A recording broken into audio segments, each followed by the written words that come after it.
ಇರುವಂತಹ ಸ್ಥಳ ದೇವೇಂದ್ರನೆಂದು ಕೇಳಿದ್ದೇವೆ. ಹೊರಟು ಬಂದ ಕಾರ್ಯ ಧರಣಿ ಪಾಲಕ ಕೇಳು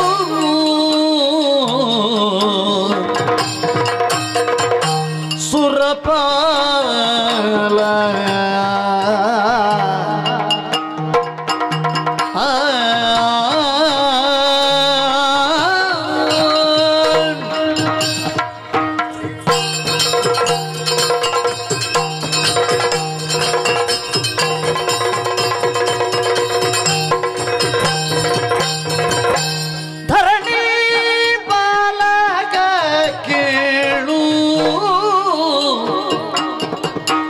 ಸುರಪಾಲ ನಾಕದೋಣು ನೆರಗಿ ಸೂತ ಸುಮನಸರ ಮೆರಗಿ ವೈಭವದಿ ವರುಣ ವಾಯು ಕುಬೇರ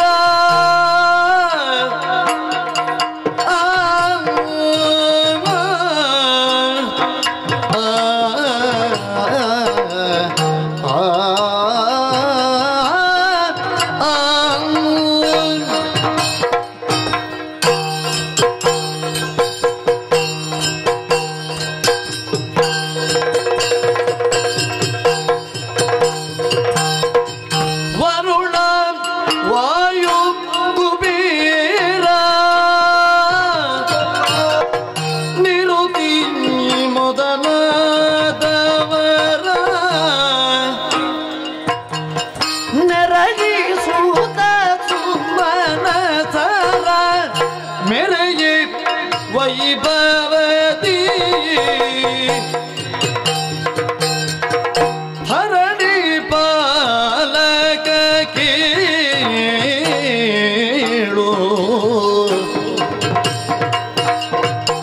ಸುರಪಾಲ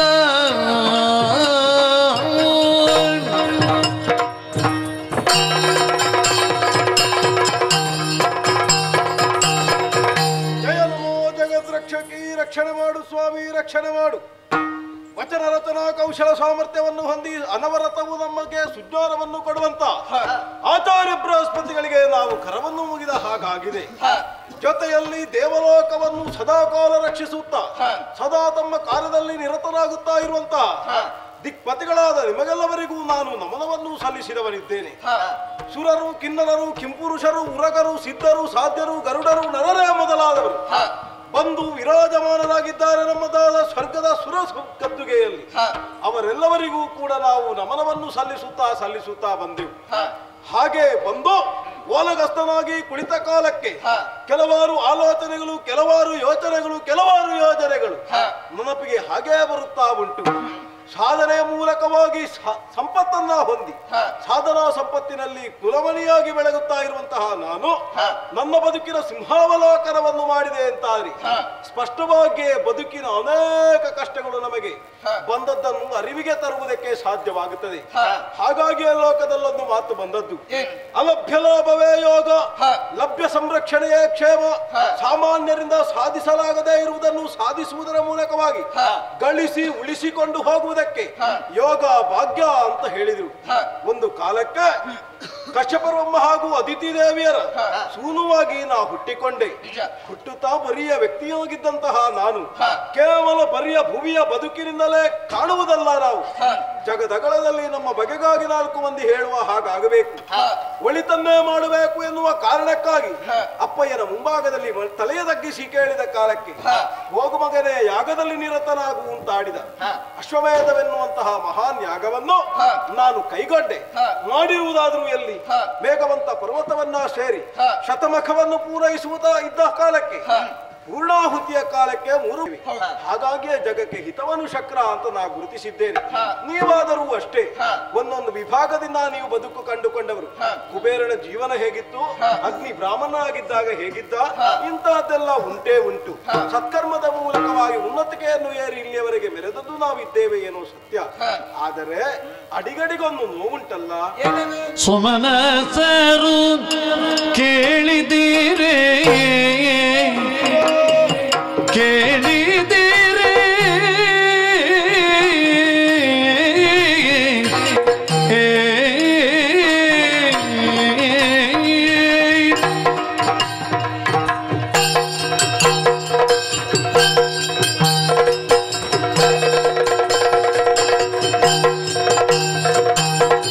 ಸುಮನಸರು ಕೇಳಿದಿರೆ ಕಮಲ ನಾಭನ ದಯದಿ ಅಮಿತ ಸುರಗುಂಬದವು ಯಮಗೆ ಲಭಿಸಿದುದು. ಆದರ ಖಳರುದಯಾದ ಮತ್ಸರದಿ, ಆದರ ಖಳರುದಯಾದ ಮತ್ಸರದಿ ಬಾಧಿಪರು ಅಡಿಗಡಿಗೆ ಹಾದಿಯೇನಿದಕ್ಕೆ. ಸುಮನಸರು ಕೇಳಿದಿರೆ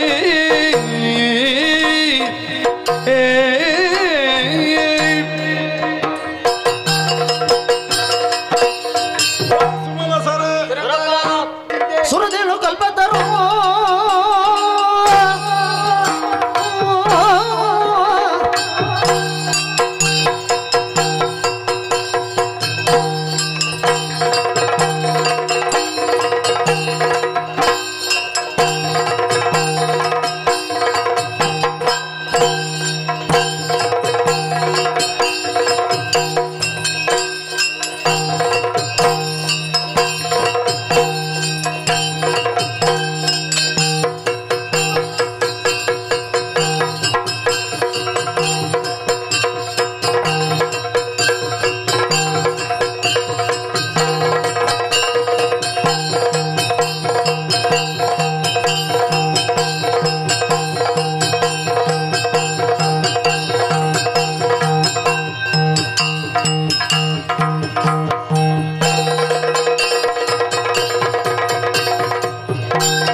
ವಸ್ತುಗಳ ಕೂಳರು ಮರಳರಂತೆ ತಿಸಿ ನಾಗ ಕೈ ತಂದರೆ ಹರಣವನಿಗುವನು. ಮೊದಲಾಗಿ ನಿಮ್ಮ ಪವಿತ್ರವಾದಂತಹ ಪಾದಗಳಿಗೆ ವಂದಿಸಿಕೊಳ್ಳುತ್ತಿದ್ದೇನೆ. ಗೋವಿನ ಪಾದದಷ್ಟು ನೀರನ್ನು ದಾಟುವುದಕ್ಕೆ ನಾವೇ ಅಗತ್ಯವಿಲ್ಲ, ಇದಕ್ಕಾಗಿ ಚಿಂತೆ ಪಡುವಂತ ಅಗತ್ಯವಿಲ್ಲ. ನಾನಿದ್ದೇನೆ, ಕೊಡಿ ನನಗೆ. ಬಲು ತೋಚವಂತೇನ ನೀ ಬೇಡ ನುಡಿಗೆ ಹೇ ಹೇ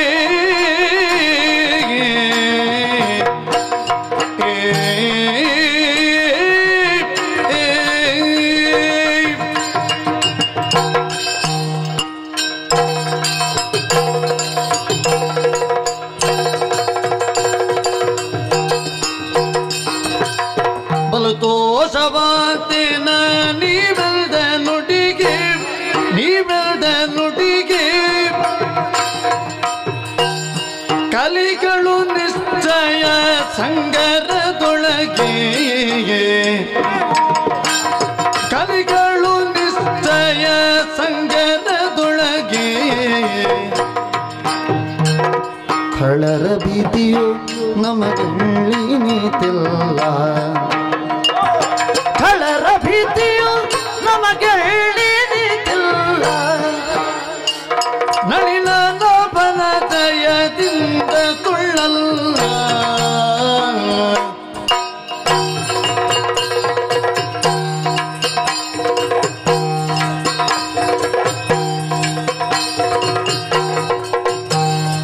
ಬಲು ತೋಚವಂತೇನ ನೀವೆಲ್ದ ನುಡಿಗೆ ಕಲಿಗಳು ನಿಶ್ಚಯ ಸಂಗರದೊಳಗೆ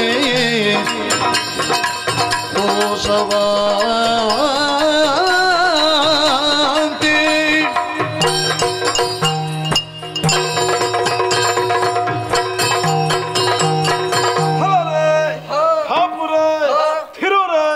ಮಾಛಾಪೂತುರೆ ಏನು ವಾಕ್ಯಗಳು!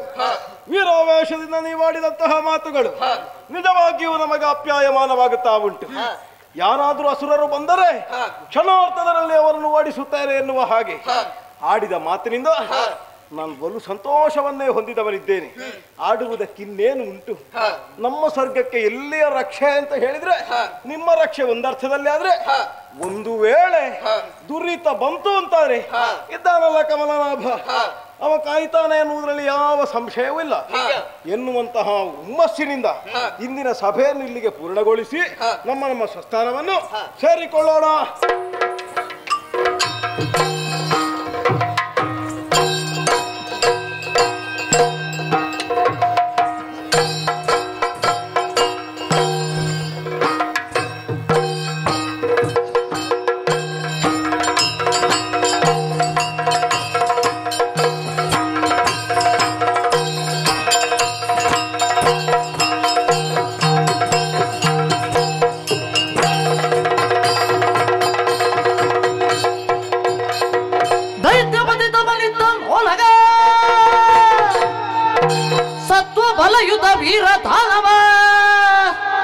ಮೊತ್ತ ಕೊಡುತ್ತ ಹಿರಣ್ಯಕ ಪತ್ತನದಲ್ಲಿ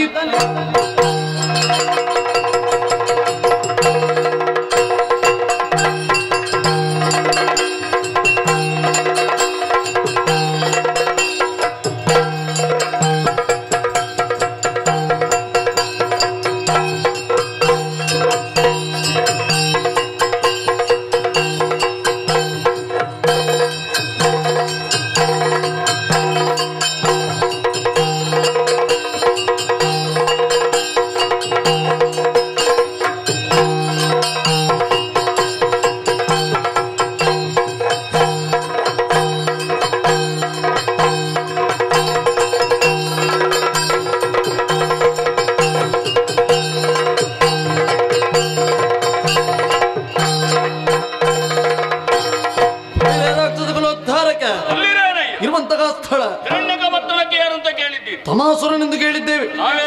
ಹೊರಟು ಬಂದ ಕಾರ್ಯ ದೈತ್ಯ ಬಂದಿದ್ದ ಮಾಡಿದ್ದ ಒಳಗ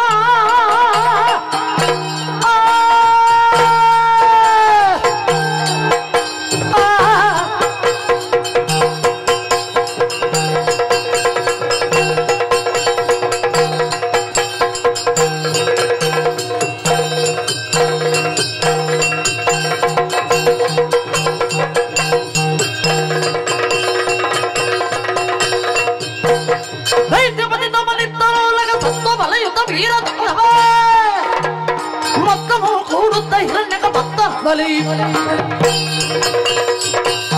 ಹಿರಣ್ಯಕಪುತ್ರರ ದೊರೆ ತಮಾಸುರ ಓಹೋ ಎಲ್ಲವರು ಕೂಡ ಭಯಗೊಳ್ಳುತ್ತಾರೆ. ನಮ್ಮದಾದಂತಹ ಸಾಮರ್ಥ್ಯ ವೀರತನ ಇದನ್ನು ಒಪ್ಪಿಕೊಂಡು ಎಲ್ಲೆಲ್ಲೋ ಇದ್ದವರೆಲ್ಲವರು ಸೇರಿಕೊಂಡು ನನ್ನನ್ನು ಅನುಸರಿಸಿಕೊಂಡು ಬಂದಿದ್ದಾರೆ.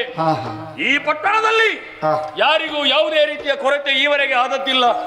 ಆಗ ಕೂಡದು ಎನ್ನುವಂತ ನೆಲೆಯಿಂದ ಬೇಕಾದಷ್ಟು ಸಂಪಾದನೆಯನ್ನು ಮಾಡಿದ್ದೇವೆ.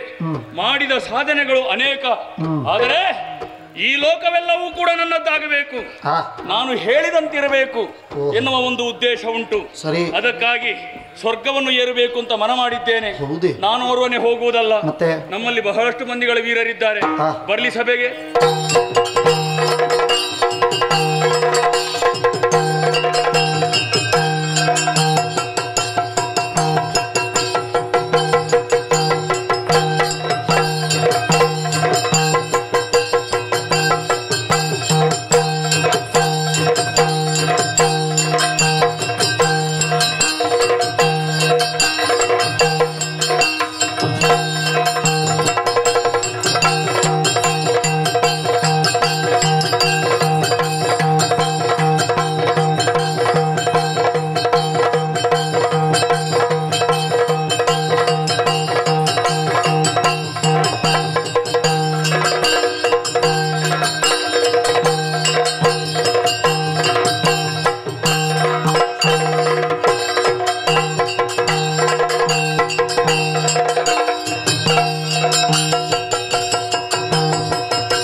ಬೇಳು ಕಷ್ಟಗಳೇನು ಭರದಿ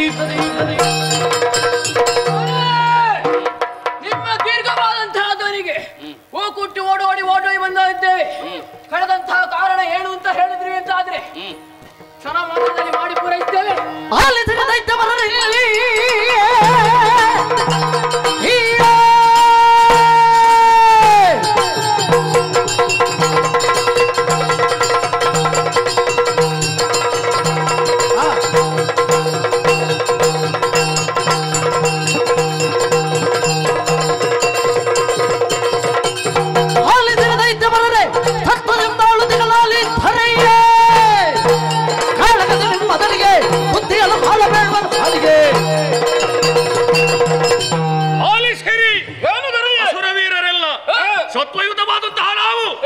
ಈ ಲೋಕವನ್ನು ಆಳುತ್ತಾ ಇದ್ದೇವೆ, ಇಷ್ಟು ಸಾಕಾಗುವುದಿಲ್ಲ. ದೇವಲೋಕವನ್ನು ಸೇರಿ ತ್ರಿವಿಷ್ಟಪವನ್ನು ನಮ್ಮದಾಗಿಸಿಕೊಳ್ಳಬೇಕೆನ್ನುವಂತ ಆಶೆ ನನ್ನದ್ದು. ನಿಮ್ಮ ಅಭಿಪ್ರಾಯ ಏನು?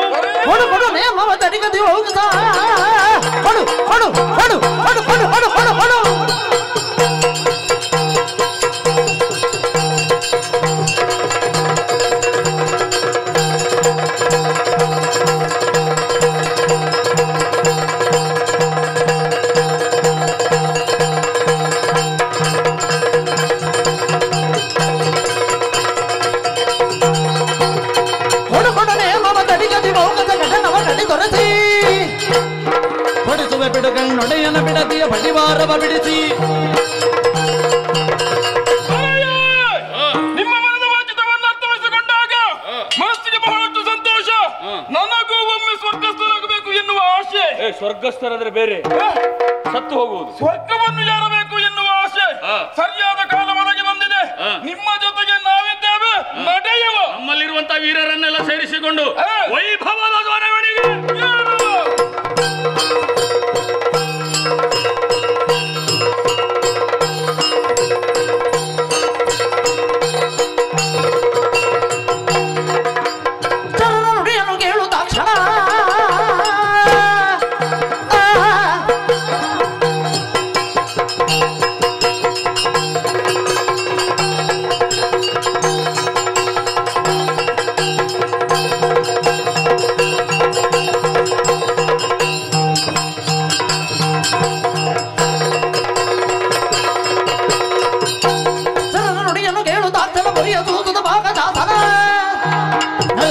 ಪಾಲಕಟ್ಟ ನಡೆದನಾಗ ಯೋಚಿಸಿದಂತಾಗಿ ಹೋಯಿತಲ್ಲ. ಕಳ್ಳರು ಬಂದಿದ್ದಾರಂತೆ, ಉತ್ತರ ಕೊಡುವುದಕ್ಕೆ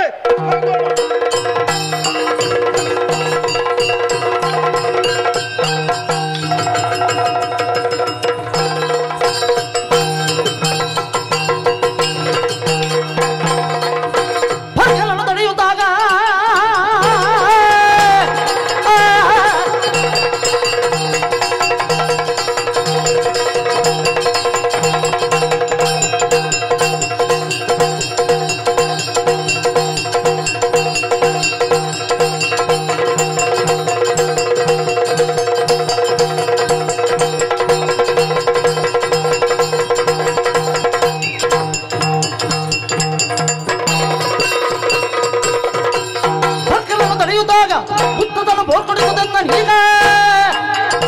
ಸ್ವರ್ಗವನ್ನೆಮ್ಮಡೆಗೆ ನೀಡುತ್ತಲೇ ನಿರ್ಗಮಿಸಿ ನೀವು ಸುಮ್ಮಗೆ.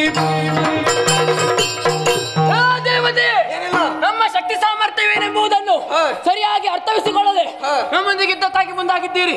ಹಾಗಾಗಿ ಹೇಳ್ತಾ ಇದ್ದೇನೆ ಕೇಳು. ಸ್ವರ್ಗವನ್ನು ಬಿಟ್ಟು ಕೊಟ್ಟರೆ ಉಳಿತಿ, ಇಲ್ಲ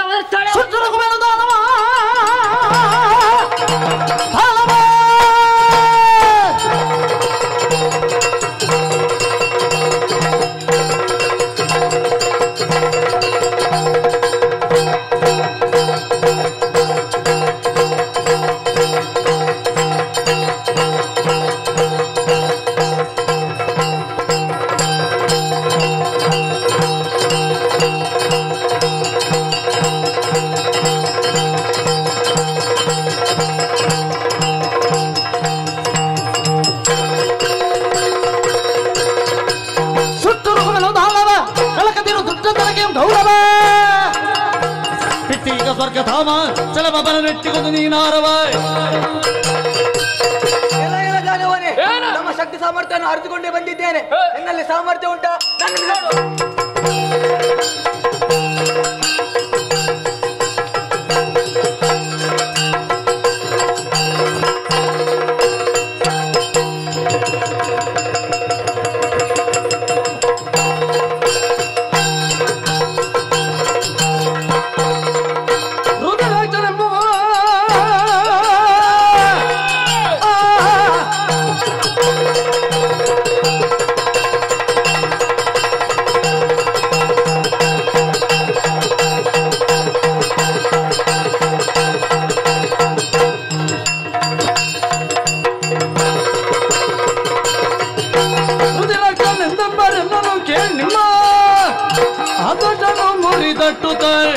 ರುದಿರಾಕ್ಷ ನಿಂಬವರು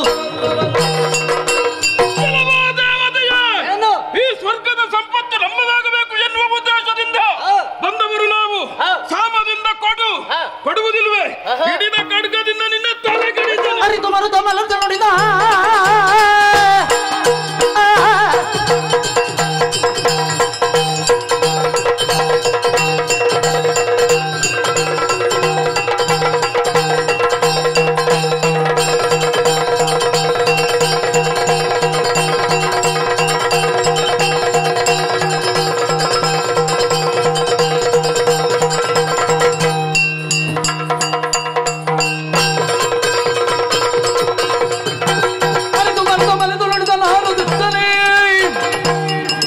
ತನದಿ ಬಂದಿರೇಕೆ ಮರಳಿ ಸುಮ್ಮನೆ, ತುರುಳ ತನದಿ ಬಂದಿರೇಕೆ ಮರಳಿ ಸುಮ್ಮನೆ.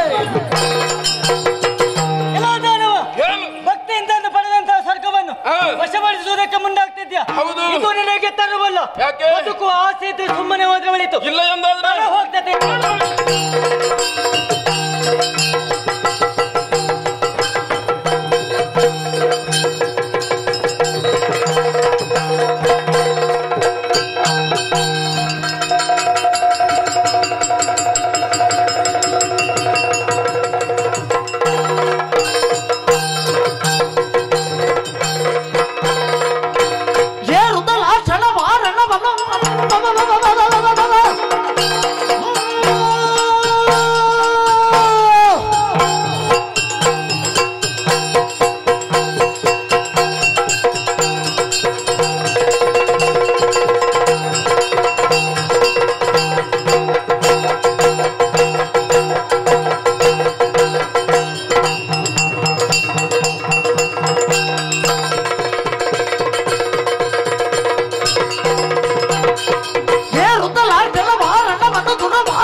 ಆದ್ರೆ ನೀನೊಂದು ಆನೆಯನ್ನು ಏರಿ ಬಂದಿಯಲ್ಲ.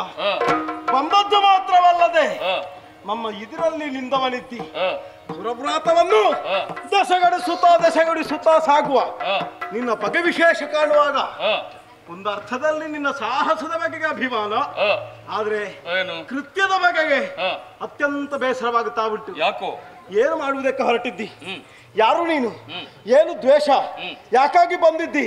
ನಮ್ಮಲ್ಲಿ ಏನನ್ನು ದ್ವೇಷ ಸಾಧಿಸುವುದರ ಮೂಲಕವಾಗಿ ನಿನ್ನ ಬದುಕು ಉದ್ದೀಪನವಾದೀತು ಅಂತ ಬಯಸಿದ್ದಿ ಅಂತ ಆಡಬೇಕು. ತಪ್ಪಿ ಆಡಿದರೆ ತಲೆ ಹೋದೀತು. ಅಧಿಪತಿ ದಾನವರ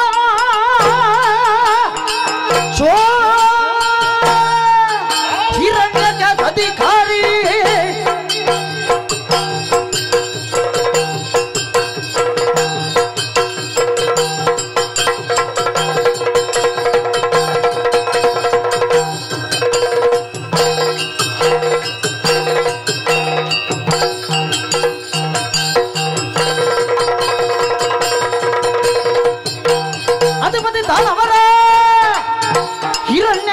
ಅಧಿಕಾರಿ ತಮಾನ ಸುರ ಸದದು ನನಗೆ ಸುಲೋಕದ ಅಧಿಕಾರ ಕೊದಗಿ ಬಂದಿರುವ ವೀರ.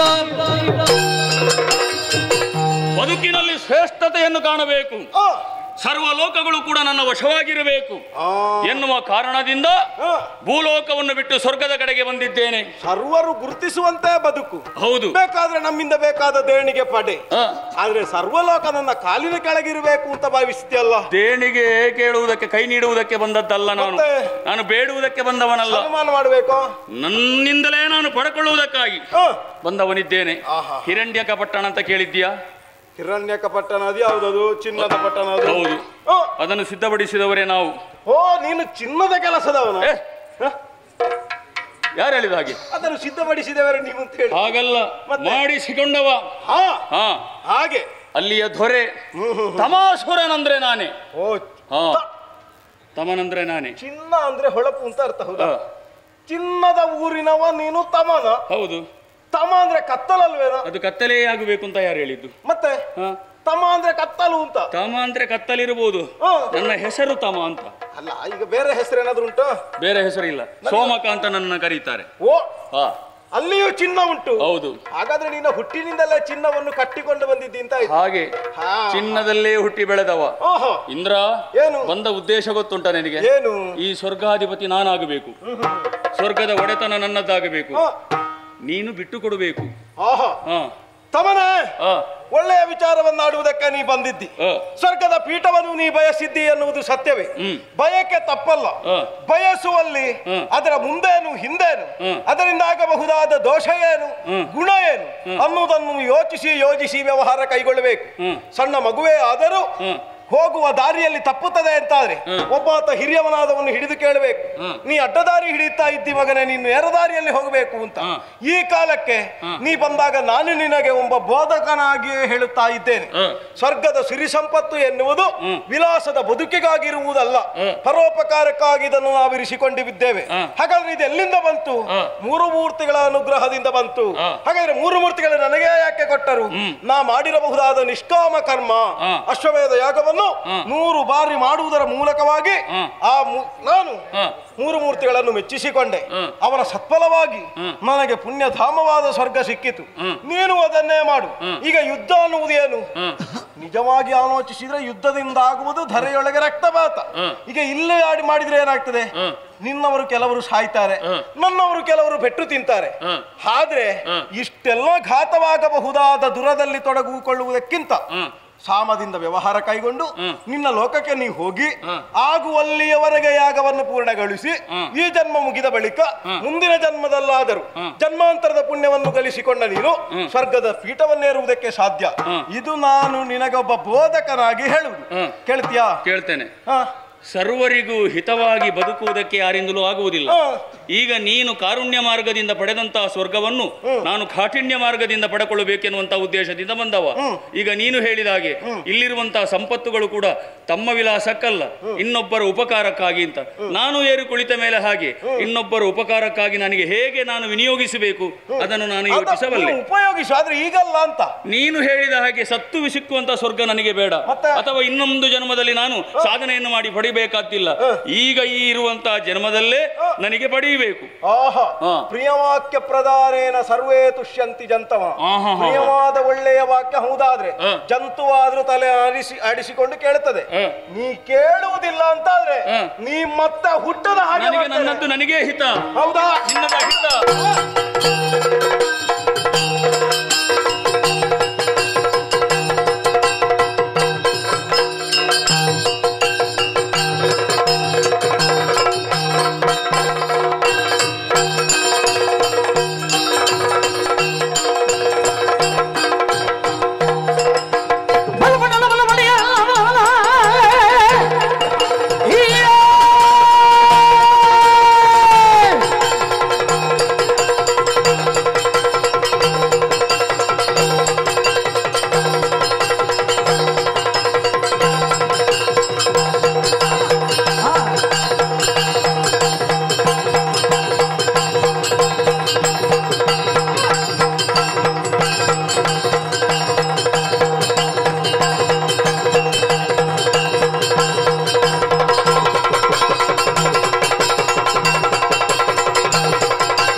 ಒಬ್ಬರನ್ನು ಬಿಡಬೇಡಿ, ಹಿಡೀರಿ, ಬಡೀರಿ, ಕೊಲ್ಲಿ.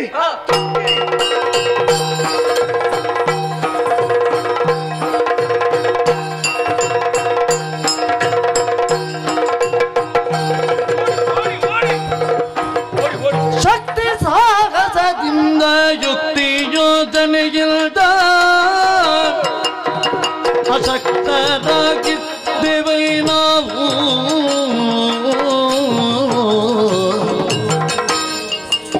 ಸೂಕ್ತ ಚಿಂತನೆ ಗೋಲ್ವ ಗುರುವಿಲ್ಲವದರಿಂದ ನಾವು ಅಶಕ್ತರಾದೆವು ರಣಾಂಗಣದಿ.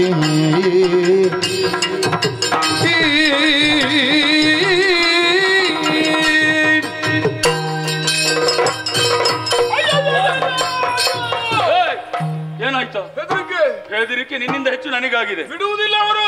ಎಲ್ಲಿ ಓಡುವುದು ಅಂತ ಗೊತ್ತಾಗಲಿಲ್ಲ, ದಾರಿಯೇ ಸಿಗುವುದಿಲ್ಲ. ಅಲ್ಲಿ ಓಡು ಪ್ರಾರಂಭಿಸಿದವ ಬಂದು ನಿಂತದ್ದೇ ಭೂಲೋಕದಲ್ಲಿ. ಹೌದು ವೀರರೇ, ಏನು ಮಂಡಲಾಧಿಪರ ಮಂಡೆಯನ್ನು ಒಡೆದು ನಾವು ಒಳ್ಳೆ ರೀತಿಯಲ್ಲಿ ಮೆರೆದಾಡುತ್ತಾ ಇದ್ದೆವು. ಈಗ ಗೊತ್ತಾಯಿತು ನಮ್ಮ ಶಕ್ತಿ ಅಲ್ಲಿಗೆ ಮಾತ್ರ, ಮೇಲೆ ಸಾಕಾಗುವುದಿಲ್ಲ ಅಂತ. ಹೇಳುವುದನ್ನು ಕೇಳದೆ ನಾವು ಅಲ್ಲಿಗೆ ಹೋದೆವು. ಸರಿಯಾದಂತಹ ಮಾರ್ಗದರ್ಶಕರು ಇರಬೇಕಿತ್ತು. ಅವರ ಮಾತನ್ನು ನಾವು ಕೇಳಿ ನಮ್ಮ ಗುರುಗಳ ಮಾತನ್ನು ನಾವು ಕೇಳುತ್ತಿದ್ರೆ ನಮಗೆಂತ ಸೋಲು ಬರ್ತಿರ್ಲಿಲ್ಲ. ಖಂಡಿತ ಬರುವುದಕ್ಕೆ ನಮ್ಮ ಚಿಂತನೆ ಸಾಕಾಗಲಿಲ್ಲ. ದೇವೇಂದ್ರ ಹೇಳಿದ, ಗುರುಗಳು ಬರುವ ಮೊದಲು ನಾವೊಂದು ಸ್ವರ್ಗಸ್ಥರಾಗುವ, ಸ್ವರ್ಗ ಪಡೆಯುವ ಎನ್ನುವ ಹಾಗೆ ಇದ್ದವರು. ಈಗಾಗ್ಲಿಕ್ಕಿಲ್ಲ. ಹೀಗಾದ್ರೆ ನಾವು ಸ್ವರ್ಗಸ್ಥರೇ ಆಗುದು. ಮತ್ತೆ ಹಾಗಿದ್ರೆ ಬೆನ್ನಟ್ಟಿಕೊಂಡು ಬರ್ತಾ ಇದ್ದಾನೆ. ನಮ್ಮನ್ನು ಕಂಡಲ್ಲಿ ಹೊಡೆದು ಉರುಳಿಸಬೇಕೆನ್ನುವಂತಹ ಧ್ಯೇಯವನ್ನು ಇಟ್ಟುಕೊಂಡಿದ್ದಾನೆ. ಆದ್ದರಿಂದ ಹೇಗಾದ್ರೂ ನಾವು ಮರೆಯಾಗಬೇಕು. ನಮ್ಮ ಪ್ರಾಣವನ್ನು ನಾವು ಉಳಿಸಬೇಕು. ಇವತ್ತಲ್ಲ ನಾಳೆ. ಸೋಲಿನ ಪಾಠ ಚಂದ. ನಾಳೆ ಸ್ವರ್ಗ ಪಡೆಯಬಹುದು. ಹೌದು. ಈಗ ಪ್ರಾಣವನ್ನು ಉಳಿಸಿಕೊಳ್ಳಬೇಕು ಅಂತಾದ್ರೆ ಏನು ಮಾಡುದು? ನೋಡಲ್ಲಿ ಹತ್ತಿರದಲ್ಲಿ ಕಾಣುತ್ತಿರುವಂತಹ ಆಶ್ರಮ ಯಾರದ್ದು? ಭೃಗುಗಳದ್ದು. ನಾವು ಅಲ್ಲಿಗೆ ಹೋಗುವ, ಆ ತಾಯಿಯಲ್ಲಿ ಬೇಡಿಕೊಳ್ಳುವ. ನಿಮಗೇನಾದ್ರೂ ಅವರು ರಕ್ಷಣೆಯನ್ನು ಕೊಡುವುದಿದ್ರೆ ಆ ತಾಯಿ. ಬನ್ನಿ.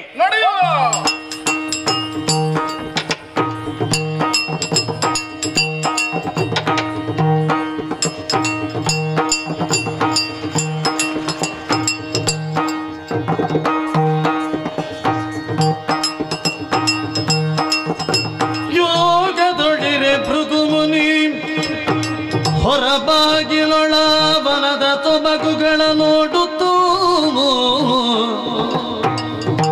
ನಾಗಗಮನೆಗಿರಲಲ್ಲಿಗೆ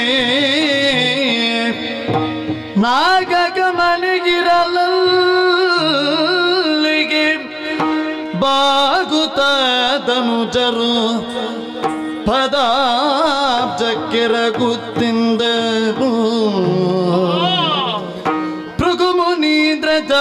ಪಾದಯುಗಳಕ್ಕೆ ನಮೋ ನಮೋ. ಸುಗುಣಿ ನಿನ್ನ ಮಗನ ಶಿಷ್ಯರುಗಳು ನಾವು ನಮೋ ನಮೋ. ಮೊದಲು ಪ್ರಾಣದಾನವಿತ್ತು ಅಪಯೇ ಅಭಯ ಪಾಲಿಸು. ಅದಲ ಮತ್ತೆ ಪೇಳ್ವೆವು ಸಚಿವದನೆ ದಯವ ತೋರಿಸು. ನಮೋ ನಮೋ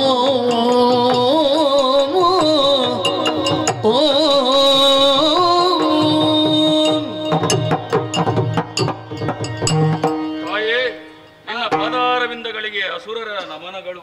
ಹೇಳಿ ಎದ್ದೇಳಿ ಹೇಳ್ತೇವೆ, ಆದರೆ ಒಂದು ಮಾತು ಕೊಡಬೇಕು ತಾಯಿ. ನೀನು ಕಣ್ಣು ಕಂಬನಿಯ ಕಡಲಾಗಿ ಹೋಗಿದೆ.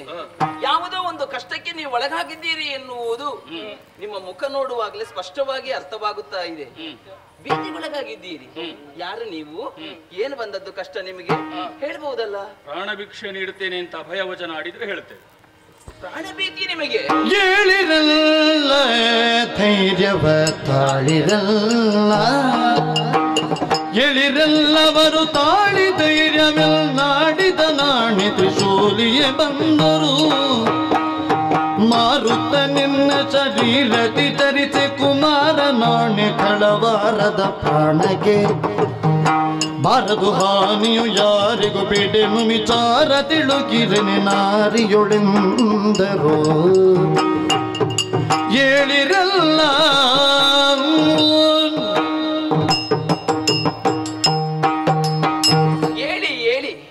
ನೀವ್ಯಾರೆನ್ನುವುದಾಗಿ ನಾನು ಕೇಳುವುದಕ್ಕೆ ಮುಂದಾದ್ರೆ ಪ್ರಾಣಭೀತಿಗೊಳಗಾದವರು. ಪ್ರಾಣ ಭಿಕ್ಷೆ ಎನ್ನುವುದು ಬೇಕೆ ನಿಮಗೆ? ಯೋಚನೆ ಮಾಡಬೇಡಿ. ನನ್ನ ಪತಿಯ ಆಣೆ ಮಾಡಿ ಹೇಳ್ತಾ ಇದ್ದೇನೆ, ನಿಮ್ಮ ಪ್ರಾಣಕ್ಕೆ ನಾನು ಹೊಣೆ. ಇದನ್ನು ತಡೆಯುವುದಕ್ಕೆ ಆ ಶೂಲಿಯೇ ಬಂದ್ರು, ನಿಮ್ಮ ಪ್ರಾಣಕ್ಕೆ ನಾನು ಹೊಣೆ. ನನ್ನ ದೇಹದಲ್ಲಿ ಉಸಿರಿರುವ ತನಕ ನಿಮ್ಮ ಪ್ರಾಣವನ್ನು ನಾನು ಕಾಪಾಡುತ್ತೇನೆ. ನಿಶ್ಚಿಂತೆಯಿಂದ ಹೇಳಿ. ತಾಯ ಭೃಗು ಮುನಿಜಾಯೆ ಅವತರಿಸೋ. ಹಿಂದೊಮ್ಮೆ ದಿವಿಜನಿಕಾಯದಲ್ಲಿ ತುದಬಾಯಿತದರೊಳ ಸೋಮು. ಉಪಾಯದಿಂದುಳಿಸುತ್ತ ಬಂದೆವು ಶ್ರೇಯವಂತನು ನಿನ್ನ ಸುತನ. ಸಗಾಯದಿಂದಲೇ ಗತಿಗಳಾಗುತ್ತ ಧೈರ್ಯದಿಂದ ಶಿವ ಧ್ಯಾನದಿಂದಿರೇ. ತಾಯೇ ಭೃಗುಮುನಿ ಜಾಯೇ ಅವತರಿಸು. ಹಿಂದೊಮ್ಮೆ ದಿವಿಜನಿಕಾಯದಲ್ಲಿ ದುರವಾಯಿತೊದರೊಳೆ ಹಸು ಉಳಿಸುತ್ತ ಬಂದೆವು ತಾಯೇ.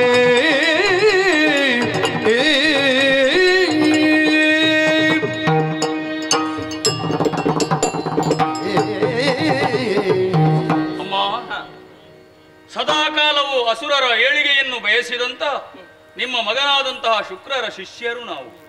ನನ್ನ ಮಗನ ಶಿಷ್ಯರೇ ನೀವು? ಹೌದಮ್ಮ. ನನ್ನ ಹೆಸರೇ ತಮಾಸುರ ಅಂತ. ಅವ ವೀರದಂಷ್ಟ್ರ, ಇನ್ನೊಬ್ಬ ಕ್ರೂರದಂಷ್ಟ್ರ. ಹೀಗೆ ಅನೇಕ ಮಂದಿಗಳು ನನ್ನ ಜೊತೆಗಿದ್ದಾರೆ. ಸರಿ, ನಮಗೊಂದು ಆಶಯ ಆಯಿತು ತಾಯಿ. ನಿಮ್ಮ ಮಗ ಶುಕ್ರನಲ್ಲಿ ಕೇಳದೆ ನಾವು ನೇರವಾಗಿ ಸ್ವರ್ಗಕ್ಕೆ ಹೋದೆವು. ಸ್ವರ್ಗಪೀಠ ನಮ್ಮದ್ದಾಗಬೇಕು ಅಂತ. ಓಹೋ. ದೇವೇಂದ್ರನಿಗೂ ನಮಗೂ ಕಾಳಗವಾಯಿತು. ಕಾಳಗದಲ್ಲಿ ನಾವು ಕೈ ಸೋತೆವು. ನಮ್ಮನ್ನು ಕೊಲ್ಲುವುದಕ್ಕಾಗಿ ಬೆನ್ನಟ್ಟಿಕೊಂಡು ಬರ್ತಾ ಇದ್ದಾನೆ ಇಂದ್ರ. ಅವನನ್ನ ಪ್ರಾಣವನ್ನು ಉಳಿಸಿಕೊಳ್ಳುವುದಕ್ಕಾಗಿ ನಿನ್ನ ಬಳಿಗೆ ಸಾರಿ ಬಂದೆವಮ್ಮ. ಹಾಗೆಯೇ? ಹೌದಮ್ಮ. ಯೋಚಿಸಬೇಡಿ. ತಮ ಮುಂತಾದಿಗಳು ಭೀತಿಯ ಪ್ರಮಣೆ ವಿಚಾರಗಳು. ಓ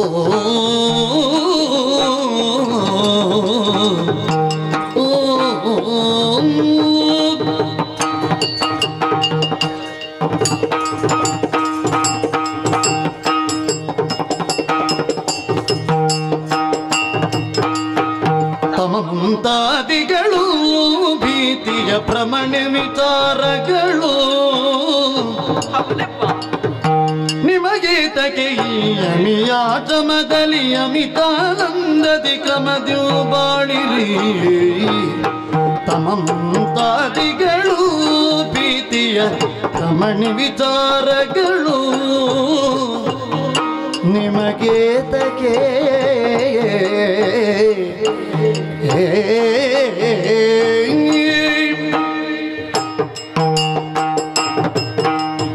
ತಮಾಸುರ ನೀನು. ಹೌದಮ್ಮ. ಭಸ್ಮಾಸುರ ಅಸುರ ವೀರರು ಬಹಳಷ್ಟು ಮಂದಿ ಇದ್ದೀರಿ. ಯಾರು ಯೋಚನೆ ಮಾಡುವುದೇ ಬೇಡ. ಧೈರ್ಯಸ್ಥರಾಗಿ ಆಯ್ತಮ್ಮ, ನಿಮ್ಮ ಪ್ರಾಣಕ್ಕೆ ನಾನು ಹೊಣೆ. ಧೈರ್ಯ ಬಂತು ತಾಯಿ. ನೀವು ಮಾಡಿದಂತ ಕೃತ್ಯದ ಬಗ್ಗೆ ಅದು ಸರಿಯೋ ತಪ್ಪೋ ಅಂತ ಈಗ ಯೋಚನೆ ಮಾಡುವುದಲ್ಲ. ನನ್ನವರನ್ನು ಕಾಣುವ ಉದ್ದೇಶವನ್ನು ಹೊತ್ತು ಬಂದದ್ದಲ್ವ ನೀವು. ನನ್ನವರು ಬರು ತನಕ ನಿಮಗೇನು ತೊಂದರೆ ಆಗದ ಹಾಗೆ ಈ ಆಶ್ರಮದಲ್ಲಿ ನಿಮಗೆ ಆಶ್ರಯ ಎನ್ನುವುದಿದೆ. ಹೌದಾ? ಏನು ಆಶ್ರಮ ಇದು?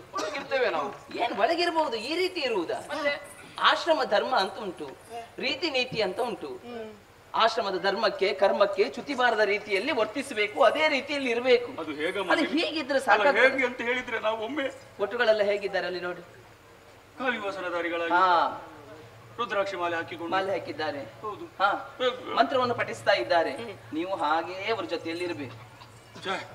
ಈ ಒಂದು ಇದು ಭೂಷಣಗಳನ್ನೆಲ್ಲ ಬೆಚ್ಚಿ ಏನು ತರಲಿಲ್ಲ ನಮ್ಮ ಹತ್ರ. ಬೇರೆ ನಮ್ಮ ಹತ್ರ ಎಂತದು ನಿಮಗೆ ಪ್ರಾಣ ಮುಖ್ಯವಾ ಈ ಭೂಷಣ ಮುಖ್ಯವಾ? ಅಲ್ಲ, ಇದು ತೆಗ್ದ್ರೆ ಮತ್ತೆ ಬೇರೆ ಅಲ್ಲ ಉಂಟಲ್ಲ, ಎಲ್ಲ ವ್ಯವಸ್ಥೆ ಮಾಡೋಣ. ಹೌದಾ? ನಿನ್ನಂತವರು 1000 ಮಂದಿ ಬಂದ್ರು ಅಲ್ಲಿಗೆ ವ್ಯವಸ್ಥೆಗೆ ಉಂಟು. ಹೌದಾ? ಹೌದು. ಆಯ್ತಮ್ಮ, ನಿನ್ನ ಮಾತಿಗೆ ಕಳಂಕ ಬಾರದ ಹಾಗೆ ನಾವು ವ್ಯವಹರಿಸ್ತೇವೆ. ಸರಿ. ಬನ್ನಿ ಬನ್ನಿ ಬನ್ನಿ ಬನ್ನಿ ಬನ್ನಿ. ಸರಿ, ನನ್ನಲ್ಲೂ ನಿರೀಕ್ಷೆಯಲ್ಲೇ ಕಾಲವನ್ನು ಕಳಿಬೇಕು. ನನ್ನವರು ಬರೋ ತನಕ ಇವರ ಪ್ರಾಣಕ್ಕೆ ನಾನು ಹೊಣೆ ಅಂತ ಹೇಳಿದ್ದೇನೆ. ನೋಡುವ ನೋಡೋಣ. ದಣಿದ ಕಳರಿಲ್ಲಿ ಸೇರ್ದರೆಂದು ಎಣಿಸುತ್ತ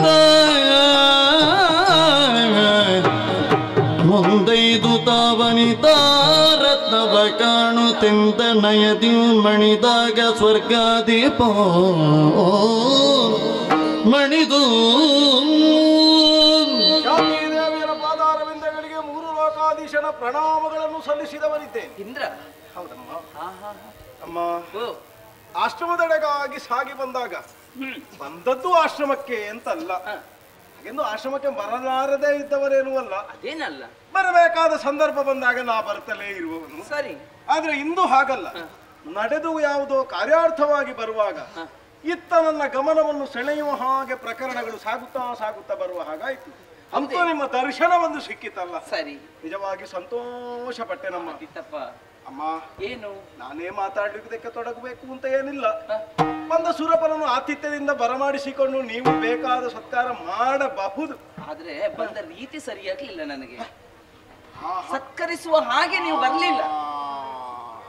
ಗೊತ್ತಾಯ್ತು. ನೀವು ಮೌನದಿಂದ ನಿಂತು ನೋಡುವಾಗಲೇ ಅರ್ಥ ಆಯ್ತು. ಸುರಪನ ಬರವಣ ನಿಮಗೆ ಅತ್ಯಂತ ಪ್ರಿಯವಾಗಲಿಲ್ಲ ಈಗ ಅಂತ ಅನ್ನೋದು ಅರ್ಥ ಆಯ್ತು. ಒಂದು ಪ್ರಶ್ನೆ ಕೇಳ್ತೇನಮ್ಮ. ಏನು? ಈ ಹಾವು ಮತ್ತೆ ಮುಂಗುಸಿ ಯಾವತ್ತಾದ್ರೂ ಒಟ್ಟಿಗೆ ಆಟ ಮಾಡುವುದು ಅಂತ ಉಂಟೋ? ಇಲ್ಲ. ವ್ಯಾಘ್ರ ಒಂದು ದನದೊಂದಿಗೆ ಒಟ್ಟಿಗೆ ನೀರು ಕುಡಿಯುವ ಕ್ರಮ ಉಂಟೋ? ಅದು ಕುಡಿಯುವ ಜಾಗ ಒಂದು ಉಂಟು ಅಂತಾದ್ರೆ ಅದೆಲ್ಲಿ ಹೇಳಿ? ಅದು ಆಶ್ರಮದಲ್ಲಿ. ಆಶ್ರಮದಲ್ಲಿ ಖಂಡಿತ. ಈಗ ಒಟ್ಟುಗಳಾದವರು ಹೇಗಿರುವುದು? ಅವರು ನಿತ್ಯ ಪಾಠವನ್ನು ಅಭ್ಯಸಿಸುತ್ತಾ ನಿತ್ಯದಾದಂತಹ ಯಜ್ಞಕ್ಕೆ ಬೇಕಾದ ವ್ಯವಸ್ಥೆಗಳನ್ನು ಮಾಡುತ್ತಾ ಸಾಧುಗಳ ಹಾಗೆ ಇರುವವರು. ನಿಜ. ಬೇಕಾದ್ರೆ ಅವರು ಹೊರಗಿನ ಯಾವ ವ್ಯವಹಾರಕ್ಕೂ ತಲೆ ಹಾಕುವವರಲ್ಲ. ಏನಮ್ಮ ಇಲ್ಲಿ ತಲೆ ಹಾಕಿದ ಹಾಗುಂಟವರು? ಒಟ್ಟುಗಳ. ಹೌದು. ನಾನು ಆಶ್ರಮಕ್ಕೆ ಅಂತ ಬಂದೆ. ಭೃಗು ಮಹರ್ಷಿ ಅಂತ ವ್ಯವಸ್ಥೆ ಎಲ್ಲಿರುವುದು ಅಂತ ನಮಗೆ ಅರ್ಥ ಆಯ್ತು. ಸಾಗಿ ಬಂದಾಗ ಪ್ರಾಣಿಗಳೆಲ್ಲ ಬಂದು ಮೈ ಮೇಲೆ ಬೀಳ್ತಾ ಇದ್ದಾರೆ. ಮೊದಲು ಮೈ ಮೇಲೆ ಬಿದ್ದದ್ದು ಯಾರು ಅಂತ ಗೊತ್ತಾಗ್ಲಿಲ್ಲ. ನಾವು ಒಳಗೆ ಬರಬೇಕು ಅಂತ ಹೇಳಿದೆ, ಅದು ಒಳಗೆ ಬರ್ಲಿಕ್ಕಿಲ್ಲ ಅಂತ ಹೇಳಿದೆ. ಸರಿ. ನಾವು ಬರ್ಬೇಕಾದವರಲ್ವ ಅಂತ ಹೇಳಿದೆ. ಆದ್ರೆ ನೀವು ಬರ್ಬೇಕಾದವರಾದ್ರೂ ಈಗ ಬರುವುದಕ್ಕಿಲ್ಲ ಹೇಳಿದ್ರು. ಅದು ಸರಿಯೇ. ಅದು ಆಗಮನ ಅಂತೂ ದೈವತ ದಮನ ಅಂತೂ ರಾಕ್ಷಸ ಅಂತ ಒಂದು ಮಾತುಂಟಂತೆ.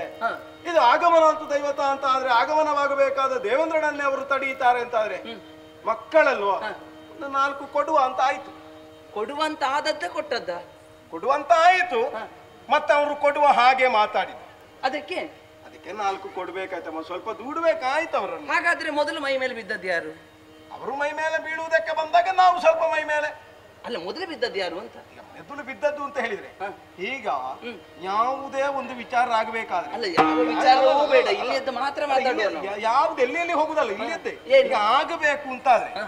ಈಗ ಒಬ್ಬ ಒಂದು ಪ್ರತಿರೋಧವನ್ನು ಒಡ್ಡಬೇಕು ಅಂತಾದ್ರೆ, ಆದ್ರೆ ಅಥವಾ ಪ್ರತಿಕ್ರಿಯೆ ಒದಗಬೇಕು ಅಂತಾದ್ರೆ ಆ ಕಡೆಯಿಂದ ಬಂದಿರ್ಬೇಕಲ್ಲ ಒಂದು. ಅಲ್ಲ, ಅದೇನೇ ಇರ್ಲಿ, ಮಾತಿನಲ್ಲಿ ಅಲ್ವಾ? ಹೌದು, ಮೈ ಮೇಲೆ ಕೈ ಮಾತಿನಲ್ಲಾದ್ರೂ ಕೂಡ ಅವರ ಮಾತಿನ ಹಾಗಿರ್ಲಿಲ್ಲ ನೋಡು. ಈಗ ಸರಿ, ದಂಡಪಾಣಿಗಳಾಗಬೇಕಾದವರು ಕ್ಷತ್ರಿಯರು, ಯಜ್ಞದಲ್ಲಿ ತೊಡಗಿಕೊಳ್ಳಬೇಕಾದವರು ಬ್ರಾಹ್ಮಣ ಭಟ್ಟುಗಳು.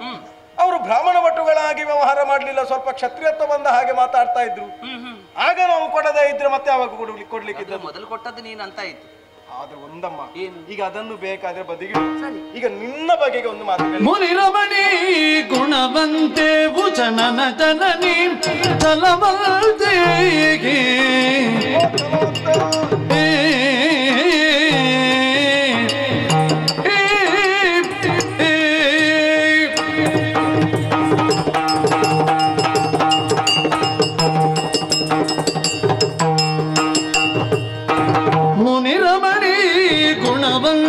ಭುಜನನ ಜನನಿ ಚಲವಲ್ತೆಗೆ ಅನಿಮಿಷರಾದೆಮ್ಮನು ಪ್ರೀತಿಸು ದಿಗದನುಜರು ನಿಮ್ಮನೆಯೊಳಗಿರಿ ಪಿಡು ಪಿಡು ಮುನಿರಮಣಿ ಗುಣವಂತೆ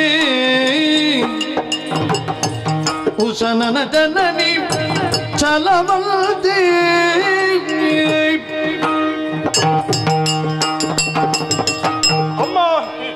ವಾಂಶಿಕವಾದ ಹಿನ್ನೆಲೆ ಎನ್ನುವುದು ವ್ಯಕ್ತಿಯೊಬ್ಬನ ಚಾರಿತ್ರ್ಯವನ್ನು ಹೆಚ್ಚು ಪುಷ್ಟೀಕರಿಸಲ್ಪಡುತ್ತದೆ. ಸರಿ, ಹಾಗಾದ್ರೆ ವಾಂಶಿಕವಾದ ಹಿನ್ನೆಲೆಯಿಂದಲೇ ಆಡುವುದಾದ್ರೆ ನಿಮ್ಮಷ್ಟು ಯೋಗ್ಯತಾವಂತರು ಬೇರೆ ಯಾರೂ ಇಲ್ಲ ಎನ್ನುವ ಹಾಗೆ ನಾ ಭಾವಿಸ್ತೇನೆ, ಇಲ್ಲಿಯೂ ಭಾವಿಸ್ತಲೂ ಇದ್ದೇನೆ. ಯಾಕೆ ಒಂದು ಕಾಲಕ್ಕ ಕರ್ದಮ ಮಹರ್ಷಿಗಳು ನಿರತವಾದ ತಪಶ್ಚರ್ಯೆಯಲ್ಲಿ ತೊಡಗಿದ್ರಂತೆ. ಕಾರಣ ಏನು? ಯೋಗ್ಯಳಾದ ಸತಿಯನ್ನು ಹೊಂದಬೇಕು ಎನ್ನುವ ಹಾಗೆ. ಆಗ ವೈಕುಂಠಪತಿಯಾದ ಶ್ರೀಮನ್ನಾರಾಯಣನೇ ಇಳಿದು ಬಂದು ನಿನಗೆ ಒಪ್ಪಬಹುದಾದ ವಧುವನ್ನು ವಧುವಿನ ತಂದೆಯೇ ತಂದು ಕೊಡ್ತಾನೆ ಅಂತ ಆಡಿದ್ರಂತೆ. ಸ್ವಯಂಭುವಮನು ತನ್ನ ಮಗಳಾದ ದೇವಹೂತಿಯನ್ನು ತಂದು ಕರ್ದಮನಿಗೆ ಮದುವೆ ಮಾಡಿಕೊಟ್ಟರಂತೆ. ಅದರಲ್ಲಿ ಹುಟ್ಟಿಕೊಂಡವರು 10 ಮಂದಿ, ಅದರಲ್ಲಿ 9 ಹೆಣ್ಣು ಮಕ್ಕಳೇ. ನಿಜವಾಗಿಯೂ ಅಮ್ಮ, ಮನೆಯಲ್ಲಿ ಹೆಣ್ಣು ಮಕ್ಕಳು ಹುಟ್ಟಬೇಕು, ಆಗ ಸಂಸ್ಕಾರ ಅನ್ನೋದು ಬೆಳೆಯುತ್ತದೆ. ಮೊದಲು ಹೆಣ್ಣೆ ಹುಟ್ಟಬೇಕು. ಹೌದು, ಮನೆಗೆ ಭಾಗ್ಯಲಕ್ಷ್ಮಿ ಬಂದ ಹಾಗೆ ಅಂತ ಹೇಳ್ತಾರೆ. ಖಂಡಿತವಾಗಿಯೂ ಆ ಯೋಚನೆಯಲ್ಲಿ ನೋಡಿದ್ರೆ ನಿಮ್ಮದು ಕೊನೆಯ ತಮ್ಮ ನೋಡಿ ಕಪಿಲನೆಂಬವ, ಉಳಿದವರೆಲ್ಲರೂ ಹೆಣ್ಣು ಮಕ್ಕಳೇ. ಅವರು ಮದುವೆಯಾಗಿ ಹೋದದ್ದು ಯಾರಿಗೆ? ಒಳ್ಳೆ ಒಳ್ಳೆ ಮನುಷ್ಯರಿಗೆ, ಒಳ್ಳೆ ಒಳ್ಳೆ ವ್ಯಕ್ತಿಗಳಿಗೆ, ಏನು ಬ್ರಹ್ಮರ್ಷಿ ಆದವರಿಗೆ, ಅತ್ರಿಗಳಿಗೋ ಅಥವಾ ಕಶ್ಯಪರಂತವರಿಗೋ ಮದುವೆಯಾಗಿ ಹೋದವರಿದ್ದಾರೆ. ಹೌದೌದು, ಕೆಲವರಿಗೆ 1-2 ಹೆಣ್ಣು ಮಕ್ಕಳು ಹುಟ್ಟಿದಾಗ ಸಂತೋಷ ಪಡ್ತಾರೆ. 3, 4, 5, 6, 9ರ ತನಕ ಮಕ್ಕಳು ಹುಟ್ಟುತ್ತಾ ಇದ್ರೆ ಕೆಲವರು ಬೇಸರಗೊಳ್ಳುವವರು ಇದ್ದಾರೆ, ಬೇಸರ ಪಡ್ತಾರೆ.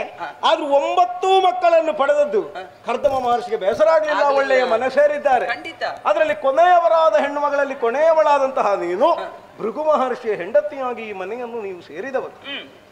ಅದರಿಂದ ನೀವು ಪಡೆದದ್ದು ವಿಷಣನಾಮಕನಾದಂತಹ ಸುತನನ್ನು ಅಂತ ನಾ ಕೇಳಿಬಲ್ಲೆ. ಸರಿ, ತಮ್ಮನಾದ ಕಪಿಲನಾದರೂ ಗಣಿತಶಾಸ್ತ್ರಜ್ಞ ಅಂತ ಲೋಕ ಆಡುತ್ತದೆ. ಹಾಗಾದ್ರೆ ಮುನಿಕುಲದಲ್ಲಿ ದಿವ್ಯ ಮಣಿಯಾಗಿರಬಹುದಾದ ನೀವು ಯಾಕಮ್ಮ ಹೀಗೆ ಮಾಡಿದ್ರಿ? ಹೇಗೆ ಅಂದ್ರೆ ಆಶ್ರಮದಲ್ಲಿ ಕೆಲವೆಲ್ಲ ರಕ್ಕಸರು ಒಳ ಹೋಗುವುದನ್ನು ನಾ ಕಾಣುವ ಹಾಗಾಯಿತಲ್ಲ. ನೀನು ಕಂಡೇ ಬಂದದ್ದ? ನಾ ಕಾಣುತ್ತಲೇ ಬಂದದ್ದು. ಅಂದ್ರೆ ಕಂಡು ಬಂದದ್ದು ಅಂತ ಹೇಳಿದ್ರೆ ಅವರು ಎಲ್ಲಿ ಹೋಗಿದ್ದಾರೆ ಅಂತಲ್ಲ, ಕಾಣುತ್ತಲೇ ಬಂದೆ ನಾನು. ಕಾಣುತ್ತಾ ಬರುವಾಗ ನಿನಗೇನು ಕಂಡಿತು? ರಕ್ಕಸರು ಬೆನ್ನು ಹಾಕಿಕೊಂಡು ಒಳ ಹೋಗುವುದನ್ನು ನಾ ಕಂಡೆ. ಹಾಗಾದ್ರೆ ಕಂಡೆ ಬಂದದ್ದಲ್ವಾ? ಕಂಡೇ ಬಂದಿದ್ದೇನೆ. ಆದ್ರೆ ಒಳ ಹೋದವರು ಲೋಕ ಕಂಟಕರಾಗಿರುವಂತಹ ದುರುಳರು. ಅವರು ಮಾಡಿರುವ ಕೃತ್ಯವಾದರೂ ಏನು? ಭೂಮಿಯಲ್ಲಿ ಹೇಗೋ ಬದುಕಿದ್ರು, ಯಜ್ಞ ಪಂಜಕರು, ಧರೆಯಲ್ಲಿ ಸಾಧು ಸಜ್ಜನರಿಗೆ ಬದುಕುವುದಕ್ಕಿಲ್ಲ ಆದ ಹಾಗೆ ಮಾಡುವವರು, ಪಂಚಮಹಾಪಾತಕಗಳಲ್ಲಿ ತೊಡಗಿಕೊಂಡಿರುವವರು ಇರುವವರು, ಆತತಾಯಿಗಳು. ಈ ಆತತಾಯಿಗಳನ್ನುವರು ವಿಚಾರಣೆ ಇಲ್ಲದೆ ಕೊಲ್ಲಬೇಕಾದ ವ್ಯಕ್ತಿಗಳು ಅಂತ ಅದರ ಅರ್ಥ. ಅಂತವರು ಸ್ವರ್ಗಲೋಕದವರೆಗೆ ಅಭಿಯೋಗವನ್ನು ಮಾಡಿದರು. ನಮಗೂ ಅವರಿಗೂ ಯುದ್ಧ ನಡೆದು ಹೋಯಿತು. ಯುದ್ಧದ ಮೂಲಕವಾಗಿ ಯುದ್ಧದ ಮಧ್ಯದಲ್ಲಿ ಯಾವುದೋ ಕಪಟವನ್ನು ಪ್ರದರ್ಶಿಸಿ ತಾವು ತಮ್ಮದಾದ ಪಲಾಯನವಾದವನ್ನು ಕೈಗೊಳ್ಳುವುದಕ್ಕೆ ತೊಡಗಿದ್ರು. ಬದುಕಿದ್ರೆ ಬೇಡಿ ತಿಂದೆವು ಅಂತ ಬದುಕುವ ಹಾಗೆ ಓಡಿದ ಅವರನ್ನು ಬಿಡ ಕೂಡದು ಅಂತ ನಾವೆಲ್ಲರೂ ನಿಶ್ಚಯ ಮಾಡಿದೆವು. ಯಾಕೆ? ಮೂಲದಲ್ಲೇ ಯಾವುದನ್ನಾದ್ರೂ ಅದನ್ನು ತೆಗೆದು ಹಾಕಬೇಕು. ಬೆಂಕಿಯನ್ನೋ, ರೋಗವನ್ನೋ, ಸಾಲವನ್ನೋ ಇಂಥದ್ದನ್ನೆಲ್ಲ ಬೆಳೆಯುವುದಕ್ಕೆ ಬಿಡ ಕೂಡದು, ಇಲ್ಲದಿದ್ರೆ ಬೆಳೀತಾ ಹೋಗ್ತದೆ, ಅದು ನಮಗೆ ತೊಂದರೆಯಾಗುತ್ತದೆ ಅಂತ ಭಾವಿಸಿ ಶತ್ರುವಾದ ಅವನ ಮೂಲನಾಶವನ್ನು ಮಾಡುವುದಕ್ಕಾಗಿ ಇನ್ನು ಕೊಲ್ಲೋಣ ಅಂತ ಬಂದ್ರೆ ನಿಮ್ಮ ಆಶ್ರಮದ ಒಳ ಹೋಗುವುದು ಕಂಡೆ, ಕರವೆತ್ತಿ ನೀವು ಆಶೀರ್ವಾದ ಮಾಡುವುದನ್ನು ಕಂಡೆ. ಅಮ್ಮ, ಕರ ಮುಗಿದು ಕೇಳ್ತೇನೆ, ಒಳಗೆ ಇರಿಸಿಕೊಂಡಿರಬಹುದಾದ ದುರುಳರನ್ನು ಹೊರ ಕೊಟ್ಟೆ ಅಂತಾದ್ರೆ ಅವರು ಮತ್ತೆ ನಮ್ಮ ಬಟ್ಟೆ ಹುಡುಕಿಕೊಂಡು ಬರಲಿಲ್ಲ ಹಾಗೆ ಮಾಡ್ತೇನೆ ನಾನು. ಹೌದು, ಅವರನ್ನು ಬಿಟ್ಟು ಕೊಡಬೇಕು. ಹೌದು. ಸುರಪಾಲ ಕೇಳೆಲ್ಲ ಶ್ರಮದೊಳ ಶಯದಿ ಸುರಪಾಲ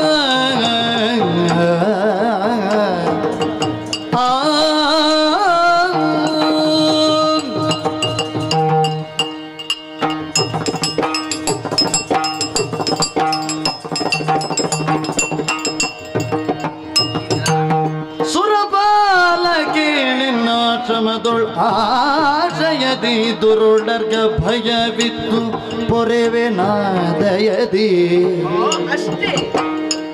ತರಳ ಶುಕ್ರನು ಬಂದಮಿಗೆ ಬಿಟ್ಟು ಕೊಡುವೆ ತರಳ ಶುಕ್ರನು ಬಂದಮಿಗೆ ಬಿಟ್ಟು ಕೊಡುವೆ ಹರಟದಿ ಹೋಗಿರಿ ಬರಿದೇಕೆ ತಡವೇ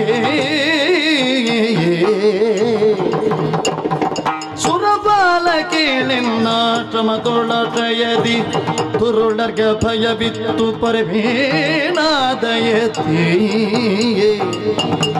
ಸುರಪಾಲ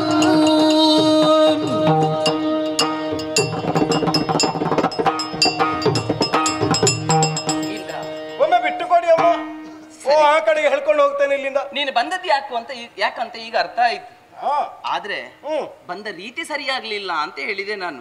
ನಾ ಬರ್ಬೇಕು ಅಂತ ಹೀಗೆ ಬಂದದ್ದಲ್ಲ, ಆಶ್ರಮಕ್ಕೆ ನಾ ಅಚಾತುರ್ಯದಿಂದ ಬಂದದ್ದು. ಗೊತ್ತಾಯ್ತು ನನಗೆ. ದೇವತೆಗಳು ಆಶ್ರಮವನ್ನು ಆಶ್ರಮದ ಧರ್ಮವನ್ನು ಅತಿಕ್ರಮಿಸಬಾರದು, ಇದನ್ನು ತಿಳಿದವ ನೀನು. ಹೌದಪ್ಪ, ಖಂಡಿತ ತಿಳಿದಿದೆ ನನಗೆ. ಹೌದು.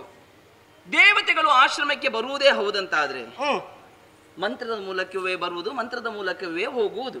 ಪರಮೋಕ್ಷ ಪ್ರಿಯರಾದ ದೇವತೆಗಳು ಪ್ರತ್ಯಕ್ಷವಾಗಿ ಕಾಣಿಸಿಕೊಳ್ಳುವುದಕ್ಕಿಲ್ಲ. ಇದು ತನಕಾದದ್ದು ಹಾಗೆ. ಯಾವಾಗ ಅನುಗ್ರಹ ಮಾಡುವುದಕ್ಕಾದಾಗ, ಅದು ಅನುಗ್ರಹಕ್ಕಾದಾಗ ಪರೋಕ್ಷ ಪ್ರಿಯರಾದ ದೇವತೆಗಳು ಪರೋಕ್ಷ ವ್ಯವಹಾರವೇ ಮಾಡಬೇಕು. ಆಯ್ತು ಬಿಡು, ಇದು ಪ್ರತ್ಯಕ್ಷ ವ್ಯವಹಾರ. ಈಗ ನಿನ್ನ ಕಾರ್ಯಕ್ಕಾಗಿ ಬಂದವ ನೀನು. ನಿನ್ನ ಕಾರ್ಯಕ್ಕೆ ಬಂದವ ನಮ್ಮ ಸಮಯವನ್ನು ನೋಡದೆ ನೀನು ಕಾರ್ಯಕ್ಕೆ ಮುಂದಾಗುವುದಲ್ಲ. ನಮ್ಮ ಸಮಯ ಅಂತ ಹೇಳಿದ್ರೆ ನಿಮ್ಮ ಸಮಯ ಯಾವುದಮ್ಮ? ಅದನ್ನು ನೋಡ್ಬೇಕು ನೀನು. ಯಾವುದು? ಕೊಡ್ತೇನೆ ನಿನಗೆ ಸಮಯ ಕೊಡ್ತೇನೆ ನಾನು, ತೊಂದರೆ ಇಲ್ಲ. ಅದನ್ನು ನೋಡಿ ವ್ಯವಹರಿಸಬೇಕಾಗ್ತದೆ. ಸರಿ ಅಮ್ಮ. ಇದು ಆಶ್ರಮ, ನಾವು ಋಷಿಗಳು. ನಾವಿಲ್ಲಿ ವ್ಯಕ್ತಿಯ ಜೊತೆ ವ್ಯವಹರಿಸುವುದಲ್ಲ, ಗುಣವನ್ನು ನೋಡಿ ವ್ಯವಹರಿಸುವುದು. ರೂಪಸ್ಯ ಗುಣಾಭರಣ, ಜ್ಞಾನಾಭರಣ. ಖಂಡಿತ ಹೌದು, ಆಶ್ರಮ ಧರ್ಮವೇ ಹಾಗೆ. ಅಂತಾದ ಮೇಲೆ ವ್ಯಕ್ತಿ ಪೂಜೆ ಆಗಲಿ, ವ್ಯಕ್ತಿ ನಿಂದನೆ ಆಗಲಿ ನಮ್ಮ ಆಶ್ರಮದಲ್ಲಿ ಇಲ್ಲ, ಮಾಡಕೂಡದು. ಈ ದೇವತೆಗಳಲ್ಲಿ ಆಸುರಿ ಪ್ರವೃತ್ತಿಯೋ ರಾಕ್ಷಸತ್ವವೋ ಕಂಡ್ರೆ ಅವರು ನಮಗೆ ನಿಂದ್ಯರು.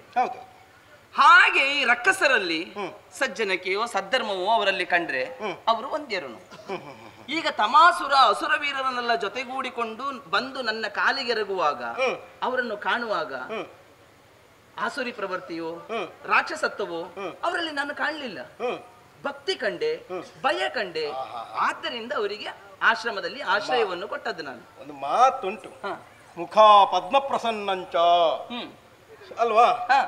ಶೀತಲತೆಯಿಂದ ಮಾತಾಡಬಹುದಾದ ವಾಕ್ಯಗಳು, ಕುಟಿಲತೆ ಎನ್ನುವ ಗುಣ, ಇದ್ಯಾವುದು ತ್ರಿವಿಧಗಳು? ಮೂರ್ಖರ ಗುಣಗಳು ಅಥವಾ ದುರುಳರ ಗುಣಗಳು. ಸರಿ, ಅದು ಎಲ್ಲರಿಗೂ ಅನ್ವಯಿಸ್ತದೆ ಮಾತ್ರ. ಅಲ್ಲ ಎಲ್ಲರಿಗೂ ಅಂತಲ್ಲ. ಈಗ ಎಲ್ಲರಿಗೂ ಅನ್ವಯಿಸುವುದಂತಾದ್ರೆ ಎಲ್ಲರೂ ದುಷ್ಟರು ಅಂತ ಆಯ್ತು. ಅದು ನೀನು ಮಾಡಿದ್ರು ಮತ್ತೆ ಎಲ್ರಿಗೂ ಅನ್ವಯಿಸುವಂತದ್ದೇ ಅದು. ಒಂದುಂಟು, ನೀವು ಆಡಿದೆ, ನಾವು ವ್ಯಕ್ತಿಯನ್ನು ಯಾವ ಕಾಲಕ್ಕೂ ನಿಂದಿಸುವುದಿಲ್ಲ. ಈ ದಮನಾರ್ಥ ಅಂತದ್ದು ರಾಕ್ಷಸ ಅಂದ್ರೆ ಎಂತದ್ದಮ್ಮದು? ಹೌದು, ನಾವು ಪೂಜೆ ಮಾಡ್ತೇವೆ. ಹೌದು, ದಮನಾರ್ಥ. ಹೌದೌದು, ರಾಕ್ಷಸರು ದೂರ ಆಗಲಿ ಅಂತ ನಾವು ಮಾಡುವುದಲ್ಲ. ಜನಾದಿಗಳು ರಾಕ್ಷಸತ್ವ ದೂರವಾಗಲಿ ಅಂತ. ಹೌದು, ಈಗ ಅವರಲ್ಲಿ ರಾಕ್ಷಸತ್ವ ಇಲ್ಲ ಅಂತ ಹೇಗೆ ಹೇಳ್ತೀವಿ? ನಾನು ಹೇಳಿದ್ನಲ್ಲ, ನನಗೆ ಕಾಣ್ಲಿಲ್ಲ ಅಂತ ಹೇಳಿದ್ನಲ್ಲ. ರಾಕ್ಷಸತ್ವ ಅವರು ನನ್ನಲ್ಲಿ ಬಂದು ನನ್ನ ಕಾಲಿಗೆರಗುವಾಗ ರಾಕ್ಷಸತ್ವ ಅವರಲ್ಲಿ ನಾನು ಕಾಣ್ಲಿಲ್ಲ. ನಾನು ಕಂಡದ್ದವರಲ್ಲಿ ಭಕ್ತಿ ಮತ್ತೆ ಭಯ. ಆದ್ದರಿಂದಲೇ ನಾನು ಅವರಿಗೆ ಆಶ್ರಯ ಕೊಟ್ಟದ್ದು. ಭಯ ಅನ್ನುವುದು ಬರುವುದು ಯಾವಾಗ? ಪ್ರಾಣದ ವಿಚಾರ ಬಂದಾಗ. ಸರಿ, ಈಗ ಅವರಿಗೆ ಭಯ ಬಂದದ್ದು ಯಾಕೆ? ತಮ್ಮ ಪ್ರಾಣ ಉಳಿಸಿಕೊಳ್ಳಬೇಕು ಎನ್ನುವುದಷ್ಟೇ ಹೊರತು ಅವರ ಒಳಗೆ ಪಲ್ಲಟವಾಗಿದೆ ಅಂತಲ್ಲ. ಯಾಕೆ? ನಾ ಇಂದ್ರಿಯಾಭಿಮಾನಿ ದೇವತೆ ಇದ್ದೇನೆ. ಇಲ್ಲದೇ ಇದ್ರೆ ರಣಕ್ಷೇತ್ರದಲ್ಲಿ ಬೆನ್ನು ಹಾಕಿ ಓಡಿ ಹೋದವರನ್ನು ಕೊಲ್ಲಬಾರದು ಅಂತ ಶಾಸ್ತ್ರ ನಾನೇನು ಗೊತ್ತಿಲ್ಲದವನೂ ಅಲ್ಲ.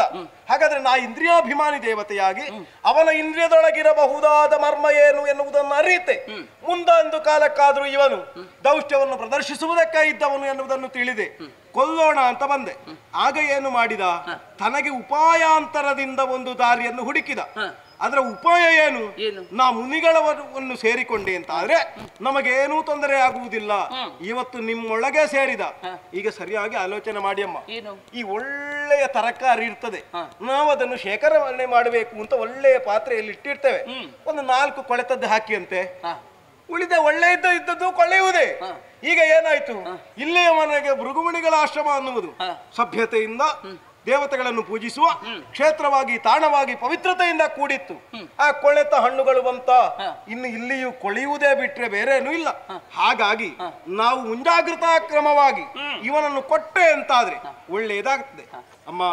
ಸ್ವಲ್ಪ ಯೋಚಿಸಿ ನೋಡು. ಈಗ ನಿನಗೆ ಅವರು ವಿರೋಧಿಗಳು, ದೇವ ವಿರೋಧಿಗಳಾದಂತ ಅವರಿಗೆ ನಾನು ಆಶ್ರಯ ಕೊಟ್ಟಿದ್ದೇನಂತ ನೀನು ಯೋಚನೆ ಮಾಡುವುದು ಬೇಡ, ಬಿಟ್ಟು ಕೊಡ್ತೇನೆ ನಾನು ಅವರಿಗೆ ಮಾತು ಕೊಟ್ಟದ್ದು ಇಷ್ಟೇ, ನನ್ನ ಪತಿ ಬರುವ ತನಕ ಮಾತ್ರ ನಿಮಗೆ ನಮ್ಮ ಆಶ್ರಮದಲ್ಲಿ ಆಶ್ರಯ. ಅವರ ಬಂದ ಮೇಲೆ, ಅವರ ದರ್ಶನ ಆದ ಮೇಲೆ ಅವರು ಯೋಚನೆ ಮಾಡಿ ಮತ್ತೇನಂತ ತೀರ್ಮಾನ ಮಾಡ್ತಾರೆ. ಅಲ್ಲಿ ತನಕ ಮಾತ್ರ ಪತಿವ್ರತೆಯಾದಂತ ನನ್ನ ಹೊಣೆಯದು.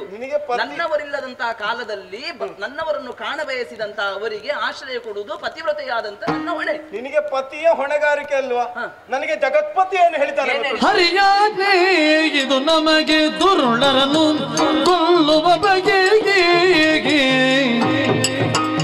ಅರಸುತ ಬಂದೆವು ತರುಣಿಯ ಬಿಡದಿರೆ ಕರುಣೆಯ ನಿನ್ನೊಳಗಿರಿತೆವು ನಿಶ್ಚಯ ಮುನಿರಮಣಿ ಗುಣವಂತೆ.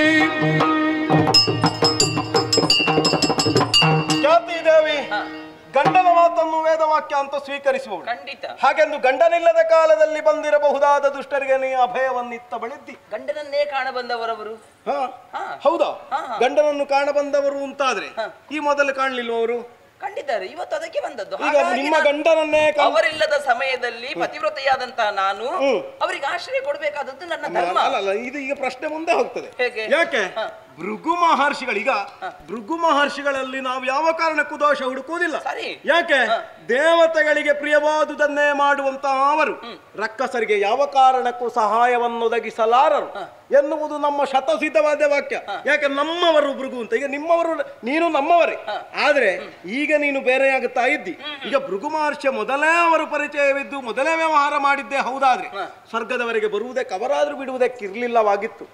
ಈಗ ನೀನು ಏಕಾಕಿನಿಯಾಗಿ ನಿರ್ಧಾರ ಕೈಗೊಂಡು ನನಗೆ ಪತಿಯಾಣತಿ ಉಂಟು ಅಂತ ಆಡಿದ್ರೆ ಅಮ್ಮ, ಲೋಕ ವ್ಯವಹಾರವನ್ನು ಮಾಡುವುದು ಪಾಲನೆ ಕರ್ತವ್ಯವನ್ನು ಮಾಡಬಹುದಾದ ಶ್ರೀಮನ್ನಾರಾಯಣನ ನೇಮದಂತೆ ನಾವು ಹೌದಾದ್ರೆ ಜಗತ್ಪತಿಯೇ ಹೇಳಿದವನಿದ್ದಾನೆ, ಸದ್ಧರ್ಮಿಗಳನ್ನು ಉಳಿಸಬೇಕು, ದುರ್ಜನರನ್ನು ಕೊಲ್ಲಬೇಕು, ತನ್ಮೂಲಕವಾಗಿ ದರೆಯೊಳಗೆ ಕ್ಷೇಮವನ್ನು ನಾವು ಸ್ಥಾಪಿಸಬೇಕು ಅಂತ ಆಡಿದವರಿದ್ದಾರೆ. ಹರಿಯಾಜ್ಞೆ ಇಹುದೇ ಮಗೆ. ಹಾಗಾದ್ರೆ ಹರಿ ಎನ್ನುವವನು ನಿಮಗಿಂತಲೂ ಮೇಲ್ಮಟ್ಟದಲ್ಲಿದ್ದವನು ಅಂತಾದ್ರೆ ಅವನು ಎಲ್ಲವರಿಗೂ ಪತಿ ಅಂತಾದ್ರೆ ಆ ಪತಿತೋದ್ಧಾರಕನೇ ಆಡಿದ ಮಾತುಂಟಮ್ಮ, ರಕ್ಕಸರನ್ನು ಕೊಡುವುದು ಒಳ್ಳೆಯದು ಅಂತ ನನಗನಿಸ್ತದೆ. ಆಗೋದಿಲ್ವಾ? ಒಪ್ಪಿದೆನದಕ್ಕೆ ನಮಾತಿದ್ದವರನು ತಪ್ಪಲು ಹರಿಯಾಜ್ಞೆ ನಿಮಗೆ ಉಲ್ಟೇನು ಸರ್ಪಶಯನನ ಕೇದರು ಬಿಡೆನವರ ದರ್ಪಕ್ಕೆ ಬೆದರೆ ಹೋಗತ್ತ ಸುರವರ.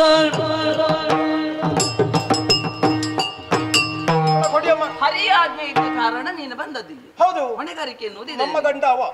ಸರಿ, ಮತ್ತೆ ನನಗವನಲ್ಲ, ಅಲ್ಲ ಲೋಕಕ್ಕೆ ಕೇಳುವರಿದ್ದಾರೆ, ನಿಮ್ಮ ಗಂಡನಿಗೆ. ಹಾಗಾಗಿ ಮತ್ತೆ ಹರಿಯಾಜ್ಞೆ ಅಂತ ಹೇಳ್ತೀಯಲ್ಲ ನೀನು. ಮಾತು ಕೊಟ್ಟಿದ್ದೇನೆ ನಾನು, ಮಾತಿಗೆ ನಾನು ತಪ್ಪಿದೆ ಅಂತ ಆದ್ರೆ ನಿನಗೆ ಯಾರ ಆಜ್ಞೆ ಉಂಟು ಆ ಹರಿ ನನ್ನನ್ನು ಮೆಚ್ಚುತ್ತಾನ ಹೇಳು. ಅಂದ್ರೆ ಮೆಚ್ಚುವುದಕ್ಕೆ ಸಾಧ್ಯವ? ಮಾತಿಗೆ ತಪ್ಪಿದವಳು ನಾನು ವಚನ ಭ್ರಷ್ಟತೆ ಬರ್ತದೆ. ಈಗ ಅದೇ ಮಾತು ನನ್ನಲ್ಲಿ ಕೇಳು. ಏನು? ಈಗ ಅವನೇ ಕೊಟ್ಟ ಕೆಲಸ, ಈ ಕಾರ್ಯವನ್ನು ಮಾಡುವಂತ ಎಲ್ಲಿಯಾದ್ರೂ ಮಾಡದೇ ಇದ್ರೆ ಕಾರ್ಯಭ್ರಷ್ಟತೆ ಬರ್ತದೆ. ಆಗ ನನಗೆ ಯಾವ ದೋಷ? ಯಾವ ದೋಷ? ನಿನಗೆ ಏನು ದೋಷ ಉಂಟು ಅದೇ ನನಗೆ ದೋಷ. ನಾನು ಬಿಟ್ಟು ಕೊಡುವುದಿಲ್ಲ ಅಂತ ಹೇಳಿಲ್ವಲ್ಲ, ಮತ್ತೆ ನಿನಗೆ ವ್ಯವಧಾನ ಇಲ್ವಾ? ಅಮ್ಮ, ನನ್ನ ಪತಿ ಬರುವ ತನಕ ಮಾತ್ರ ಅವರಿಗೆ ಆಶ್ರಮದಲ್ಲಿ ಇರ್ತಾರೆ ಅವರು, ಮತ್ತೆ ಬಿಟ್ಟು ಕೊಡ್ತೇನೆ. ಒಳ್ಳೆಯ ಸಮಯ ಎಲ್ಲ ಹೊತ್ತಿನಲ್ಲಿ ಬರುವುದಿಲ್ಲ. ಬರುವಾಗ ಬಾಗಿಲು ತೆರೆದು ಒಳ ಸೇರಿಕೊಳ್ಬೇಕು. ಈಗ ಸರಿಯಾದ ಕಾಲ. ಎಲ್ಲಿಯಾದ್ರೂ ಬಿಟ್ಟೆ ಅಂತಾದ್ರೆ ನಿಮ್ಮ ಗಂಡ ಬರುವುದೇನು? ನಿಮ್ಮ ಮನೆಯನ್ನೇ ಮಾರಿ ತಿಂದಾನವ. ಹಾಗೆ ಏನೂ ತೊಂದರೆ ಆಗದ ಹಾಗೆ ನಾನಿದ್ದೇನಂತ ಹೇಳಿದ್ನಲ್ಲ. ನೋಡು ಇಂದ್ರ, ಏನು ನೀನು ಕೇಳುವಾಗ ನನಗೊಂದು ಕತೆ ನೆನಪಾಗ್ತಾ ಇದೆ. ಯಾವುದು? ಸನ್ಯಾಸಿ ಒಬ್ಬ ನದಿ ತೀರದಲ್ಲಿ ಹೋಗುವಾಗ ಆಯ ತಪ್ಪಿ ನೀರಿಗೆ ಬಿದ್ದಂತ ಒಂದು ಚೇಳು ಪ್ರಾಣೋತ್ಕ್ರಮಣ ಸ್ಥಿತಿಯಲ್ಲಿ ಒದ್ದಾಡ್ತಾ ಇರ್ತದೆ. ಕಂಡಂತ ಸನ್ಯಾಸಿ ಅದನ್ನು ರಕ್ಷಿಸುವುದಕ್ಕಾಗಿ ಬೊಗಸೆಯ ಮೂಲಕವಾಗಿ ಮೇಲೆತ್ತಿದ ನೀರಿನಿಂದ. ಎತ್ತಿದಾಗ ಆ ಚೇಳೆನ್ನುವುದು ಅವನಿಗೆ ಕುಟುಕಿತಂತೆ. ನೋವಾಯಿತು ಸನ್ಯಾಸಿಗೆ. ಮತ್ತೆ ಕೈ ಚೆಲ್ಲಿದ, ಮತ್ತೆ ಚೇಳು ನೀರಿಗೆ ಬಿತ್ತು, ಮತ್ತೆ ಬೊಗಸೆಯ ಮೂಲಕ ಮೇಲೆತ್ತಿದ, ಮತ್ತೆ ಕುಟುಕಿತು, ಮತ್ತೆ ನೋವಾಯಿತು, ಮತ್ತೆ ಕೈ ಬಿಟ್ಟ, ನೀರಿಗೆ ಬಿತ್ತು ಚೇಳು. ಹೀಗೆ 3-4 ಬಾರಿ ಆಗುವಾಗ ದಾರಿ ಹೋಕ್ಕನೊಬ್ಬ ಇದನ್ನು ನೋಡ್ತಾ ಇದ್ದನಂತೆ. ಆ ಸನ್ಯಾಸಿಯಲ್ಲಿ ಬಂದು ಕೇಳಿದ, ಏನು ಸನ್ಯಾಸಿಗಳೇ ನೀವು, ಚೇಳಿಗೆ ಕುಟುಕುವುದೇ ಅದರ ಸ್ವಭಾವ, ಅದರ ಗುಣ, ಅದು ಗೊತ್ತಿದ್ದು ನೀವು ಅದನ್ನು ರಕ್ಷಿಸುವುದಕ್ಕೆ ಹೋಗ್ತೀರಂತ ಆದ್ರೆ ನಿಮಗೆ ಏನಾಗಿದೆ ಅಂತ ಕೇಳಿದ. ಆಗ ಸನ್ಯಾಸಿ ಹೇಳಿದ್ರಂತೆ, ಸಣ್ಣ ಜಂತು ಅಂದದು, ಅದಕ್ಕೆ ಅದರ ಗುಣವೋ ಸ್ವಭಾವವೋ ಬಿಡ್ಲಿಕ್ಕೆ ಆಗುವುದಿಲ್ಲ ಅಂತ ಆದ್ಮೇಲೆ ಸನ್ಯಾಸಿ ನಾನು, ನನ್ನ ಸ್ವಭಾವವನ್ನು ಬಿಡ್ಲಿಕ್ಕೆ ಆಗ್ತದ? ಸ್ವಭಾವ ಧರ್ಮದಿಂದ ಹೀಗೆ ಬಿಡ್ಲಿಕ್ಕೆ ಆಗುದಿಲ್ಲ. ಜೀವ ದಯಾ ಭಾವ ಅಂತ ಹೇಳ್ತಾರೆ ಅದಕ್ಕೆ. ಹಾಗಿರುವಾಗ ಭಾಷೆ ಕೊಟ್ಟಿದ್ದೇನೆ, ನಿಮ್ಮ ಪ್ರಾಣಕ್ಕೆ ನಾನು ಹೊಣೆ, ನನ್ನ ದೇಹದಲ್ಲಿ ಉಸಿರಿರುವ ತನಕ ನಿಮ್ಮನ್ನು ನಾನು ರಕ್ಷಿಸ್ತೇನೆ ಅಂತ. ಅಂತ ಆದ್ಮೇಲೆ ನನ್ನವರು ಬರುವ ತನಕ ಮಾತ್ರ ನಾನು ಮಾತು ಕೊಟ್ಟದ್ದು. ಅಲ್ಲಿ ತನಕ ನಿಮಗೆ ಕಾಯ್ಬಹುದಲ್ಲ. ಕಾಡಿನಲ್ಲಿ ಹುಲಿಯೊಂದು ದನವನ್ನು ತಿಂದ್ರೆ ಅಪರಾಧ ಅಲ್ಲ, ಅದೇ ಹುಲಿ ಮನೆಯ ಹಟ್ಟಿಗೆ ನುಗ್ಗಿ ದನವನ್ನು ತಿಂದ್ರೆ ಆಗ ಹುಲಿಯನ್ನು ಕೊಲ್ಲಬೇಕು ಅಂತ ಶಾಸ್ತ್ರ ಹೇಳು. ಹಾಗಾದ್ರೆ ಇದ್ರ ಅರ್ಥೇನು, ಯಾವುದೇ ಆದ್ರೂ ಎಲ್ಲಿ ಅಂತ ಇರುವುದು. ಈಗ ನೋಡುವುದಕ್ಕೆ ಹೋದ್ರೆ ತಿರ್ಯಕ್ದಂತವಾದ ಚೇಳು ಒಂದು ತನ್ನ ಸ್ವಭಾವ ಧರ್ಮದಿಂದ ಕಚ್ಚಿತು. ಉಪನಿಷತ್ತುಗಳ ವಿಚಾರವನ್ನು ನೀವು ಆಡಿದ್ರಿ ಅಮ್ಮ, ಆಲೋಚನೆ ಮಾಡಿ ನೋಡು. ಒಬ್ಬಾತ 4 ಕಾಲಿನಿಂದ ನಡೆಯಬಹುದಾದ ವ್ಯಕ್ತಿಯ ತಲೆ ಎನ್ನುವುದು ಮೇಲ್ಮುಖವಾಗಿರ್ತದೆ, ಅದು ಪುರೋಗತಿ ಲಕ್ಷ್ಯವನ್ನು ಹೊಂದಿರುವಂತಹದ್ದು. 4 ಕಾಲಿನ ಪ್ರಾಣಿಯ ತಲೆ ಎನ್ನುವುದು ಮುಂದಾಗಿರ್ತದೆ, ಅದೇನದು ಪ್ರಗತಿಶೀಲವಾದುದು. ಪ್ರಾಣಿಗಳಿಗೆ ಪ್ರಗತಿಮಯವಾಗಿ ಬದುಕಬೇಕಾದು ಅದರ ಧರ್ಮ. ಯಾಕೆ, ಅದು ಏನೇ ತಪ್ಪು ಮಾಡಿದರೂ ಕೂಡ ಅದು ಇನ್ನು ಪ್ರಗತಿಯಾಗುವುದಕ್ಕುಂಟು, ತನ್ಮೂಲಕವಾಗಿ ಅದೊಂದು ತಾಣವನ್ನು ತಲುಪುತ್ತದೆ ಅಂತ. ಆದ್ರೆ 2 ಕಾಲಿನವನು ಹಾಗಲ್ಲ, ತಾನು ಬಹುಜ್ಞಾನವನ್ನು ಹೊಂದಿರ್ತಾನೆ. ಅಧ್ಯಯನದಿಂದ, ಕೇಳಿದ್ದರಿಂದ, ಆಡಿದ್ದರಿಂದ, ಮಾಡಿದ್ದರಿಂದ ಅವ ಸರ್ವಜ್ಞನಾಗುತ್ತಾನೆ. ಹಾಗಾದ್ರೆ ಸರ್ವಜ್ಞವಾದ ನಿಯಮದಿಂದ ಬದುಕಬೇಕಾದ 2 ಕಾಲಿನಿಂದ ನಡೆಯಬಹುದಾದ ತಮನೆಂಬವನು ಅರ್ಥಾತ್ ಸೋಮಕ ನಾಮಕನು ಇಂದು ಲೋಕಕ್ಕೆ ಕತ್ತಲೆಯನ್ನು ಒದಗಿಸ್ತಾನೆ ಅಂತಾದ್ರೆ ಅದಕ್ಕೆ ಪೂರಕರಾಗಿ ನೀವು ಕೂಡ ಉರಿಸಿರಬಹುದಾದ ಅಗ್ನಿಯನ್ನು ನಂದಿಸಿ ದರೆಯೊಳಗೆ ಕತ್ತಲೆಯ ಮೊತ್ತವನ್ನು ಮಾಡುವ ಹಾಗೆ ಮಾಡ್ತೀರಿ ಅಂತಾದ್ರೆ ಇಂದ್ರ ತೊಂದರೆಯಾಗುತ್ತದೆ. ಹಾಗಲ್ಲ, ಈಗ ತಮಾಸುರನಿಂದ ನಿನಗೆ ತೊಂದರೆ ಆಗಿದೆ. ಸೋತು ಓಡಿ ಬಂದವ, ಪ್ರಾಣ ಭಿಕ್ಷೆಗಾಗಿ ಬಂದವ, ಆಶ್ರಯವನ್ನು ಪಡೆದವನು. ಈಗ ನಾನು ಅವನನ್ನು ಯಾಕೆ ಬಿಟ್ಟು ಕೊಡಬೇಕು? ಬಿಟ್ಟು ಕೊಟ್ಟ ನೀನ್ ಏನ್ ಮಾಡ್ತೀಯ? ನೀ ಬಿಟ್ಟು ಕೊಟ್ಟೆ ಅಂತಾರೆ, ಒಬ್ಬಳಾದ ನೀ ಬಿಟ್ಟು ಕೊಟ್ಟೆ ಅಂತಾರೆ ಸರ್ವರ ಹಿತಕ್ಕಾಗಿ ಅವರ ಸಾವಾಗುತ್ತದೆ. ಕೊಲ್ತೀಯ ನೀನು? ಕೊಲ್ತೇನೆ. ಅಂದ್ರೆ ಅವನ ಲೋಕಕ್ಕೆ ತೊಂದರೆ ಆಗ್ತದೆ ಅವನಿಂದ ಮುಗಿಬೇಕು ಅಂತ. ಈ ಮೊದಲಾದದುಂಟ ಯಾರಿಂದಾದ್ರೂ? ಆಗ್ಲಿಲ್ಲ. ದೇವಲೋಕಕ್ಕೆ ಯಾರಾದ್ರೂ ರಕ್ಕಸರು ದಾಳಿ ಮಾಡಿದ್ದಾರೆ? ಬರುವುದಕ್ಕೆ ಮೊದಲಾಗಿ ನೀನು ಬಂದ ಮೇಲೆ ಆಗಿದೆಯಾ? ನಾ ಬಂದ ಮೇಲೆ ಇದು ಪ್ರಥಮ. ನೋಡಿ, ಈಗ ನಾವು ಒಂದು ಪ್ರಕರಣವನ್ನು ಯೋಚನೆ ಮಾಡಬೇಕಾದ್ರೆ ಹಿಂದೊಮ್ಮೆ ಆದದಿದ್ರೆ ಮಾತ್ರ ಅದರ ಬಗ್ಗೆ ಯೋಚಿಸಬೇಕಾಗ್ತದೆ. ಇತಿಹಾಸ ಅನ್ನುವುದು ಮರುಕಳಿಸ್ತದೆ ಅಂತ ಒಂದು ಮಾತುಂಟು. ಹಿಂದಿನ ಚರಿತ್ರೆ ಇಂದಿಗೆ ನಮಗೆ ಪಾಠ. ಹಿಂದಿನ ಚರಿತ್ರೆ ಅಂದ್ರೆ ಏನು? ನನಗಿಂತ ಮುಂದಲಿರಬಹುದಾದ ದೇವೇಂದ್ರನಿಗೆ ಏನೆಲ್ಲ ಕಷ್ಟಗಳು ಬಂದಿದೆ ಸ್ವಲ್ಪ ಆದ್ರೂ ನಾದ್ ಗೊತ್ತೇ ಇರ್ತದೆ ತಾನೆ. ಹಾಗಾದ್ರೆ ಅವ ಅಷ್ಟು ವರ್ಷಗಳ ಕಾಲ ಪಡೆದಿರಬಹುದಾದ ಕಷ್ಟ ನನಗೆ ಆದಿಯಲ್ಲೇ ಬಂದಿದೆ ಅಂತಾದ್ರೆ ಇದು ಇನ್ನು ಕೊನೆಯಾಗಬಾರದು, ಕೊನೆಯವರೆಗೆ ಇರಬಾರದು ಅಂತಲೇ ಭಾವಿಸಿದ್ದೇನೆ. ಈಗ ಬೆಳೆಯುವುದನ್ನು ಈಗಲೇ ಚೂಟಿದ್ರೆ ಒಳ್ಳೆಯದಂತ. ಇಂದ್ರಿಯ ಅಭಿಮಾನಿ ದೇವತೆ ನೀನು ಅಂತ ಹೇಳಿದ್ಯಾ, ಇನ್ನೊಬ್ಬರಲ್ಲಿ ಇಂದ್ರಿಯ ಬದಲಾವಣೆ ನಿನಗೆ ಅರ್ಥ ಆಗ್ತದೆ. ಈಗ ನನ್ನದು ಅರ್ಥ ಆಗ್ಬೇಕಲ್ಲ ನಿನಗೆ. ನಾನು ಬಿಟ್ಟು ಕೊಡ್ತೇನೆ, ಬಿಟ್ಟು ಕೊಡುವುದಿಲ್ವಾ? ಋಷಿ ಧರ್ಮದಿಂದ ಅದಾಗುದಿಲ್ಲ. ಮತ್ತೆ ಎಲ್ಲದನ್ನು ನಿಮ್ಮ ನಿಯಂತ್ರಣ ಅದನ್ನು ಒಪ್ಪಿಕೊಳ್ತೀಯಲ್ಲ. ನಿಮ್ಮ ನಿಯಂತ್ರಣ ಇಲ್ಲ, ನನ್ನ ನಿಯಂತ್ರಣ ನಿನ್ನಲ್ಲಿ ಯಾಕಿಲ್ಲ? ಯಾಕಿಲ್ಲ? ಋಷಿ ಪತ್ನಿ ಎನ್ನುವ ಕಾರಣ ಅದಿಲ್ವಲ್ಲ ನಿನಗೆ, ಅದನ್ನು ಒಪ್ಪಿಕೊಳ್ತೀಯಲ್ಲ. ಹಾಗಾದ್ರೆ ಕಾಯುವ ವ್ಯವಧಾನ ಉಂಟ ನಿನಗೆ? ಆಗೋದಿಲ್ಲ ಅಂತ ನೀನೇನು ಬಂದು ಈಗ ನೋಡಿ, ನಾನು ಸ್ವತಂತ್ರ, ನಿಮ್ಮ ಇಂದ್ರಿಯ ಗುಣವನ್ನು ತಿಳಿಯುವ ಸ್ವತಂತ್ರತೆ ನನ್ನಲ್ಲಿ ಇರ್ತಿದ್ರೆ ನಾ ಬದಲಾವಣೆ ಮಾಡ್ಲಿಕ್ಕಾದ್ರೂ ಪ್ರಯತ್ನ ಬರ್ತಾ ಇದ್ದೆ. ಈಗ ನಾ ಇಷ್ಟು ಕೇಳಿಕೊಳ್ಳುವುದೇನು ದೈನ್ಯತೆಯಿಂದ? ನನಗೆ ನಿಮ್ಮನ್ನು ಬದಲಾಯಿಸುವುದಕ್ಕಾಗುವುದಿಲ್ಲ, ನೀವಾಗಿ ಬದಲಾಗಿ ಅಂತ. ನನ್ನನ್ನು ತಿಳುವಳಿಕೆ ನೀವು ಬದಲಾಗಿ ಅಂತ. ನಾನು ಬಿಟ್ಟು ಕೊಡುವುದಿಲ್ಲ, ಸ್ಪಷ್ಟವಾಗಿ ಹೇಳ್ತಾ ಇದ್ದೇನೆ, ಬಿಟ್ಟು ಕೊಡುವುದಿಲ್ಲ. ನೀನು ಬಂದು ಕೇಳುವುದೇನು? ಸರ್ಪಶಯನನ್ನೇ ಬಂದು ಕೇಳಿದ್ರು ಬಿಟ್ಟು ಕೊಡುವುದಕ್ಕೆ ಸಾಧ್ಯ ಇಲ್ಲ. ಮುನಿ ಬಾಲ ನಂಗನೆ ನಿನ್ನ ಮಧ್ರಾಯುಧದಿ ಹೊಯ್ದು ಕೂಳರಂ ತೀರಿಸುವೆಯನು ತೆಲ್ಲವರು ತಮ್ಮ ಕೈದುಗಳ ಛಳಪಿಸಿದರು.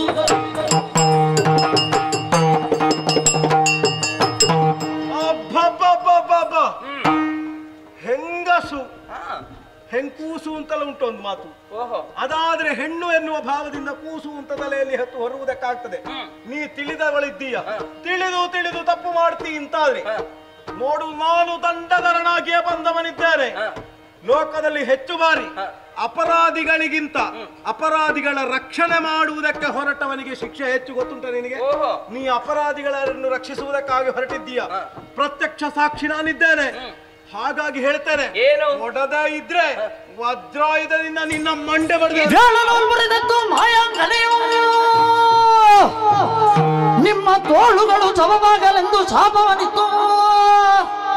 ಆಲಯದೊಳಿರುತ್ತಿರಲು ದಿವಿಜರಂಜುತ್ತ ಶ್ರೀಲೋಲನ ಮೃತಿಗೈದರು. ಆಶ್ರಮ ಇದು, ಪರಿಜ್ಞಾನವಿರಲಿ ನಿನಗೆ. ಆಶ್ರಮ ಹೌದು, ಅಹಂಕಾರ ಆಶ್ರಮದಲ್ಲಿ ಇದ್ದವರಿಗೆ ಆಶ್ರಮದಲ್ಲಿದ್ದ ಹಾಗಿದ್ದೀರ ನೀವು. ನನ್ನನ್ನು ಶಿಕ್ಷಿಸುವುದಕ್ಕೆ ಏನು ವಜ್ರಾಯುಧವನ್ನು ಎತ್ತತೀಯ? ಪತಿವ್ರತೆಯಾದಂತ ನಾನು ಅದನ್ನೇ ಅಂಗೀಕರಿಸಿ ಆಚರಿಸಿ ನಡೆದು ಬಂದದ್ದೇ ಹೌದಂತಾದ್ರೆ ಎತ್ತಿದಂತ ನಿನ್ನ ಕೈ ಎನ್ನುವುದು ಶವವಾಗಲಿ, ಶವವಾಗಲಿ.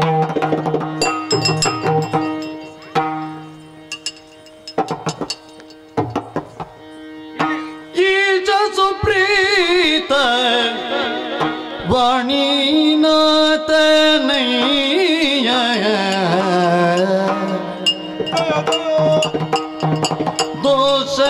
ದೋಷರಗಿತರುಳು ಮುನಿಸೇಕೆ ಜಿಯ ಕೇಶವಾಚ್ಯುತ ಬಂದು ಸಲಕು ನೀನೆಂದು ವಾಸವಾದ್ಯರು ಧ್ಯಾನಿಸುತ್ತಿರಲೆಂದು ಈಶ ಸುಪ್ರೀತ ವಾಣಿನಾಥನಯ್ಯ.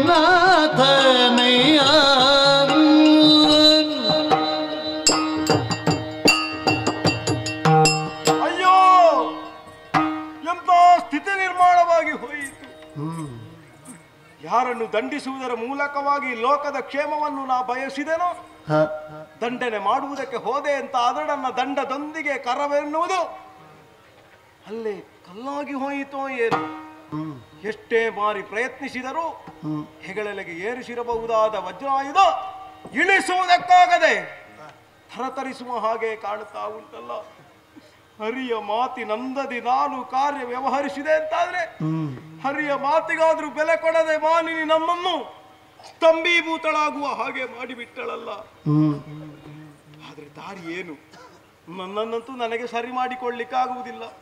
ನನ್ನನ್ನು ಸರಿ ಮಾಡಲಿಕ್ಕೆ ಅಂತಲೇ ಇರುವವರು ನಮ್ಮ ದೇವರು, ಜಗದ ಬಂಧು, ನಮ್ಮೆಲ್ಲರ ತಂದೆ ಶ್ರೀಮನ್ನಾರಾಯಣ. ದೇವರೇ, ಸ್ವಾಮಿ ನೀನೇ ರಕ್ಷಣೆ ಮಾಡು, ಸ್ವಾಮಿ ರಕ್ಷಣೆ ಮಾಡು.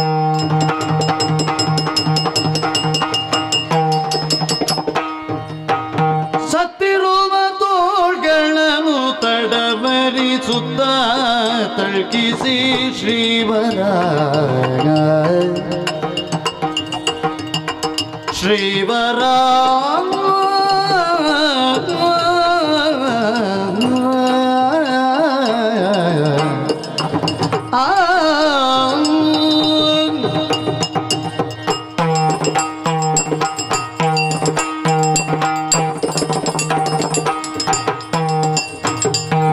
ಸತ್ತಿರುವ ತೋಳ್ಗಳನ್ನು ತಡವರಿಸುತ್ತ ತಳ್ಕಿಸಿ ಶ್ರೀವರ ಚಿತ್ತದಲ್ಲಿ ಬೇಸತ್ತುಕೊಳ್ಳುವರೆ ವಾರ್ತೆಯೇನು? ಚಿತ್ತದಲ್ಲಿ ಬೇಸತ್ತುಕೊಳ್ಳುವರೆ ವಾರ್ತೆಯೇನು? ಚಿತ್ತದಲ್ಲಿ ಬೇಸತ್ತುಕೊಳ್ಳುವರೆ ವಾರ್ತೆಯೇನು? ಸುರಪ ಸುರಪ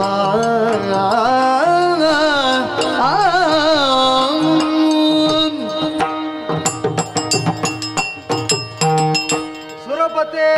ಓ ಜಗನ್ನಾಥ, ಒಂದೆಡೆಯಿಂದ ದೇವಗುರುಗಳಾದ ಬೃಹಸ್ಪತಿ ಆಚಾರ್ಯರು, ಮತ್ತೊಂದೆಡೆಯಿಂದ ನೀನು, ದಿಕ್ಪತಿಗಳು, ದೇವಪ್ರತಿನಿಧಿಗಳು ಎಲ್ಲರೂ ಒಮ್ಮತದಿಂದ ಏಕವ್ಯಕ್ತಿಯಾಗಿ ಶಕ್ತಿಯಾಗಿ ನನ್ನನ್ನೇ ಪ್ರಾರ್ಥಿಸುವಾಗ ಏನು ಬಂತು ಅತ್ಯಾತುರತೆ ಅಂತ ಪಕ್ಕನೆ ನಾ ಕಾಣಿಸಿಕೊಂಡ್ರೆ ಪ್ರತ್ಯಕ್ಷನಾದ ವೇಳೆಯಲ್ಲಿ ಮನಸ್ಸು ಮರುಗುತ್ತಾ ಇರುವುದನ್ನು ಕಂಡೆ. ಕಂಬನಿಯಿಂದ ಅಶ್ರುಧಾರಿ ಇಳಿತಾ ಇರುವುದನ್ನು ಕಂಡೆ. ಕಲ್ಲಿನಿಂದ ಏನಾದ್ರೂ ಕಣ್ಣೀರು ಬರ್ತದೆ ದೇವ್ರೆ? ಕೆಲವೊಮ್ಮೆ ಕಲ್ಲಿನಂತಹ ಕಾಠಿಣ್ಯವನ್ನು ತೋರಿದ್ದರ ಪರಿಣಾಮವಾಗಿ ಕಣ್ಣೀರು ಇಳಿಯುತ್ತದೆ.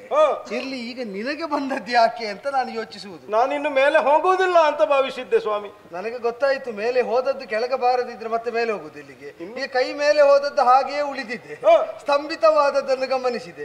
ಮೇಲೆ ಹೋಗುವುದಿಲ್ಲ, ಕೆಳಗೂ ಹೋಗುವುದಿಲ್ಲ. ನಾನಿನ್ನು ಪೀಠಕ್ಕೆ ಜನ ಇಲ್ವಾ ಅಂತ ತಿಳ್ಕೊಂಡಿದ್ದೆ. ಅಲ್ಲ, ಆದ್ರೂ ಕೈ ಹೋದ್ರೂ ಚಿಂತಿಲ್ಲ, ಪೀಠಕ್ಕೊಂದು ಜನ ಬೇಕಲ್ವ? ಅಲ್ಲಿ ನಾನೇ ಅಂತ ಒಂದು ಹೇಳಿದ್ದೀರಿ. ಅದೇ ನಿನ್ನ ಕೈಯಾಡದ ಕಾಲದಲ್ಲಿ ನೀ ಪೀಠದಲ್ಲಿ ಕುಳಿತು ಏನು ಮಾಡುವುದಕ್ಕಾಗುವುದಿಲ್ಲ. ನಮ್ಮ ಪ್ರಭಾವ ಹೇಗೆ ಪ್ರಕಟ ಆಗುವುದು ಅಂದ್ರೆ ನಮ್ಮ ಕರ್ತೃತ್ವದಲ್ಲಿ. ಆ ಕರ್ತೃತ್ವಕ್ಕೆ ದ್ಯೋತಕವಾದದ್ದು ನಮ್ಮ ಕೈಗಳು. ನಾವು ಮಾಡಬೇಕು ಅಂತ ಆದರೆ ಆ ಕರ್ತೃತ್ವಕ್ಕೆ ಪೂರಕವಾಗಿ ಒದಗುವ ನಮ್ಮದೇ ಅವಯವ ಇಂದ್ರಿಯ. ಅದೇ ನಿಶ್ಚಯಷ್ಟಿತವಾದದ್ದು ಅಂತ ಆದ್ರೆ ಸುರಪತಿ ಉಳಿದವರಲ್ಲಿ ಯಾರು ಸಕ್ರಿಯರಾಗಬೇಕು, ಯಾರು ನಿಷ್ಕ್ರಿಯರಾಗಬೇಕು ಅಂತ ನಿರ್ಣಯಿಸುವವ. ಸುರಪತಿಯಲ್ಲೇ ಯಾವುದು ಸಕ್ರಿಯವಾಗಬೇಕು, ಯಾವುದು ನಿಷ್ಕ್ರಿಯ ಅಂತ ನಿರ್ಣಯಿಸುವುದಕ್ಕೆ ಮತ್ಯಾರೋ ಬಂದಿದ್ದಾರೆ ಅಥವಾ ಇದ್ದಾರೆ ಅಂತ ಆದ್ರೆ ಇದು ಯಾರಿಂದ ಆದ ಭವನೆ? ಆಶ್ರಮದ ಅಂಗಳದಲ್ಲಿ ನಿಂತುಕೊಂಡು ನೀ ಹೀಗೆ ಕಣ್ಣೀರ್ಗೆರೆಯುವಂತಹ ಅನಿವಾರ್ಯತೆ ಯಾರಿಂದ ಬಂತು, ಯಾಕೆ ಬಂತು ಹೇಳಬಾರದು ಸ್ವಾಮಿ? ಎರಗುತ್ತಾನುತಿಸಿದ ನಾರಾಯಣನೆ ನಿನ್ನ ಕರುಣೆಯಿಂದುಳಿದುದೇ ಬದುಕು, ನಿನ್ನ ಕರುಣೆಯಿಂದುಳಿದುದೇ ಬದುಕು. ಕರುವೆಯ ಸಾಧ್ಯಳು ಬಿಡಳಮ್ಮ ಸುಮ್ಮನೆ, ಕರುವೆ ಅಸಾಧ್ಯಳು ಬಿಡಳಮ್ಮ ಸುಮ್ಮನೆ. ಹರಿಯೇ ನೀನೇ ಗತಿ ನಮಗೆ, ಹರಿಯೇ ನೀನೇ ಗತಿ ನಮಗೆ. ಎರಗುತ್ತನು ತೀಸಿದ ನಾರಾಯಣನೆ ನಿನ್ನ ಕರುಣೆಯಿಂದುಳಿದುದೇ ಬದುಕು. ನಾರಾಯಣ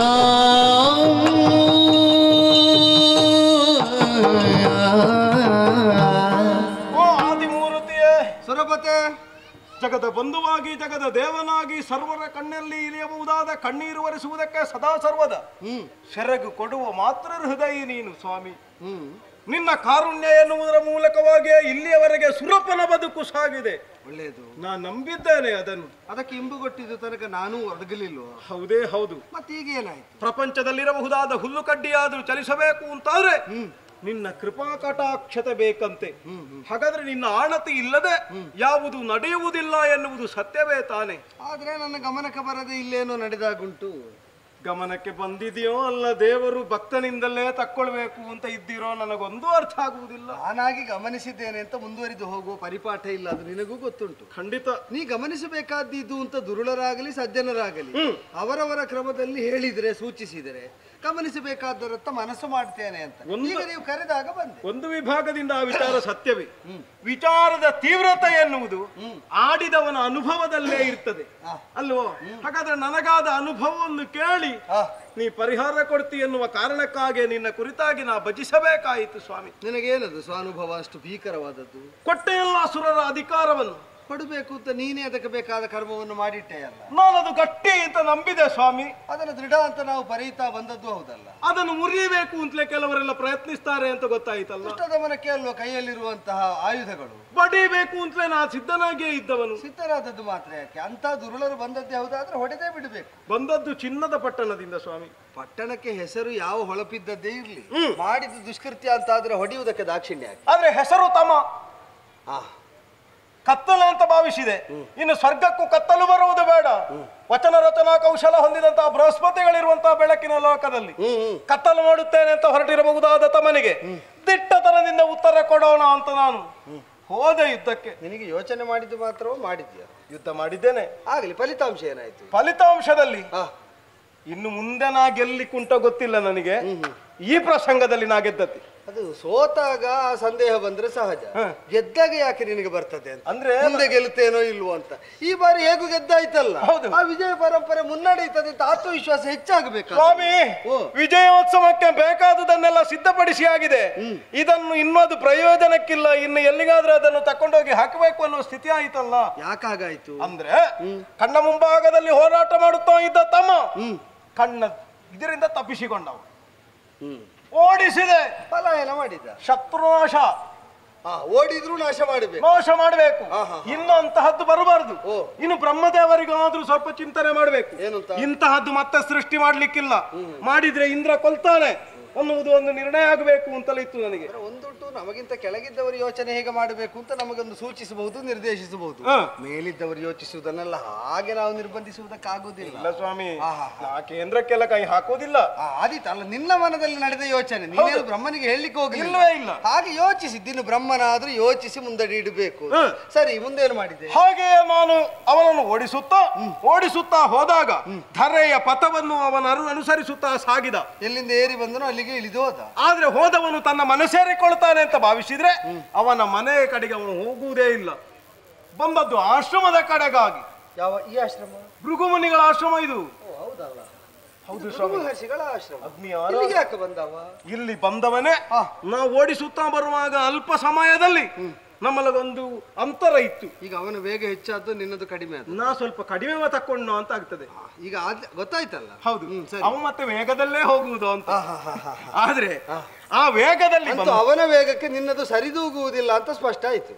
ಹೆಚ್ಚು ತಕೊಂಡ ವೇಗ ಇನ್ನೂ ಉಳಿಯುವುದಿಲ್ಲ ಅಂತ ನನಗೆ ಸ್ಪಷ್ಟ ಆಯ್ತು. ಈಗ ಅವರ ವೇಗವೇ ಅವರ ಅವಘಡಕ್ಕೆ ಕಾರಣವಾಗ್ತದೆ ಅಂತ ನಿನಗೆ ಗೊತ್ತಿದ್ದರೆ ನಿನ್ನ ವೇಗವನ್ನು ನಿಯಂತ್ರಿಸುವಲ್ಲಿ ಯಾರು ಆಕ್ಷೇಪ ಹೇಳಲಿಕ್ಕೆ? ನಾನು ನಿಯಂತ್ರಣದಲ್ಲೇ ಇದ್ದೆ. ಅಷ್ಟು ಹೊತ್ತಿಗೆ ಅಲ್ಲಿ ಇದ್ದಂತಹ ಮಾನಿನಿ ಅಂದ್ರೆ ಭೃಗು ಮಹರ್ಷಿಯ ಹೆಂಡತಿಯಾದ ಖ್ಯಾತಿ ದೇವಿ ಅವರನ್ನು ಆಶೀರ್ವದಿಸುವುದನ್ನು ಕಂಡೆ. ನಮಸ್ಕಾರ ಮಾಡಿದ್ರೆ ಆಶೀರ್ವಾದ ಮಾಡುವುದು ಕೆಲವು ವರ್ಗದವರಿಗೆ ಸಹಜವಾದ ಶೀಲ, ಸ್ವಭಾವ. ಆದ್ರೆ ಮನೆಯ ಒಳಗೆ ಕಳುಹಿಸಿಕೊಟ್ಲು ಅಲ್ಲ. ಅವ ಏನು ಕೇಳಿದ್ರು, ಇವಳು ಯಾಕೆ ಒಳಗೆ ಕಳಿಸಿದ್ಲು ನನಗೆ ಗೊತ್ತಿಲ್ಲ. ನಿನಗೆ ಗೊತ್ತಾಯ್ತಾ? ಯಾಕೆ ಒಳಗೆ ಕಳುಹಿಸಿದಳು ಎನ್ನುವ ಹಾಗೆ ಪಕ್ಕನೆ ಬಂದು ಕೇಳಿದೆ. ಏನಮ್ಮ ಇದು? ಸ್ವಲ್ಪ ಒಟ್ಟುಗಳೆಲ್ಲ ತಡೆದು ಸ್ವಲ್ಪ ಹೊಡೆದೆ ನಾನು. ಯಾರಿಗೆ? ಒಟ್ಟುಗಳಿಗೆ. ಒಟ್ಟುಗಳಿಗೆ ಹೊಡೆಯುತ್ತಾ ಮುನ್ನಡೆದೆ. ಅದು ನೀವು ಒಟ್ಟುಗಳಿಗೆ ಹೊಡೆದೆ ಅಂತ ಹೇಳುವಾಗ 2 ಹೆಜ್ಜೆ ಹಿಂದೆ ಹೋಗುದು ಯಾಕೆ? ಹೊಡಿಯ ಪೆಟ್ಟು ತಿನ್ಬೇಕಾದವರು ಅವರೂ ಅಲ್ಲ, ಹೊಡಿಬೇಕಾದ ನಾನು ಅಲ್ಲ.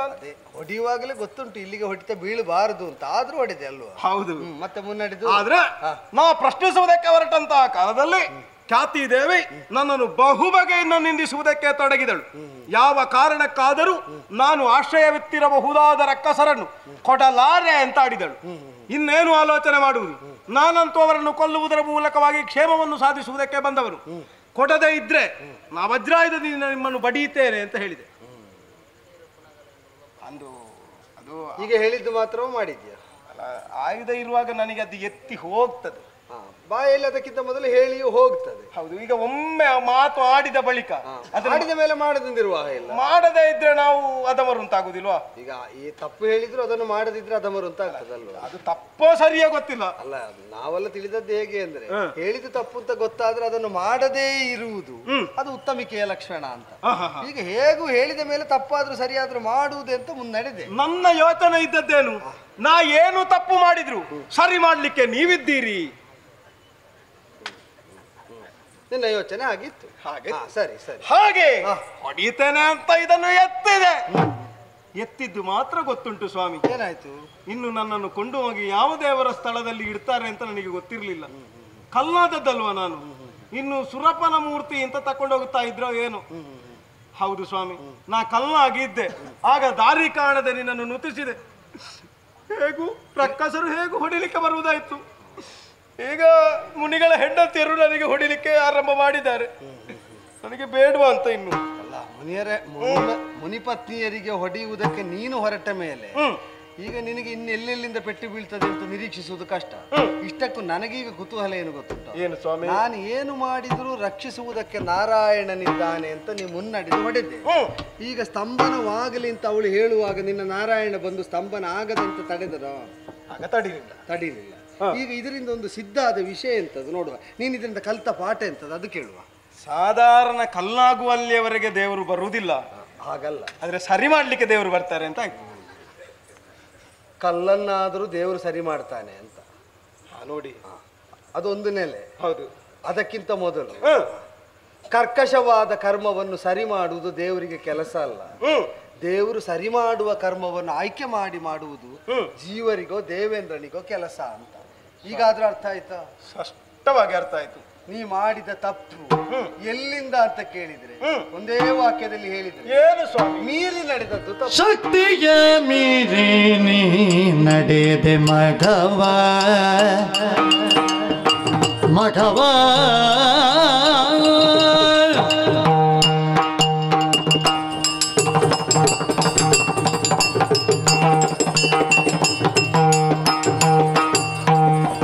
ಶಕ್ತಿಯ ಮೀರಿ ನೀ ನಡೆದೆ ಮಗವ ಕೋಪೋದ್ರಿಕ್ತಳ ಗೆಲುಬದ ಸಾಧ್ಯ ಯುಕ್ತವೇ ಹಿಂದೊಲೆ ಪಾರುಗಾಣುವುದಿಂತು ಯುಕ್ತವೇ ಹಿಂದೊಲೆ ಪಾರುಗಾಣುವುದಿಂತು ಯುಕ್ತಿಯ ಮುಂಗಣಿ ನಾನು ಮಘವ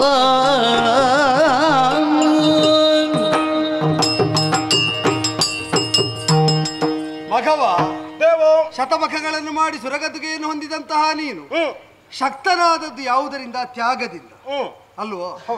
ದೇಹದ ಬಲುಹಿನಿಂದಲ್ಲ, ತೋಳಲ್ಲಿದ್ದಂತಹ ಹೆಚ್ಚಿನದಾದ ಶಕ್ತಿ ವಿಶೇಷದಿಂದಲೂ ಅಲ್ಲ. ಆದರೆ ಮುನುಸತಿಯಾದವಳನ್ನು ನೀ ಏನು ಅಂತ ಗ್ರಹಿಸಿದೆಯೋ ಗೊತ್ತಿಲ್ಲ. ಶಿವನ ಕುರಿತಾಗಿ ಒಂದು ಮಾತುಂಟು. ಏನು ಸ್ವಾಮಿ? ಶಿವ ಶಕ್ತಿಯಿಂದ ಯುಕ್ತನಾದರೆ ಶಿವ, ಶಕ್ತಿ ವಿರಹಿತನಾದರೆ ಅವ ಶಿವನಾಗುವುದಕ್ಕಿಲ್ಲ, ಮತ್ತೇನಾಗ್ತಾನೆ? ಅವ ಶವನಾಗುತ್ತಾನೆ. ಇದು ಶಿವವನ್ನು ಶವವಾಗಿಸುವುದಕ್ಕೆ ಹೇಳಿದ ಸೂತ್ರ ಅಲ್ಲ.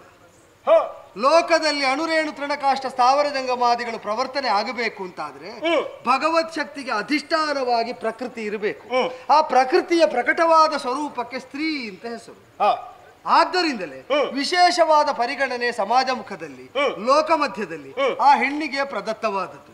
ಸದಾ ಸರ್ವದಾ ಸುರಕ್ಷಿತವಾಗಿರಬೇಕಾದ, ಸಂರಕ್ಷಿತವಾಗಿರಬೇಕಾದಂತಹ ಶಕ್ತಿ ವಿಶೇಷ ಅದು ಎಂಬುದರಿಂದ ಬಾಲ್ಯದಲ್ಲಿ ಪಿತನ ಅಧೀನದಲ್ಲಿ, ಯೌವನದಲ್ಲಿ ಪತಿಯ ಅಧೀನದಲ್ಲಿ, ವೃದ್ಧಾಪ್ಯದಲ್ಲಿ ಪುತ್ರನ ಅಧೀನದಲ್ಲಿ ಅವಳು ರಕ್ಷಿತಳಾಗಬೇಕಾದವಳು. ಯಾವುದನ್ನು ನಾವು ರಕ್ಷಿಸುವುದು? ಅಮೂಲ್ಯವಾದದ್ದನ್ನು, ಅನರ್ಘ್ಯವಾದದ್ದನ್ನು, ಶ್ರೇಷ್ಠವಾದದ್ದನ್ನು.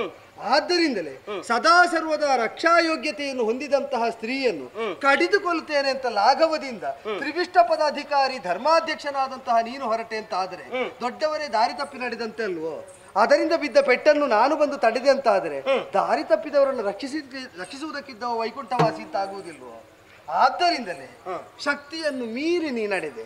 ತಿಳಿ ಹೇಳಿದಲ್ಲಿಯ ತನಕ ನಿನ್ನ ಪ್ರವೃತ್ತಿ ಸರಿಯೇ ಉಂಟು, ಆದ್ರೆ ತಿದ್ದಿಕೊಳ್ಳುವುದಿಲ್ಲ ಅಂತ ಸ್ಪಷ್ಟ ಆದ ಕಾಲದಲ್ಲಿ ಹೊಡೆದು ಬಡೆದಾದರೂ ಹೆಣ್ಣನ್ನು ಸರಿ ಮಾಡ್ತೇನೆ ಅಂತ ಹೊರಟ್ರೆ ನಿತ್ತ ನೆಲೆ ಯಾವುದು ಅಂತ ನೀ ಮರೆತಿದ್ದಿ ಅಂತ ತಾತ್ಪರ್ಯ. ಭಗವಂತ, ದೇವಲೋಕದಲ್ಲಾದ್ರೂ ನಿಂದ್ಯವಾದಂತಹ ಕರ್ಮ ಭೂಲೋಕದಲ್ಲಿ ಸಾಧು ಅಂತ ಆಗುವುದಕ್ಕುಂಟ? ಆಗುವುದಿಲ್ಲ ಅಲ್ವೋ? ತಪ್ಪು ಮಾಡಿದ್ರೆ ಪತನವೇ. ಆದ್ದರಿಂದಲೇ ಇದೀಗ ಮೇಲೆ ಹೋದದ್ದಲ್ಲೇ ಸ್ತಬ್ಧವಾದದ್ದು ನಿನಗಿದ್ದ ಪತನ. ನೀನು ಹಾಗೆ ಸ್ತಬ್ಧವಾದ ಸ್ಥಿತಿಯಲ್ಲಿ ಮತ್ತೆ ಮೇಲೆ ಹೋಗುವಂತಿಲ್ಲ. ಗೆಲುವಿನ ಅಂಚಿನಲ್ಲಿದ್ದಂತಹ ನೀನು ಸೋಲನ್ನು ತಾನಾಗಿ ಬರಮಾಡಿಕೊಂಡಿಯಲ್ಲ. ಭಗವಂತ, ಓ ಒಂದು ಸಂಶಯ ಎಡೆ ಮಾಡಿ ಕೊಡ್ತದೆ ಇಲ್ಲಿ. ಏನು ಸಂಶಯ? ಅವಳು ಮಾನಿನಿಯಾಗಿ ವ್ಯವಹಾರ ಮಾಡಿದಳು ಅಂತ ಕೇಳಿದ್ರೆ ಅಲ್ಲ, ಅವಳೇನು ಮಾಡಿದಳು? ಏನು ಮಾಡಿದಳು? ತಾನು ಕೊಡುವುದಿಲ್ಲ, ನಾನು ಸಬಳೆ ಇದ್ದೇನೆ ಎನ್ನುವ ಹಾಗೆ ಆಡಿದ್ದಾಳೆ. ಅಬಲೆಯಾಗಿರಬಹುದಾದ ಅವಳು ಸಬಲೆಯಾದದ್ದು ಯಾವಾಗ ಅನ್ನುವುದು ಪ್ರಶ್ನೆ ಬರುವುದಿಲ್ವಾ?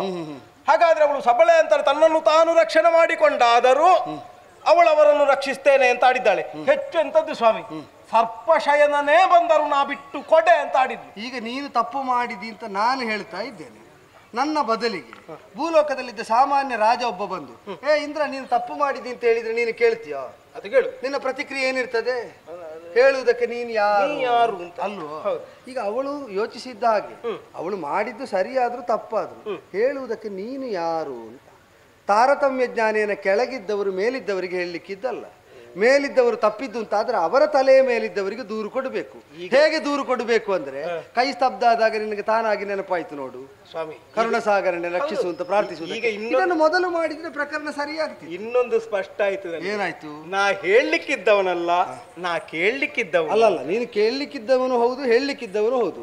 ನಿನ್ನಿಂದ ಕೆಳಗಿದ್ದವರಿಗೆ ಹೇಳುವುದಕ್ಕೂ ನೀನೆ, ನಿನ್ನಿಂದ ಮೇಲಿದ್ದವರು ಹೇಳಿದ್ದನ್ನು ಕೇಳುವುದಕ್ಕೂ ನೀನೆ. ಎರಡು ಉಂಟು ನನಗೆ. ನಾನು ಒಂದು ಹೇಳ್ತೇನೆ, ಕೇವಲ ಕೇಳ್ತೇನೆ ಅಂತ ಹೊರಟವರು ಉದ್ಧಾರ ಆಗುದಿಲ್ಲ, ಬರೇ ಹೇಳುವುದು ಅಂತ ಹೊರಟವರು ಉದ್ಧಾರ ಆಗುದಿಲ್ಲ. ಕೇಳ್ತಾ ಹೇಳುವುದಕ್ಕೆ ಹೊರಟವರ ಮಾತಿನ ಸ್ವಾರಸ್ಯ ಹೆಚ್ಚಾಗ್ತದೆ, ಅವರಿಗೆ ಲೋಕದ ಮನ್ನಣೆ ತಾನಾಗಿ ಲಭ್ಯವಾಗ್ತದೆ. ನೀನು ಸರ್ವಮಾನ್ಯನಾಗಬೇಕು ಅಂತಾದ್ರೆ ಕೇಳಬೇಕಾದವರನ್ನು ಕೇಳ್ತಾ ಹೋಗಬೇಕು, ಹೇಳಬೇಕಾದ್ದನ್ನು ಮಾತ್ರ ಆಯ್ಕೆ ಮಾಡಿ ಹೇಳ್ತಾ ಹೋಗಬೇಕು. ಈಗ ಕೋಪೋದ್ರಿಕ್ತಳಾದ ಹೆಣ್ಣೊಬ್ಬಳನ್ನು ಈ ಭೂಮಿಯ ನೆಲೆಯಲ್ಲಿ ನಿಂತು ಈಗ ಅವಳು ತಪ್ಪು ಮಾಡಿದ್ದಾಳೆ, ನಿನ್ನನ್ನು ಸ್ತಂಭಿಸಿದ್ದಾಳೆ ಅಂತ ನಾನು ಹೋಗಿ ಸುದರ್ಶನ ಪ್ರಯೋಗ ಮಾಡಿ ಒಮ್ಮೆಗೆ ಕೊಲ್ಲುವುದಕ್ಕಾಗ್ತದ? ಆಗುದಿಲ್ಲ ಸ್ವಾಮಿ. ಈಗ ಕೊಲ್ಲಬಹುದು ಅಂತ ಆದ್ರೆ ಸ್ತ್ರೀ ಹತ್ಯೆ ಎಂಬುದು ಮಹಾಪಾತಕ ಅಂತ ನಾವು ವೇದಾನುಶಾಸನ ಮಾಡಿ ಇಟ್ಟದ್ದು ಯಾಕೆ? ಮತ್ತೆ ನೀನು ನನಗೆ ಶಾಸ್ತ್ರ ಹೇಳಿ ನೀನು ಆದ್ದರಿಂದಲೇ ಹೇಳಿದ್ದು. ನಾವು ಹೇಳಿದ್ದು ಶಾಸ್ತ್ರ ಅಂತ ಆದ್ರೆ ಆ ಶಾಸ್ತ್ರ ಮರ್ಯಾದೆಯ ಒಳಗೆ ಕಾರ್ಯವನ್ನು ಸಾಧಿಸುವುದು ಹೇಗೆ? ಹಾಗಾದ್ರೆ ನಾವು ಕೊಂದದ್ದರಿಂದ ಅವಳು ಸಾಯಬಾರದು ಅಲ್ವಾ? ಹಾಗಾದ್ರೆ ಅವಳಿಗೆ ಸಾಯುವ ಯೋಗ ಉಂಟು ಅಂತಾದ್ರೆ ಏನು ಮಾಡುವ? ಅದು ನನಗೆ ಗೊತ್ತಾಗ್ಲಿಕ್ಕಿಲ್ಲ ಸ್ವಾಮಿ. ನಾವು ಕೊಟ್ಟ ಸಾವು ಅವಳಿಗೆ ಸಿಗಬಾರದು.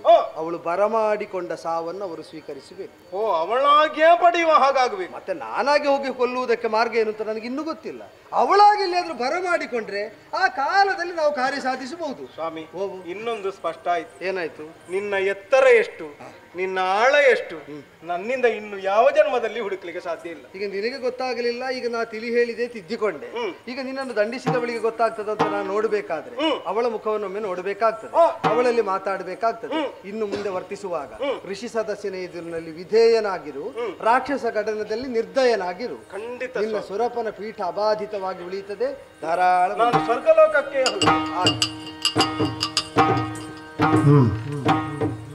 ಎಂತವರಿಗೂ ತಪ್ಪಾಗುತ್ತದೆ. ತಿದ್ದಿಕೊಳ್ಳುವ ಔದಾರ್ಯ ಉಂಟು, ಸಂಸ್ಕಾರ ಉಂಟು ಸುರಪತಿಗೆ. ಆದ್ದರಿಂದ ತಿಳಿ ಹೇಳಿ ಮೇಲಕ್ಕೇರಿಸಿ ಕಳಿಸಿದೆ. ಸರಿ. ಆದ್ರೆ ಇಲ್ಲಿದ್ದವರಿಗೆ ಉಂಟೋ ಅಂತ ಲೋಕಕ್ಕೆ ಪಾಠ ಹೇಳುವವರ ಗುರುಕುಲ ಅಲ್ವ ಇದು? ನೋಡು, ಅವಳಿಗೊಂದು ಪಾಠ ಮಾಡಿ ನೋಡು. ಮಾಯಾಗನೆಯ ಕೇಳಿ ಆಯುತೀರಿಪೆ ಖಳರ ಪಾಯದಿಂದೆನುತ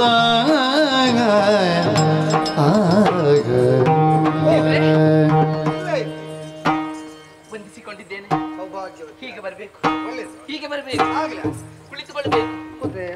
ವೈಕುಂಠ ಧಾಮದಿಂದ ಜೀವಲೋಕಕ್ಕೆ ಕಾರುಣ್ಯ ದೃಷ್ಟಿಯನ್ನು ಬೀರಿ ಬಂದವರು. ಹೌದು ಭಗವಂತ, ಆಸನ ಕೊಟ್ಟಿದ್ದೇನೆ, ಅರ್ಘ್ಯಪಾದ್ಯಗಳನ್ನು ಎಲ್ಲ ಬಂತು. ಮನಪೂರ್ವಕವಾಗಿ ವಂದಿಸ್ತಾ ಇದ್ದೇನೆ. ಆಗ್ಲಿ, ಆಗ್ಲಿ. ಅಲ್ಲ, ನನ್ನಿಂದ ಏನು ಸೇವೆ ಆಗಬೇಕು ಅಂತ. ಈಗ ನಾ ಬೇಕಾದದನ್ನು ಕೇಳಿದ್ರೆ ಕೊಡಬಲ್ಲೆಯ? ದೇವರು ಕೇಳ್ತಾ ಇರುವುದು. ಹೌದೌದು. ಆಗುದಿಲ್ಲ ಅಂತ ಹೇಳುವುದಕ್ಕೆ ಸಾಧ್ಯವೇ? ಇಲ್ವಾ? ಖಂಡಿತ ಇಲ್ಲ. ಈಗ ಒಳಗಿದ್ದಂತ ತಮಾದಿಗಳನ್ನು ಬಿಡು ಅಂದ್ರೆ ಬಿಡ್ತೀಯ ದೇವರಿಗಾಗಿ? ದೇವ್ರೆ, ಅದಾಗ್ತದ?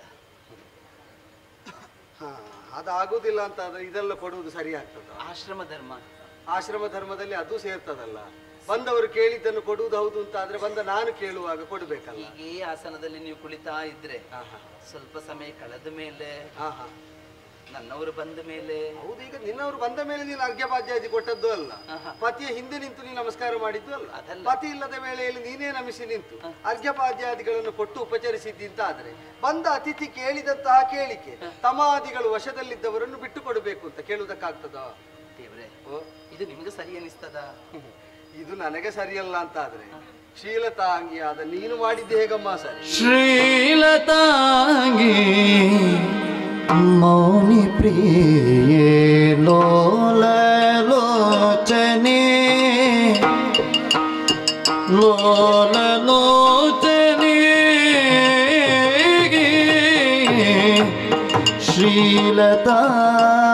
ಶ್ರೀಲತಾಂಗಿ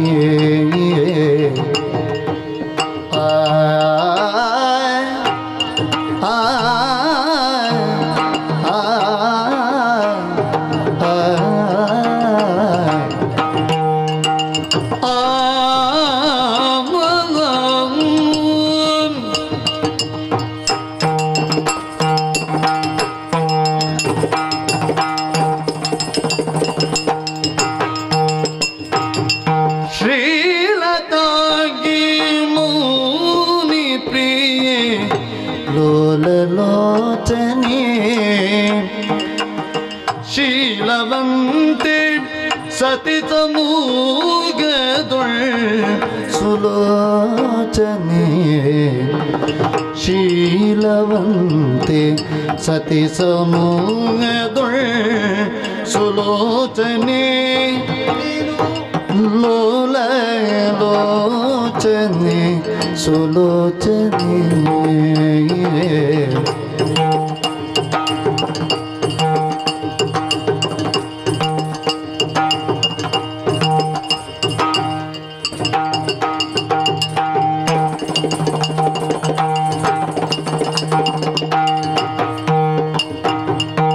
ಖಂಡಲಾದಿ ದಿವಿಜಯರನ್ನು ದಂಡಿಸಿರುವೆಯ ಖಂಡಲಾದಿ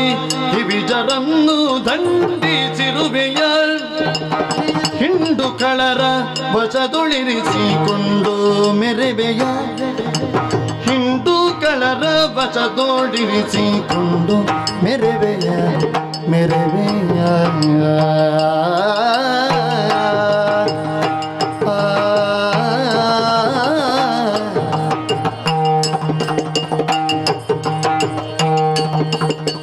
ಖಂಡಲಾದಿ ದ್ವಿಜರನ್ನು ದಂಡಿಸಿರುವೆಯ ಹೆಣ್ಣು ಕನ್ನಡ ಬಸದೊಡಿಸಿಕೊಂಡು ಮೆರವೆಯ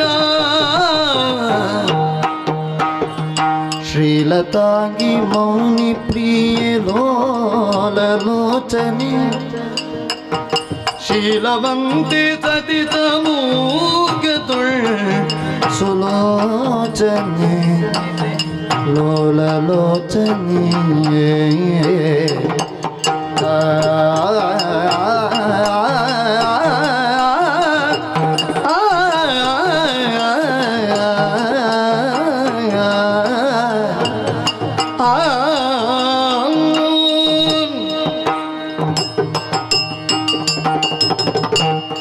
ಶೀಲತಾ ಯಾಕೆ ಹಾಗೆ ವಿಶೇಷಣದಿಂದ ವಿನಿಯೋಗಿಸಿ ನಿನ್ನನ್ನು ಕರೀತಾರೆ ಅಂದ್ರೆ ಯಾಕೆ? ನಿನ್ನ ಸ್ವಭಾವ, ಸಹಜತೆ, ಶಾರೀರ ಅದೆಲ್ಲವೂ ಸಮನ್ವಿತವಾಗ್ತದೆ ಆ ವಿಶೇಷಣದಲ್ಲಿ ಎಂಬುದರಿಂದ ಯೋಚನೆ ಮಾಡು.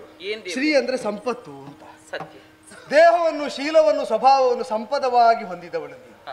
ಲತೆಯೊಂದು ಹೇಗೆ ಮರವನ್ನು ಆಶ್ರಯಿಸಿ ಸುಳಿದು ಸುತ್ತಿ ತನ್ನನ್ನು ತಾನು ಬೆಳೆಸಿಕೊಳ್ತದೋ, ಸುಮಭರಿತವಾಗ್ತದೋ, ಫಲಭರಿತವಾಗ್ತದೋ, ಹಾಗೆಯೇ ನೀನು ಕೂಡ ಪತಿ ಎಂಬ ಮಹಾವೃಕ್ಷವನ್ನು ಆಶ್ರಯಪ್ರದಾಯಕವಾಗಿ ಅಂಗೀಕರಿಸಿ ಸುಳಿದು ಸುತ್ತಿ ಅದನ್ನು ಆಶ್ರಯಿಸಿಯೇ ನೀನು ನಿನ್ನತನವನ್ನು ಪ್ರಕಟಿಸಬೇಕು. ಸತಿ ಸಮೂಹದಲ್ಲಿ ಲೋಲಲೋಚನೆಯಾದಂತಹ ನೀನು ಚಾಂಚಲ್ಯಪೂರಿತವಾದ ನೇತ್ರಗಳಿಂದಲೇ ವಿರಾಜಿತಳಾದದ್ದರಿಂದ ಶ್ಲಾಘನೆಗೆ ಯೋಗ್ಯಳಾದದ್ದಲ್ಲ.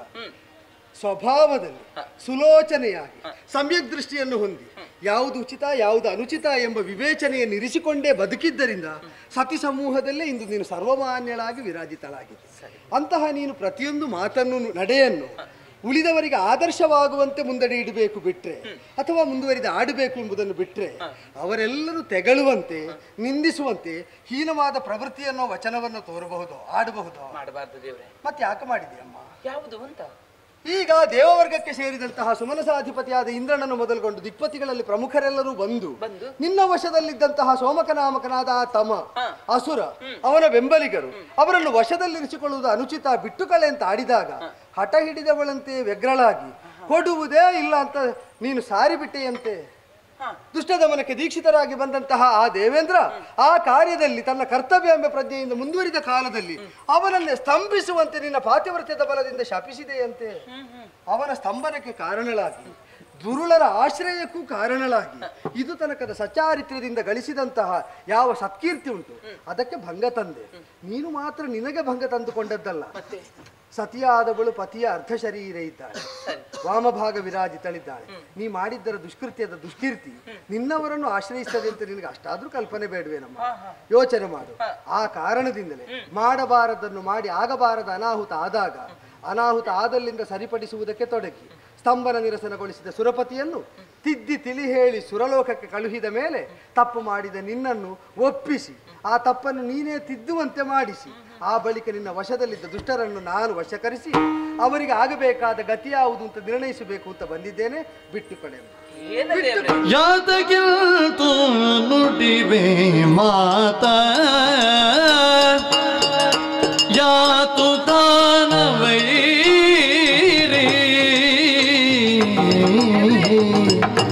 ಯಾತಕ್ಕೆ ಇಂತು ನುಡಿವೆ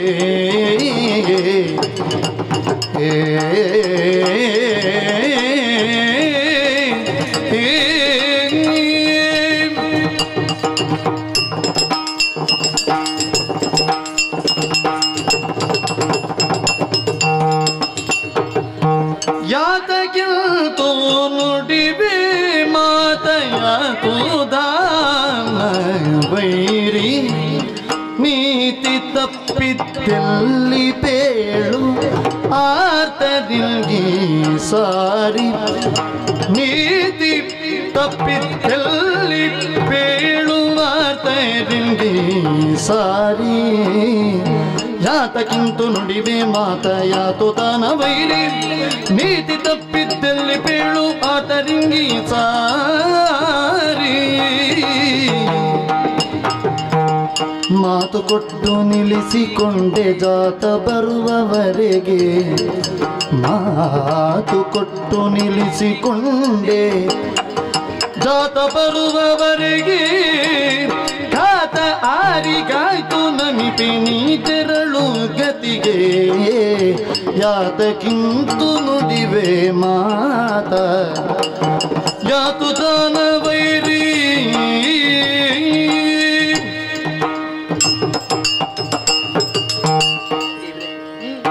ನಾನು ನೀತಿ ತಪ್ಪಿದ್ದೇನ? ಹಾಗೆ ನನಗೆ ಕಂಡದ್ದರಿಂದಲೇ ಅಲ್ವ ಎಷ್ಟು ವಿಶದೀಕರಿಸಿದ್ದು. ಇಲ್ಲ ದೇವ್ರೆ, ಹಾ ತಮಾಸುರ ಅಸುರ ವೀರರು ಪ್ರಾಣಭೀತಿಯಿಂದ ಆಶ್ರಮಕ್ಕೆ ಬಂದವರು. ಅವ್ರು ಯಾರು ಎನ್ನುವುದಾಗಿ ನಾ ಮೊದಲು ತಿಳಿದವಳಲ್ಲ. ಪ್ರಾಣ ಭಿಕ್ಷೆ ಬೇಕು ಅಂತ ಬೇಡಿದ್ರು. ನಿಮ್ಮ ಪ್ರಾಣಕ್ಕೆ ನಾನು ಹೊಣೆ, ನನ್ನ ಪತಿ ಬರುವ ತನಕ ನಿಮಗೆ ಏನು ತೊಂದರೆ ಆಗದಾಗ ನಾನು ನೋಡಿಕೊಳ್ತೇನೆ ಅಂತ ಅವರಿಗೆ ನಾನು ಮಾತನ್ನು ಕೊಟ್ಟೆ. ಹಿಂದೆ ಮುಂದೆ ನೋಡದೆ ಕೊಟ್ಟ ಮಾತು. ಹೌದು, ಪ್ರಾಣ ಭೀತಿಯಲ್ಲಿದ್ದ ಕಾರಣ. ಹೌದಪ್ಪ, ಶರಣಾಗತರಿಗೆ ರಕ್ಷಣೆ ಕೊಡಬೇಕಾದದ್ದು ಆಶ್ರಮ ಧರ್ಮ ತಾನೇ. ಹಾಗೆ ನಾನು ಅವರನ್ನು ರಕ್ಷಿಸಿದವರು.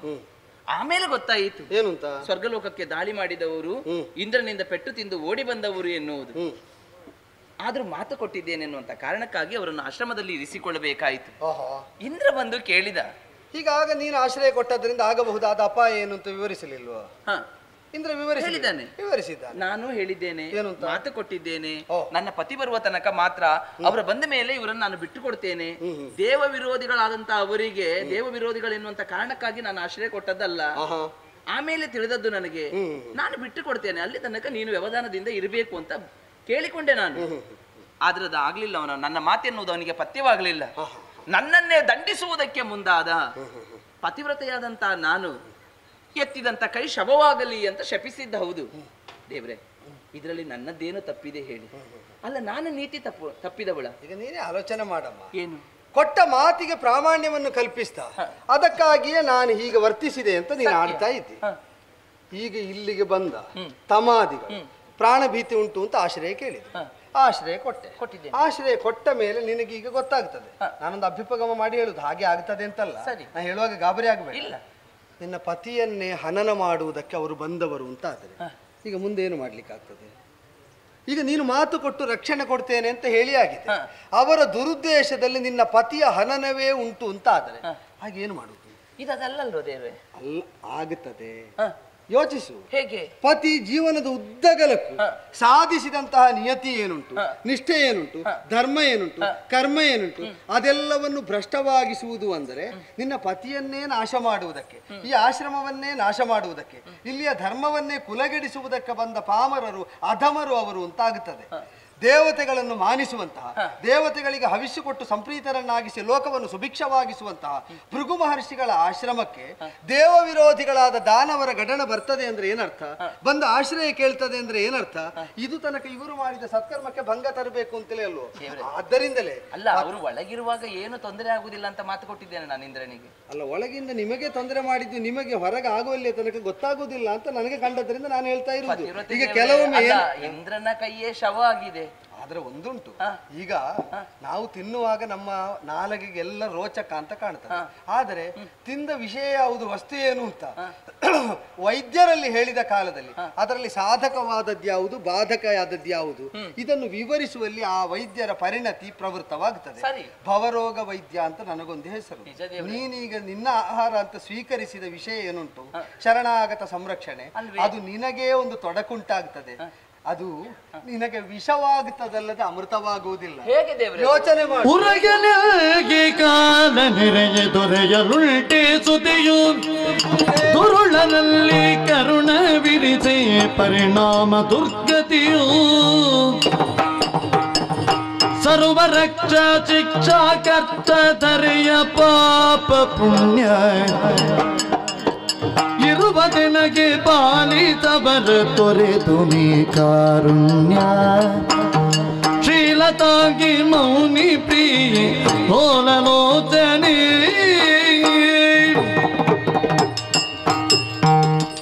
ಉರಗರಿಗೆ ಹಾಲೆರೆದರೆ ಅದರಿಂದಲೇ ಅಮರ ಫಲ ಸಿಗುತ್ತದೆ ಅಂತಲೋ ಅಮೃತ ಪೇಯ ಸಿಗುತ್ತದೆ ಅಂತಲೋ ನಾವು ನಿರೀಕ್ಷಿಸುವುದಕ್ಕಿಲ್ಲ.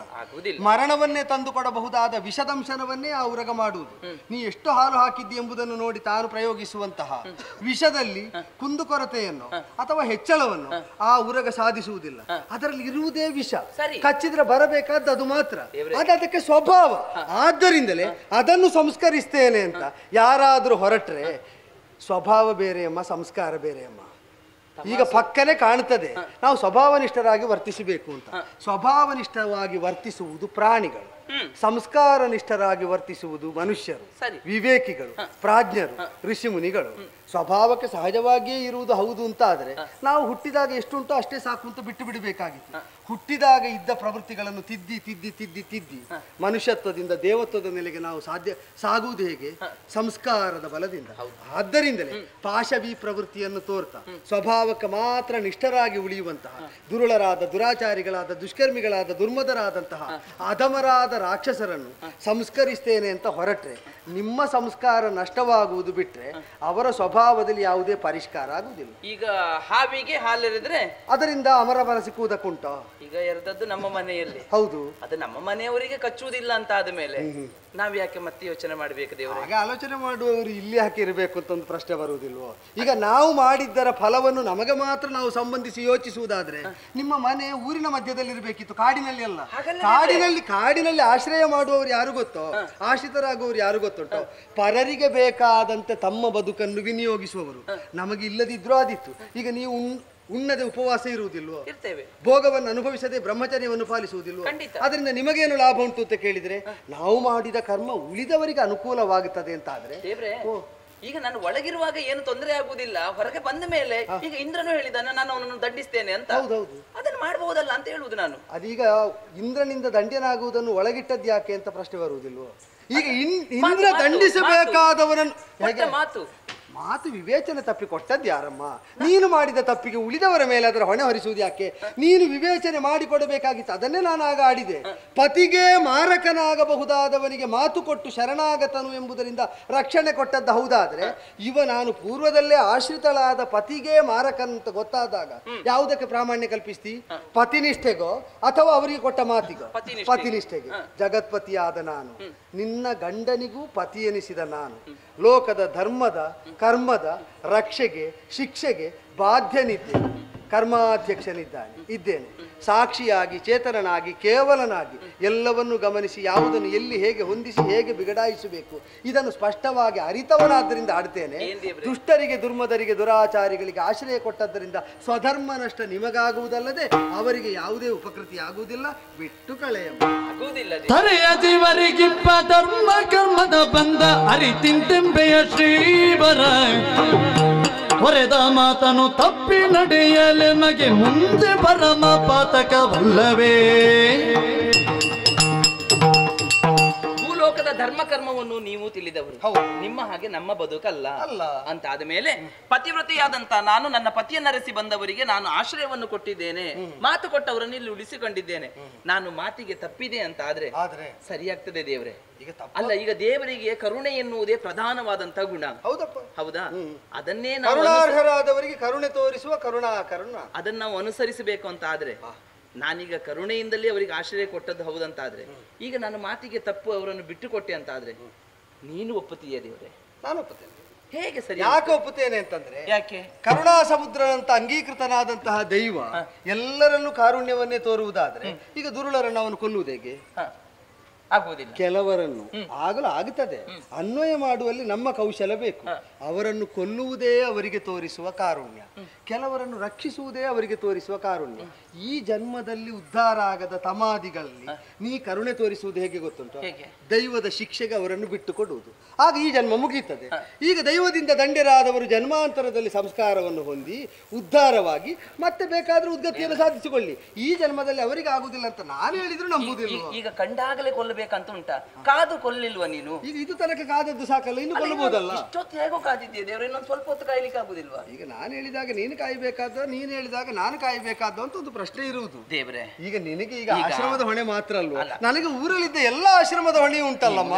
ನಿಮಗಿರ್ಬಹುದು, ಹೌದು. ಆದ್ರೆ ನನ್ಗೆ ನನ್ನ ಪತಿಯೇ ಮುಖ್ಯ. ಪತಿವಾಕ್ಯವೇ ವೇದವಾಕ್ಯ ಅಂತ ಆದ ಮೇಲೆ ಅವರು ಹೇಳಿದ ಹಾಗೆ ನಡೆದುಕೊಡ್ಬೇಕಾದದ್ದು ನಾನು. ಈಗ ವಿಷಯ ಏನು ಅಂದ್ರೆ ಕೊಟ್ಟ ಮಾತನ್ನು ತಪ್ಪುವುದಿಲ್ಲ ಅಂತ. ತಪ್ಪುವುದಿಲ್ಲ. ನಾನು ಭಕ್ತ, ನೀನು ದೇವ, ನಾನು ನನ್ನನ್ನು ನಿನಗೆ ಪ್ರಪನ್ನನಾಗಿಸಿಕೊಂಡಿದ್ದೇನೆ ಎಂಬುದು ನಿನ್ನ ಪತಿಯ ಮಾತು, ಅನುಸರಿಸಿದ ನಿನ್ನ ಮಾತು ಹೌದು. ಈ ಮಾತು ನನಗೆ ನೀವು ಹೇಳಿದ್ದು ಎಷ್ಟೋ ಸಹಸ್ರಾರು ವರ್ಷಗಳ ಮೊದಲಿನಿಂದ ಪ್ರತಿದಿನ ಹೇಳ್ತಾ ಇದ್ದೀರಿ. ಅದಕ್ಕೆ ಭಂಗ ಬರುವಂತೆ ಈಗ ನನ್ನ ಸಂಕಲ್ಪಕ್ಕೆ ವಿರೋಧವಾಗಿ ಇವರಿಗೆ ಆಶ್ರಯ ಕೊಟ್ಟದ್ದು. ಮಾತು ತಪ್ಪುವುದಿಲ್ಲ ಅಂತ ಆದ್ರೆ ಮೊದಲು ಮಾತು ಕೊಟ್ಟದ್ದು ನನಗೆ, ಅದೇ ತಪ್ಪಬಾರದು. ನನಗೆ ಬೇಕಾದಾಗ ವರ್ತಿಸಬೇಕಾಗ್ತದೆ. ಅದು ವರ್ತಿಸಲಿಲ್ಲ ಅಂತ ಆದ್ರೆ ನನಗೆ ನನ್ನ ಪತಿ ಹೇಳಿದ್ದು ಮಾತ್ರ ಪರಮ ಪ್ರಮಾಣ.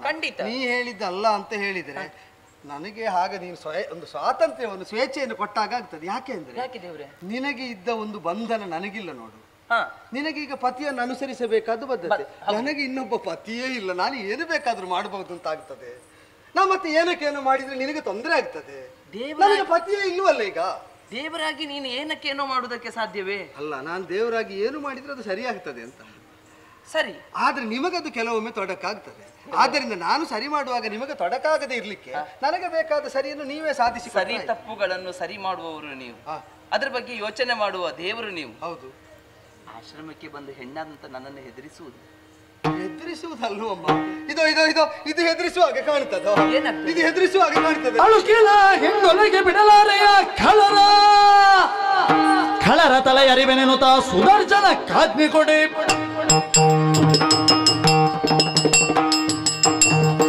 ಅದಕ್ಕೆ ಆಶ್ರಮ, ಅರಮನೆ ಮತ್ತೆ ವೈಕುಂಠ, ಸ್ವರ್ಗ ಅಂತ ಭೇದ ಇಲ್ಲ. ಸುದರ್ಶನ. ಅದಕ್ಕೆ ಪ್ರದರ್ಶನಾವಕಾಶ ಯಾವಾಗ ಸಿದ್ಧಿಸುವುದು ಅಂತ ಅಂದ್ರೆ ನನ್ನ ಸಂಕಲ್ಪಕ್ಕೆ ವಿರೋಧವನ್ನು ಮಾಡುವವರನ್ನು ಖಳರು ಅಂತ ನಿರ್ಣಯಿಸಿ ತರೆಯುವಲ್ಲಿ ಮಾತ್ರ ಅದಕ್ಕೆ ಅತ್ಯಾಸಕ್ತಿ. ಅದಕ್ಕೆ ಹೆಚ್ಚಿನ ವಿವೇಚನೆ ಇಲ್ಲ. ಆದ್ದರಿಂದಲೇ ಇದನ್ನು ನಾನು ಧರಿಸಿಕೊಂಡದ್ದು. ಈಗ ಇದು ಅದುರ್ತಾ ಇರುವುದು ಯಾಕೆ ಗೊತ್ತುಂಟು? ನಿನ್ನ ಸಂಕಲ್ಪ ವಿರೋಧ ಇದರಿಂದ ಆಗ್ತಾ ಉಂಟು. ನನ್ನನ್ನು ಬಿಡು ಬಿಡು ಹೋಗ್ತೇನೆ, ಕಡಿಯುತ್ತೇನೆ ಅಂತ ಹೇಳ್ತಾ ಉಂಟು. ಈಗ ಹೀಗೆ ಇದು ಹೇಳಿದ ಮೇಲೆ ಈಗ ಯೋಚನೆ ಮಾಡು. ಸುದರ್ಶನ ಹೇಳಿದಾಗ ನೀನು ಹೇಳಿದ ಹಾಗೆ ಸುದರ್ಶನವ ಇಲ್ಲ. ಅದು ಭಕ್ತನಿಗೆ ಅಧೀನವಾಗಿ ದೇವರೋ, ದೇವರಿಗೆ ಅಧೀನವಾಗಿ ಭಕ್ತರೋ ಅಂತ ಕೇಳಿದ್ರೆ ದೇವರಿಗೆ ಅಧೀನವಾಗಿ ಪ್ರಪಂಚವೇ ಇರ್ತದೆ. ಹಾಗೆ ಅಂತ ಭಕ್ತನಿಗೆ ಅಧೀನವಾಗಿ ಭಕ್ತಿ ಕ್ರೀತೋ ಜನಾರ್ದನ, ಜನಾರ್ದನ ಭಕ್ತಿಯಿಂದ ಕ್ರಯ ಮಾಡಿದವರಿಗೆ ಸಿಗುತ್ತಾನಂತೆ. ನನ್ನನ್ನು ತನ್ನ ಭಕ್ತಿಯಿಂದ ಕ್ರಯ ಮಾಡಿದವನು. ನೀವು ಭಕ್ತರು ಅಂತ ಹೇಳ್ತಾ ಈಗ ದೊಡ್ಡ ದೊಡ್ಡವರು ಸಿಕ್ಕಿದಾಗ ನಿನ್ನ ಕ್ರಯ ಎಷ್ಟು ಅಂತ ಕೇಳುವವನು. ಅಲ್ಲ, ಅದನ್ನು ನೀನು ಅಲುಗಾಡಿಸುವುದಾ ಅದಾಗಿ ಅಲುಗಾಡಿಸುವುದಾ?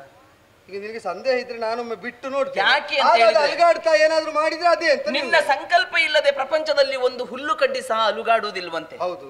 ಈಗ ಸುದರ್ಶನ ಅಲುಗಾಡ್ತಾ ಇದೆ ನಿನ್ನ ಸಂಕಲ್ಪ. ನನ್ನ ಸಂಕಲ್ಪದಲ್ಲಿ ಇನ್ನೂ ಒಂದು ಉಂಟಮ್ಮ. ಏನು ದೇವ? ನಾನಾಗಿ ಯಾರನ್ನು ಕೊಲ್ಲಬೇಕು ಅಂತಲೂ ಬಯಸುವುದಿಲ್ಲ, ಯಾರನ್ನು ಉದ್ಧಾರ ಮಾಡಬೇಕು ಅಂತಲೂ ಬಯಸುವುದಿಲ್ಲ. ತಮಗೆ ಉದ್ಧಾರದ ಅರ್ಹತೆ ಉಂಟೋ, ಸಾವಿನ ಅರ್ಹತೆ ಉಂಟೋ ಅಂತ ಜೀವರು ತಾನಾಗಿ ನಿರೂಪಿಸಿದ ಮೇಲೆ ಅವರ ನಿರೂಪಣೆಯ ಮೇಲಿನ ಫಲವನ್ನು ಕೊಡುವ ಕರ್ಮ. ನನಗೂ ನೋಡ್ಬೇಕು ಏನಂತ. ಏನ್ ನನ್ನನ್ನು ಕೊಲ್ತೀಯ ನೀನು? ಹೆಣ್ಣಾದಂತ ನನ್ನನ್ನು ನೀನು ಕೊಂದ ನಂತರ ಪ್ರಪಂಚದವರು ನಿನ್ನನ್ನು ದೇವರು ಅಂತ ಹೇಗೆ ನಂಬುತ್ತಾರೆ ಅಂತ ನನಗೂ ನೋಡ್ಬೇಕು. ನಿನಗೆ ನೋಡ್ಬೇಕು. ತೋರಿಸಲ್ಲ? ನೋಡುವ, ತೋರಿಸಲ್ಲ, ನೋಡೋಣ.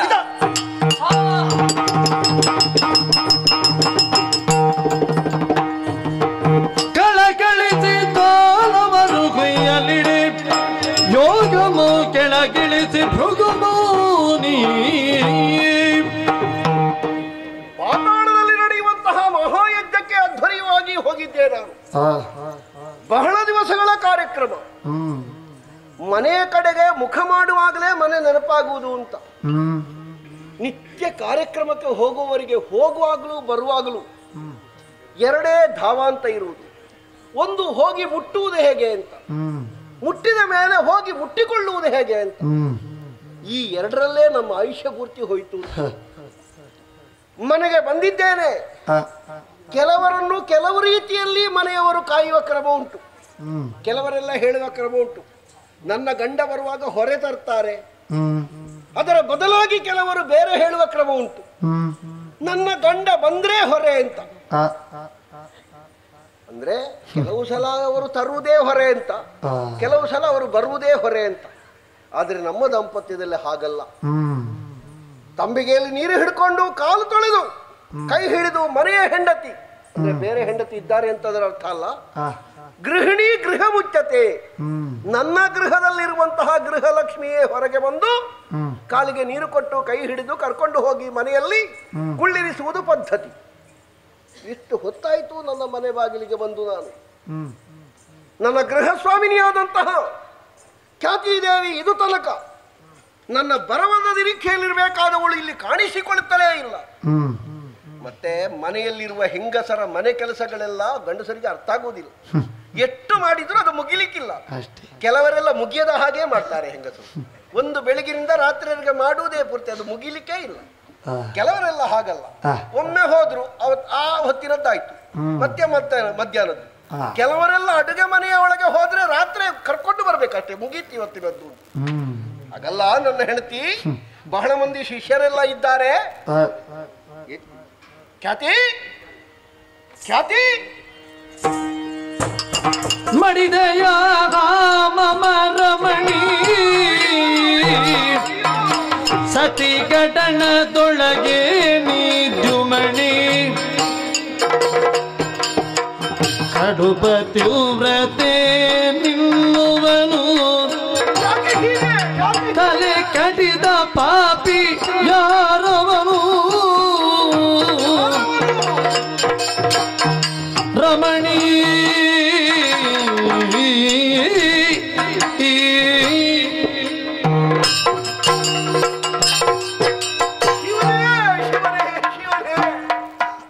ನಾನಿಂತಹ ದುರಂತವನ್ನು ಕಾಣುತ್ತಿದ್ದೇನೆ. ನನ್ನ ಖ್ಯಾತಿ ರುಂಡ ಮುಂಡಗಳು ಬೇರ್ಪಟ್ಟ ಸ್ಥಿತಿಯಲ್ಲಿ ಬಿದ್ದಿದ್ದಾಳೆ, ಗತಾಸುವಾಗಿದ್ದಾಳೆ, ಪ್ರಾಣ ಇಲ್ಲ, ರಕ್ತ ಧಾರಾಕಾರವಾಗಿ ಹರಿಯುತ್ತಾ ಇದೆ. ಯಾರಪ್ಪ ನನ್ನ ಹೆಂಡತಿಯನ್ನು ಕೊಂದವರು? ಹುಟ್ಟಿದ ಮನುಷ್ಯರಿಗೆ ಮರಣ ಎನ್ನುವುದು ಕಟ್ಟಿಟ್ಟ ಬುತ್ತಿ. ನಾಳೆ ನಾಡಿದ್ದು ಮತ್ತೆ ನಾಡಿದ್ದು ಇರಬಹುದು, ಆದರೆ ಮರಣದ ಸಂಕಲೆಯಿಂದ ಯಾವನು ಯಾವ ಕಾಲಕ್ಕೂ ತಪ್ಪಿಸಿಕೊಳ್ಳುವುದಕ್ಕೆ ಸಾಧ್ಯ ಇಲ್ಲ. ಬರಬಹುದಾದಂತಹ ಮರಣವನ್ನು ನಾವು ದೇವರಲ್ಲಿ ಕೈ ಮುಗಿದು ಕೇಳಿಕೊಳ್ಳುವುದಿಷ್ಟೇ. ಸಹಜವಾದಂತಹ ಮರಣ ಬರಲಿ, ಸಾರ್ಥಕವಾದಂತಹ ಸಾವು ಬರಲಿ, ಸಮರ್ಪಕವಾದಂತಹ ಬದುಕಾಗ್ಲಿ ಅಂತ ದೇವರಲ್ಲಿ ಕೈಕೊಳ್ಳುವುದು ಸರಿ. ಹೆಣ್ಣಾಗಿರುವಂತಹ ಇವಳ ತಲೆಯನ್ನು ಈ ತರನಾಗಿ ಯಾರೋ ಕಳೆದಿದ್ದಾರೆ ಅಂತಾದ್ರೆ, ಸತಿ ಕುಲದಲ್ಲೇ ದ್ವಿಮಣಿಯಾದ ನನ್ನ ಪ್ರಿಯಕರಿಯಾದಂತಹ ನನ್ನ ಭಾಗ್ಯಲಕ್ಷ್ಮಿಯಾದ ನನ್ನ ಜೀವನ ಯಜ್ಞದ ಪಾಲುಗಾರ್ತಿಯಾದ ನನ್ನ ದೇಹಾರ್ಥ ಶರೀರಿಣಿಯಾದ ಖ್ಯಾತಿ ಹೀಗೆ ಮತ್ತೊಬ್ಬರಿಂದ ಶಿಕ್ಷಿಸಲ್ಪಟ್ಟಿದ್ದಾಳೆ ಅಂತಾದ್ರೆ ಏನು ತಪ್ಪು ಮಾಡಿದ್ದಾಳಪ್ಪ ಅವಳು? ಯಾಕಾಗಿ ಯಾರು ಯಾರು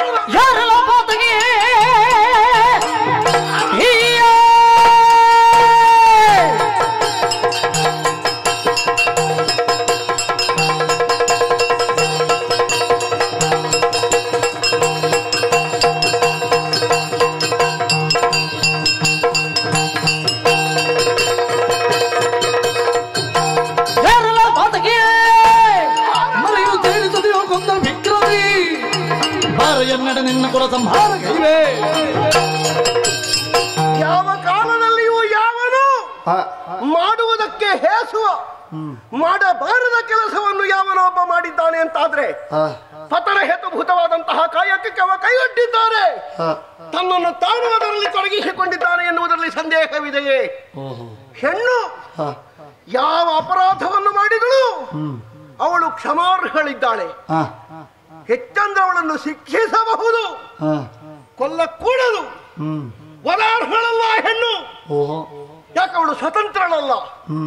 ಅವಳು ಮಾಡುವ ಎಲ್ಲ ಕೆಲಸಕ್ಕೂ ಗಂಡ ಅಥವಾ ಅಪ್ಪ ಅಥವಾ ಮಗ ಇಂಥವರು ಹೊಣೆಗಾರರಾಗಿರ್ತಾರೆ. ಅಧನಳಾದ ಹೆಣ್ಣನ್ನು ರಕ್ಷಕನೊಬ್ಬ ಇರುತ್ತ ಅವರ ವ್ಯಾಪ್ತಿ ವಿಸ್ತಾರವನ್ನು ತಿಳಿಯದೆ ತನ್ನತನವನ್ನು ಯಾರೋ ಪ್ರಕಟೀಕರಿಸಿ ನನ್ನ ಆಶ್ರಮದಲ್ಲಿ ಈ ತರನಾಗಿ ಕಗ್ಗೊಲೆ ಮಾಡಿದ್ದಾರೆ ಅಂತಾದ್ರೆ ಯಾರವರು ಬಿಡುವುದಕ್ಕೆ ಸಾಧ್ಯ?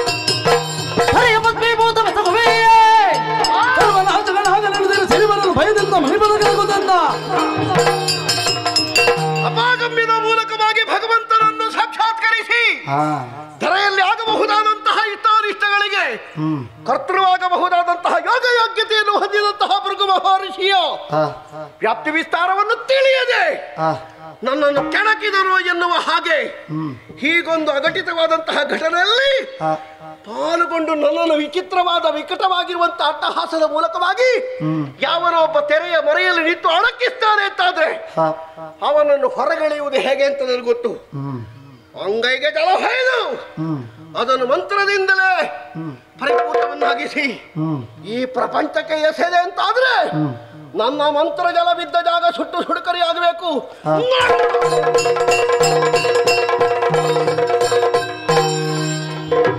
ಯಾದಕ್ಕಿಂತ ಖ್ಯಾತಿ ಮನಕೆ ಮೌನಿರಾಯ ಸರ್ವನೀತಿ ಶಾಸ್ತ್ರ ಜ್ಞಾನಿಯಾಗಿ ಮೌನಿರಾಯ ಭೂತಳವನೆ ಮುರುಗ ಬಬುದೇ ಮೌನಿರಾಯ ತ್ರಿವಿಧ ವ್ರಾತವರಿತು ನಿಂದಿರುವರು ಮೌನಿರಾಯ ಮೌನಿರಾಯ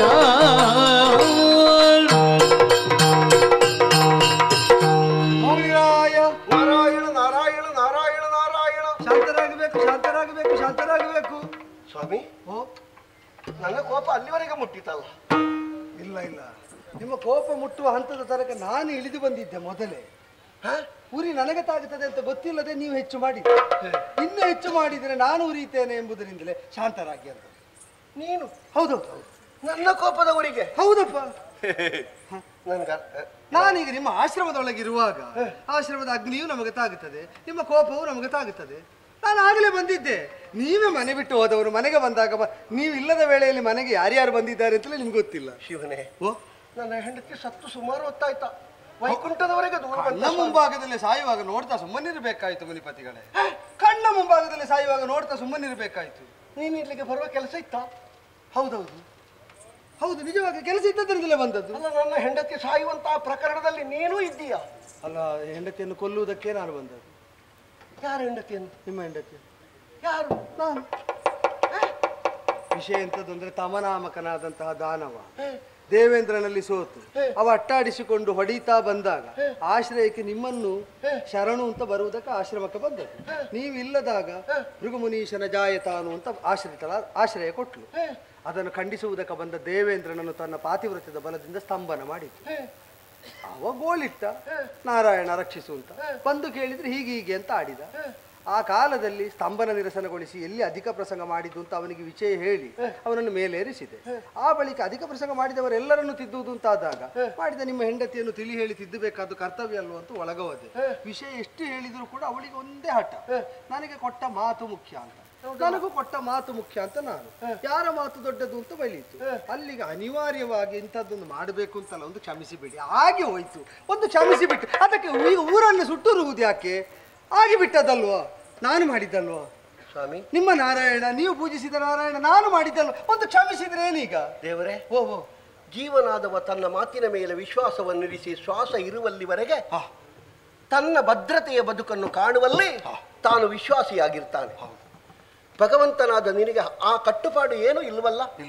ನಿನ್ನ ಮಾತನ್ನು ಸತ್ಯವಾಗಿಸುವುದಕ್ಕೆ ನೀನೇನೂ ಮಾಡಬಲ್ಲೆ, ಏನೇನೂ ಮಾಡಬಲ್ಲೆ. ಅದು ಗೊತ್ತಿದ್ದ ಮೇಲೆ ಸತ್ಯ ಮಾಡು ಸತ್ಯ ಮಾಡು ನೋಡಬೇಕು ನನಗೆ ಅಂತೆಲ್ಲ ಪಂಥಾಹ್ವಾನ ಕೊಟ್ರೆ ಇಲ್ಲ ಸ್ವಾಮಿ, ಎಂತದಿಲ್ಲ. ಸತ್ಯವಾಕು ಸತ್ಯ ಸಂಕಲ್ಪ ಸ್ವರೂಪನಾಗಿರುವಂತಹ ನಿನ್ನನ್ನು ನಾವು ಯಜ್ಞದ ಮೂಲಕವಾಗಿ ಆರಾಧಿಸುವವರು. ಸರಿ, ಅದೇ ವಿಧಾನದಲ್ಲಿ ಅದೇ ಉಪಾಧಿಯಲ್ಲಿ ನಾನು ಅನುಗ್ರಹಿಸುವವನು. ಉರಿಯುವಂತಹ ಅಗ್ನಿಯನ್ನು ನಾವು ಸುತ್ತುವರಿದು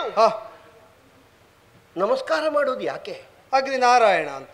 ಆಶ್ರಮದಲ್ಲಿರುವಂತಹ ಎಲ್ಲ ತತ್ವಗಳನ್ನು ಕಾಯುವುದಕ್ಕೆ ನೀನೇ ಉಪಾಧಿಯಾಗಬೇಕು ಅಂತ. ಅದರಿಂದಲೇ ತತ್ವರಕ್ಷಣೆ ಮಾಡುವಾಗ ಕೆಲವೊಮ್ಮೆ ವ್ಯಕ್ತಿ ಹತ್ಯೆ ಆಗಿ ಹೋಗ್ತದೆ. ನಾನು ಆಶ್ರಮ ಬಿಟ್ಟು ಹೋಗುವಾಗ ಗೃಹಸ್ವಾಮಿನಿಯಾದಂತಹ ನನ್ನಾಕೆಗೆ ನಾನು ಹೇಳಿದ್ದೆ, ಇಲ್ಲಿಯ ಧರ್ಮಕ್ಕೆ ಇಲ್ಲಿಯ ಕರ್ಮಕ್ಕೆ ಯಾವ ಲೋಪವೂ ನಾನಿಲ್ಲ ಅಂತ ಬರಕೂಡದು ಅಂತ. ಹೌದು, ಆಶ್ರಮಕ್ಕೆ ಯಾರಾದರೂ ಆಶ್ರಯ ಬೇಕು ಅಂತ ಕೇಳಿ ಬಂದವರಿಗೆ ಆಶ್ರಯ ಕೊಡದಿರುವುದು ಆಶ್ರಮದ ಧರ್ಮವೇ? ಈಗ ನೀವೇ ಆಲೋಚನೆ ಮಾಡಿ.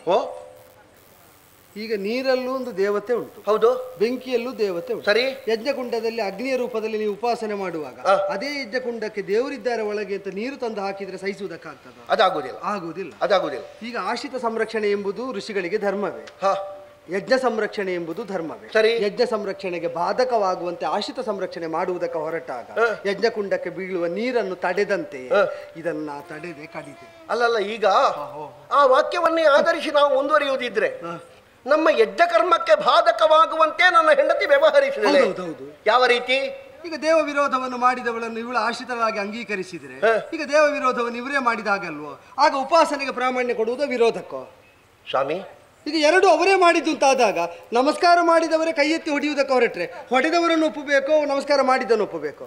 ಪ್ರಭು, ಓ ಈ ಪ್ರಪಂಚ ನನ್ನಲ್ಲಿ ಹಾಗೆ ಮಾಡಿದ್ದು, ಬಂದಾಗ ನಮಸ್ಕಾರ ಮಾಡಿದ್ರು, ಮತ್ತೆ ನೀ ಹೇಳಿದ ಕೇಳುವುದಿಲ್ಲ ಅಂತ. ಸ್ವಾಮಿ, ಹೋಗು.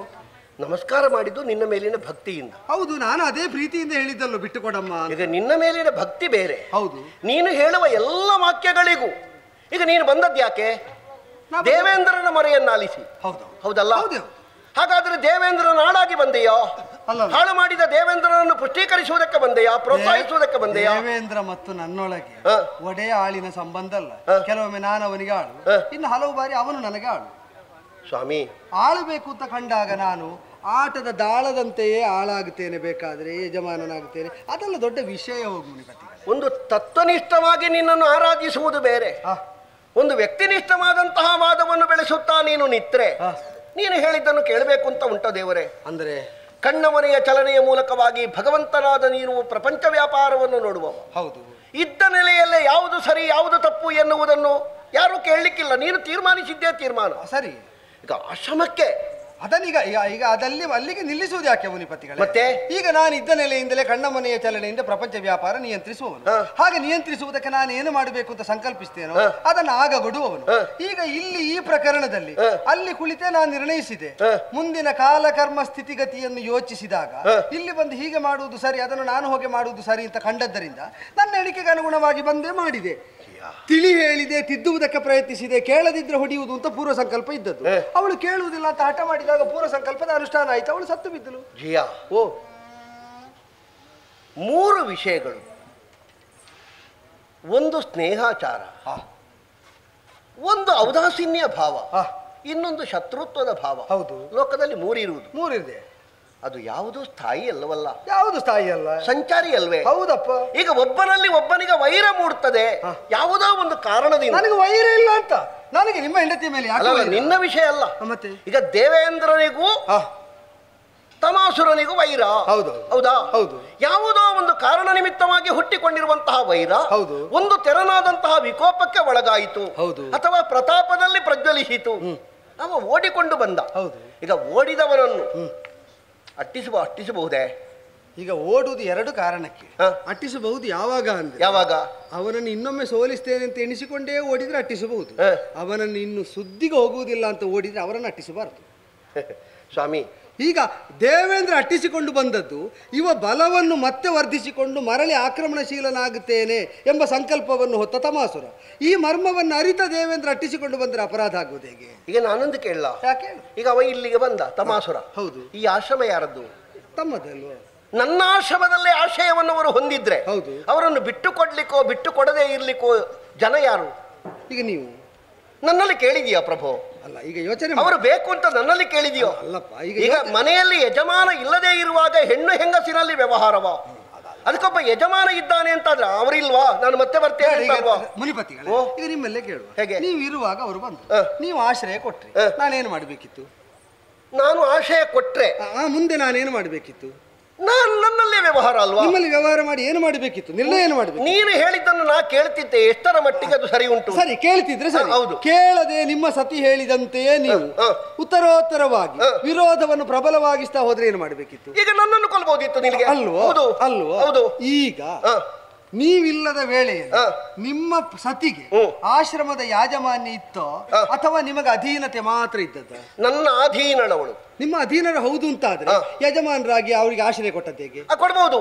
ನಾನು ಹೇಳಿದ್ದೇನೆ ಅವಳಲ್ಲಿ, ನಾನು ಹೇಳಿದ್ದೇನೆ. ನಾನು ಇಲ್ಲದ ಹೊತ್ತಿನಲ್ಲಿ ನನ್ನ ಆಶ್ರಮದಲ್ಲಿ ಯಾವ ಧರ್ಮ ಕರ್ಮಗಳು ನಡೆಯಬೇಕು ಅದನ್ನು ಯಜಮಾನಿಕ ವಹಿಸಿ ನನ್ನ ಗೃಹಸ್ವಾಮಿನಿಯಾಗಿ ನೀನು ನೋಡಿಕೊಳ್ಬೇಕು. ಸ್ವಾಮಿ, ಯಜ್ಞಕರ್ಮ ನಿರತರಾದವರಿಗೆ, ಚತುರ್ವೇದ ವಿಧರಾಗಿ, ವಿಧಿ ನಿಷೇಧಗಳನ್ನು ಅರಿತವರಾಗಿ, ಮಂತ್ರ ಯಾವುದು ಅಮಂತ್ರ ಯಾವುದು ಎಂಬುದನ್ನು ತಿಳಿದವರಾಗಿ ಬ್ರಹ್ಮಸ್ಥಾನದಲ್ಲಿತ್ತು ಯಜ್ಞ ನಿರ್ದೇಶನವನ್ನು ಮಾಡುವುದಕ್ಕೆ ವೇದ ವಿಧರಾದವರು ಬೇಕು. ಸರಿ. ಎಲ್ಲೋ ಆತುರವಾಗಿ ಮಾಡುವ ಯಜ್ಞದಲ್ಲಿ ಕಾರಣಾಂತರದಿಂದ ಅಂತಹ ಒಬ್ಬ ವ್ಯಕ್ತಿ ಯೋಗ್ಯತೆ ಇದ್ದವರು ಇಲ್ಲ ಅಂತ ಆದರೆ ಒಂದು ಕಾಯಿಯನ್ನಾದ್ರೂ ತೆಂಗಿನಕಾಯಿಯನ್ನಾದ್ರೂ ಇಟ್ಟು ಕೆಲವು ಪ್ರತ್ಯಾಮ್ನಾಯನ ಇಟ್ಟು ಆ ಪ್ರತ್ಯಾಮ್ನಾಯ ನ್ಯಾಯನ ನಾವು ಮುಂದುವರಿಸ್ತೇವೆ. ಸರಿ.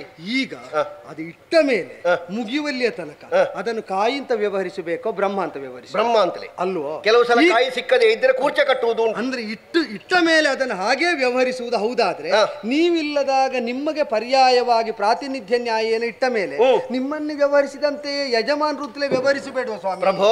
ಆಗ ಈಗ ನಿಮಗೆ ಮಾತ್ರ ಅಧೀನಳಾದ ಸತಿ ಅಂತ ಹೇಗೆ ವ್ಯವಹರಿಸುವುದು ಪ್ರಭೋ? ಓ ಈಗ ನಾವು ಅಲ್ಲಿ ಕೂರ್ಚೆಯನ್ನು ಇಡ್ತೇವೆ. ಹೌದು. ಕಾರ್ಯಕ್ರಮ ಮುಗಿಯುವಲ್ಲಿವರೆಗೆ ಅದು ಬ್ರಹ್ಮನೇ. ಹೌದು. ಎದ್ದಾದ ಮೇಲೆ ಅದು ದಕ್ಷಿಣದ ಕೊಳ್ಳಿಕುಂಟಾ? ಅಲ್ಲ, ಈಗ ಅಲ್ಲ, ದಕ್ಷಿಣದ ಕೊಳ್ಳಿಕುಂಟಾ? ಇಲ್ಲ, ನಾನು ಎಂತ ಹೇಳಿದೆ, ಅವಳು ಹೆಣ್ಣು ಹೌದಾ? ಆ ಹೆಣ್ತನಕ್ಕೊಂದು ಮರ್ಯಾದೆ ಉಂಟಾ? ಅಲ್ಲ, ಅದನ್ನ ಹಾಗೆ ಮರ್ಯಾದೆ ಸಾಂಕೇತಿಕವಾಗಿ ಅಲ್ಲಿಯೂ ಕೊಡ್ಲಿಕ್ಕುಂಟು, ಅದಕ್ಕೆ ದಕ್ಷಿಣಾದಿಗಳನ್ನು ಕೊಡ್ಲಿಕ್ಕುಂಟು. ಈಗ ಅದು ಕೊಂಡೋಗ್ಲಿಕ್ಕುಂಟಾ? ಅಲ್ಲ, ಕೊಂಡೋಗ್ಲಿಕ್ಕೆ ಮಾತ್ರ ಸಲ್ಲುತ್ತದೆ ಅಂತ ನಾನು ಆಡಿದ್ದು. ಆ ಸ್ಥಾನ ಗೌರವ ಅಲ್ಲಿಗೆ ಸಲ್ಲುತ್ತದೆ ಎಂಬುದನ್ನೇ ನಾನು ಆಡಿದ್ದು. ಇದೊಂದು ವಿಷಯ. ಈಗ ನೀವು ಹೇಳಿದ್ದು ಯಾವಾಗ ಅನ್ವಯ ಆಗ್ತದೆ ಗೊತ್ತುಂಟು? ಆ ಪ್ರಕರಣ ಮುಗಿದ ಮೇಲೆ ಅದಕ್ಕೆ ಆ ಮರ್ಯಾದೆ ಕೊಡ್ಲಿಕ್ಕುಂಟು. ನೀವು ಬಂದ ಮೇಲೆ ನಿಮ್ಮ ಸತಿಯಲ್ಲಿ ಹಾಗೆ ವ್ಯವಹರಿಸಿದ್ರೆ ಅದು ತಪ್ಪಾಗುತ್ತದೆ. ನಾನು ಆಗ ವ್ಯವಹರಿಸಿದ್ದೆ ಅಲ್ಲ, ನೀವಿಲ್ಲದಾಗ ಆಶ್ರಮದ ಸಂಪೂರ್ಣ ಪ್ರಭುತ್ವ ತನ್ನದು ಎಂಬ ಭಾವದಿಂದ ಆಶ್ರಿತರಾಗುವುದಕ್ಕೆ ಬಂದ ಅಸುರರಿಗಾದರೂ ಆಶ್ರಯ ಕೊಟ್ಟು ಅದನ್ನು ದಕ್ಕಿಸಿಕೊಳ್ತೇನೆ ಅಂತ ಹೊರಟವಳನ್ನು ಪರಿಪೂರ್ಣ ಯಜಮಾನನ ಪ್ರತಿನಿಧಿ ಎಂಬ ನ್ಯಾಯನ ವ್ಯವಹರಿಸಿ ಮನವರಿಕೆ ಮಾಡಿಸಿ ಹಿಂದಡಿಡುವಂತೆ ಪ್ರಚೋದಿಸಿದ್ರು ತಾನು ಅದಟನ್ನೇ ಪ್ರದರ್ಶಿಸ್ತೇನೆ. ಏನಾಗ್ತದೋ ನೋಡ್ತೇನೆ. ನಾನು ಪತಿಪರಾಧೀನೆಯಾಗಿ ಅವರು ಹೇಳಿದಂತೆ ವರ್ತಿಸುವುದು ಹೌದಾದ್ರೆ ಜಗತ್ಪತಿಯಾದ ನೀನು ನನ್ನನ್ನು ನಿಯಂತ್ರಿಸುವುದಕ್ಕಲ್ಲ ಅಂತ ಧಿಕ್ಕರಿಸಿ ನಿಂತ ಕಾಲದಲ್ಲಿ ಯೋಚನೆ ಮಾಡಿ, ಅವಳಿಗಿರುವುದು ನಿಮ್ಮ ಅಧೀನತೆ ಮಾತ್ರ, ನನ್ನ ಅಧೀನವಾಗಿ ಪ್ರಪಂಚವೇ ಉಂಟು. ನಾನು ಯಾವುದನ್ನು ನೋಡಬೇಕು? ಪ್ರಭೋ, ಸರ್ವತಂತ್ರಗಳಿಗೂ ಪ್ರತಿಸಮಾಪನಾದ ನೀನು ಯಾವ ವಿಷಯದಲ್ಲಿಯೂ ಹಿಡಿತವುಳ್ಳವ. ಹೌದು. ನಮಗಾದ್ರೆ ಒಂದು ವ್ಯಾಪ್ತಿ ವಿಸ್ತಾರ ಅಂತ ಉಂಟು, ನಿನಗದಿಲ್ಲ. ಈಗ ನನ್ನ ಹೆಂಡತಿ ಉದ್ದಟತನದಿಂದ ವ್ಯವಹರಿಸಿದಳು. ಅವಳನ್ನು ಕೊಲ್ಲದೆ ನಿಯಂತ್ರಿಸಲಿಕ್ಕೆ ನಿನಗೆ ಬರ್ತಿಲ್ಲ. ಎಲ್ಲವನ್ನು ನಿಯಂತ್ರಣ. ಈಗ ದೇವೇಂದ್ರ ಬಂದ, ಇವಳು ಶಾಪ ಕೊಟ್ಲು, ಅವ ಸ್ತಂಭನಾದ. ಹಾಗಂದು ಮಾಡಬಹುದಿತ್ತಲ್ಲ ಇವಳನ್ನು. ಈಗ ಒಂದು ಉತ್ತಮ ಕಲ್ಪದಲ್ಲಿ ಇರುವಾಗ ಬೇರೆ ಕಲ್ಪದ ಒಂದು ಮಾರ್ಗವನ್ನು ನಾವು ಅನ್ವೇಷಿಸಬೇಕು. ಯಾಕೆ? ಇದಕ್ಕೇನಾದ್ರೂ ಒಂದು ಬಾಧಕ ಇದ್ರೆ ಈ ಮಾರ್ಗದಲ್ಲಿ ಹೋದ್ರೆ ಹೀಗೆ ತೊಡಕಾಗ್ತದೆ, ಆದ್ರಿಂದ ಈ ಸಲ ಈ ಮಾರ್ಗ ಬೇಡ, ಈ ಮಾರ್ಗದಲ್ಲಿ ಹೋಗುವ ಅಂತ ನೀವು ಹೇಳಿದ ಹಾಗೆ ಕೊಲ್ಲುವ ಮಾರ್ಗ ಬಿಟ್ಟು ಬೇರೆ ಮಾರ್ಗದಲ್ಲಿ ಹೋಗಬಾರದಿತ್ತು ಅಂತ. ಎಲ್ಲವನ್ನೂ ಮಾಡಬಲ್ಲವನು, ಯಾವುದನ್ನು ದಕ್ಕಿಸಿಕೊಳ್ಳಬಲ್ಲವನು ಅಂತ ಆಡುವುದು ತಾವೇ.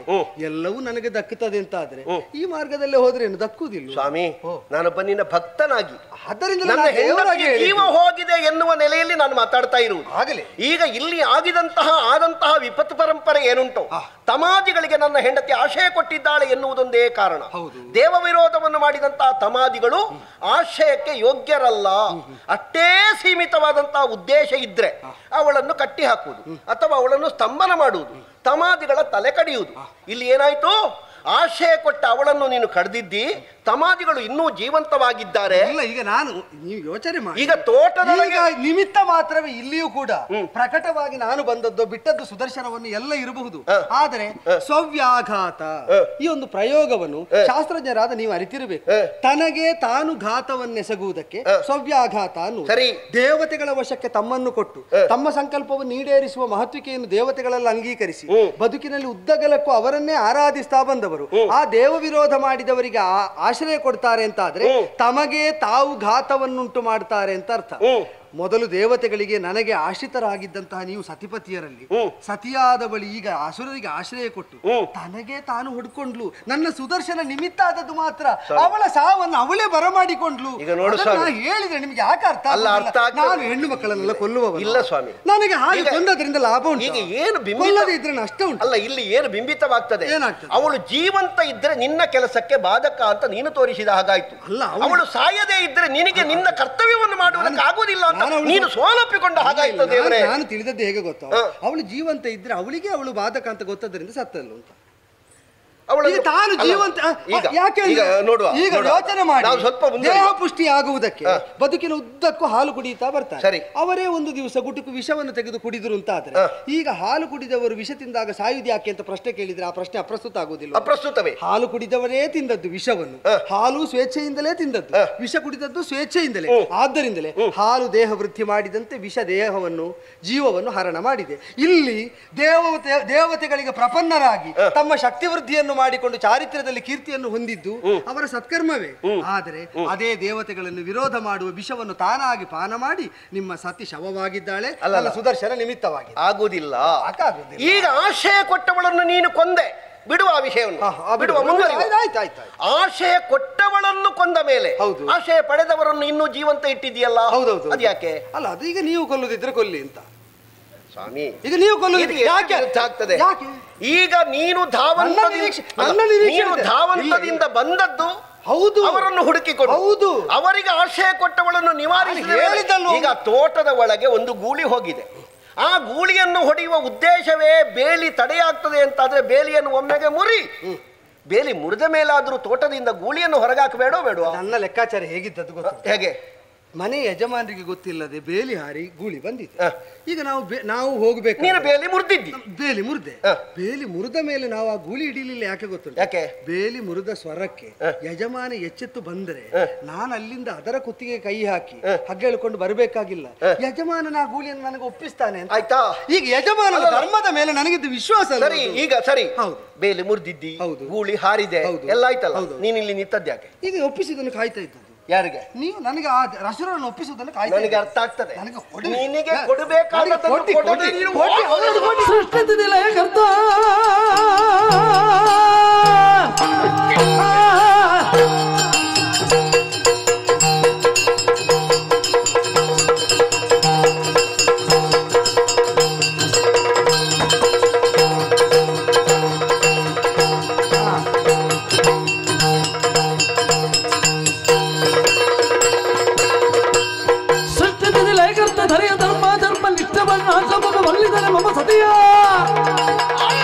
ಕುಟ್ಟಿಗಳದಿಗ ನೀನು ಜಸವ ಮೊದಲಾದ ದಶ ಜನ್ಮಗಳ ಧರಿಸಿದ ಕದಿ.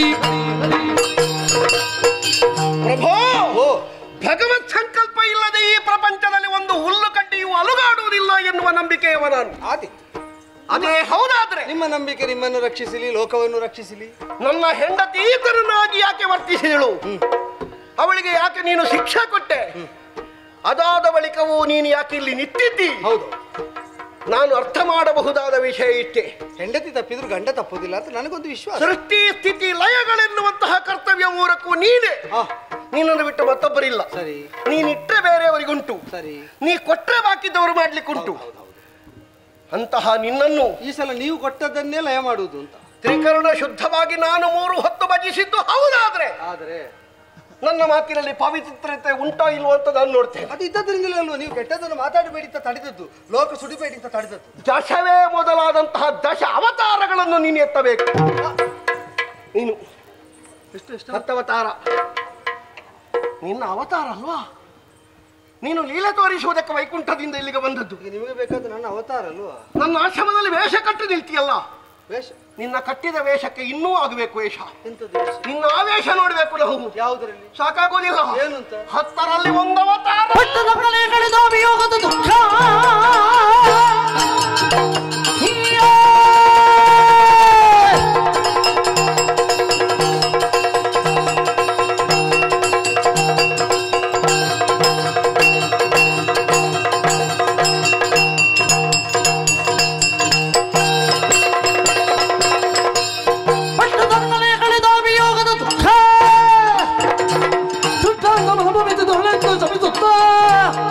ಕಮಲದೂಬಗಳ ದೂರದ ಬಗೆಂದನುತ ಶ್ರೇಷ್ಠ ಮುನಿವರ ನಡೆದನು. ಪ್ರಭಾ, ನಾನು ಕೊಟ್ಟಿರುವಂತಹ ಶಾಪ ಸರಣಿಯಲ್ಲಿ 1 ಅವತಾರದಲ್ಲಿ ನೀನು ಸತಿವಿಯೋಗವನ್ನು ಹೊಂದಬೇಕು. ಸತಿಯಾದವಳು ಇಲ್ಲ ಅಂತಾದ್ರೆ ಪತಿಯಾದವನಿಗೆ ಎಷ್ಟು ದುಃಖವಾಗ್ತದೆ, ಅದರಿಂದ ಎಷ್ಟು ಪರಿತಾಪವನ್ನು ಹೊಂದುತ್ತಾನೆ, ಅವ ಪಡಬಹುದಾದಂತಹ ಸಂಕಟದ ವಿಸ್ತಾರ ಎಷ್ಟು ಎನ್ನುವುದು ನಿನಗೂ ಅರ್ಥವಾಗಬೇಕು. ಕಮ್ಮನೆ ಸುರಿಸಬೇಕು. ಸಿಕ್ಕ ಸಿಕ್ಕ ಕಡೆಯಲ್ಲಿ ಹೆಂಡತಿ ಹೆಂಡತಿ ಹೆಂಡತಿ ತಂಗಾಲಾಚಬೇಕು. ನೀನು ನನ್ನ ಹೆಂಡತಿಯನ್ನು ಕೊಂದ್ರೆ ನನಗಾಗುವ ದುಃಖ ನಿನಗೆ ಅರ್ಥ ಆಗುವುದಿಲ್ಲಲ್ಲ. ಸ್ವಂತ ಅನುಭವಕ್ಕೆ ಬರಲಿ. ನಾನು ಕೊಟ್ಟದ್ದನ್ನು ನೀನು ಹಿಡ್ಕೊಳ್ಬೇಕು. ನೀನಿಲ್ಲಿ ನಿಂತದ್ದಿದ್ದಕ್ಕೆ ಅಲ್ವಾ? ಬಹುಶಃ ನಿನ್ನ ಕಾರ್ಯಭಾರಕ್ಕೆ ನನ್ನ ಶಾಪವಾಕ್ಯವೇ ಮುಖ್ಯ ಆಯ್ತಾ ಏನು? ಎಷ್ಟು ಬೇಗ ನಿಮಗೆ ಅರ್ಥ ಆಗ್ತದೆ. ಇದೇ ಶಾಪ ನಿಮ್ಮ ಹೆಂಡತಿ ಕೊಟ್ಟಿದ್ದಿದ್ರೆ ಹಿಡ್ಕೊಂಡು ಹೋಗಿ ಆಗ್ತಿತ್ತು. ನಾನು ಅವಳಲ್ಲಿ ಬಂದವರಿಗೆ ಶಾಪ ಕೊಡ್ಲಿಕ್ಕೆ ಹೇಳಿರ್ಲಿಲ್ಲ. ಅಲ್ಲ, ಅದೀಗ ರಕ್ಷಣೆ ಮಾಡ್ಲಿಕ್ಕೆ ಹೇಳಿಲ್ವಲ್ಲ.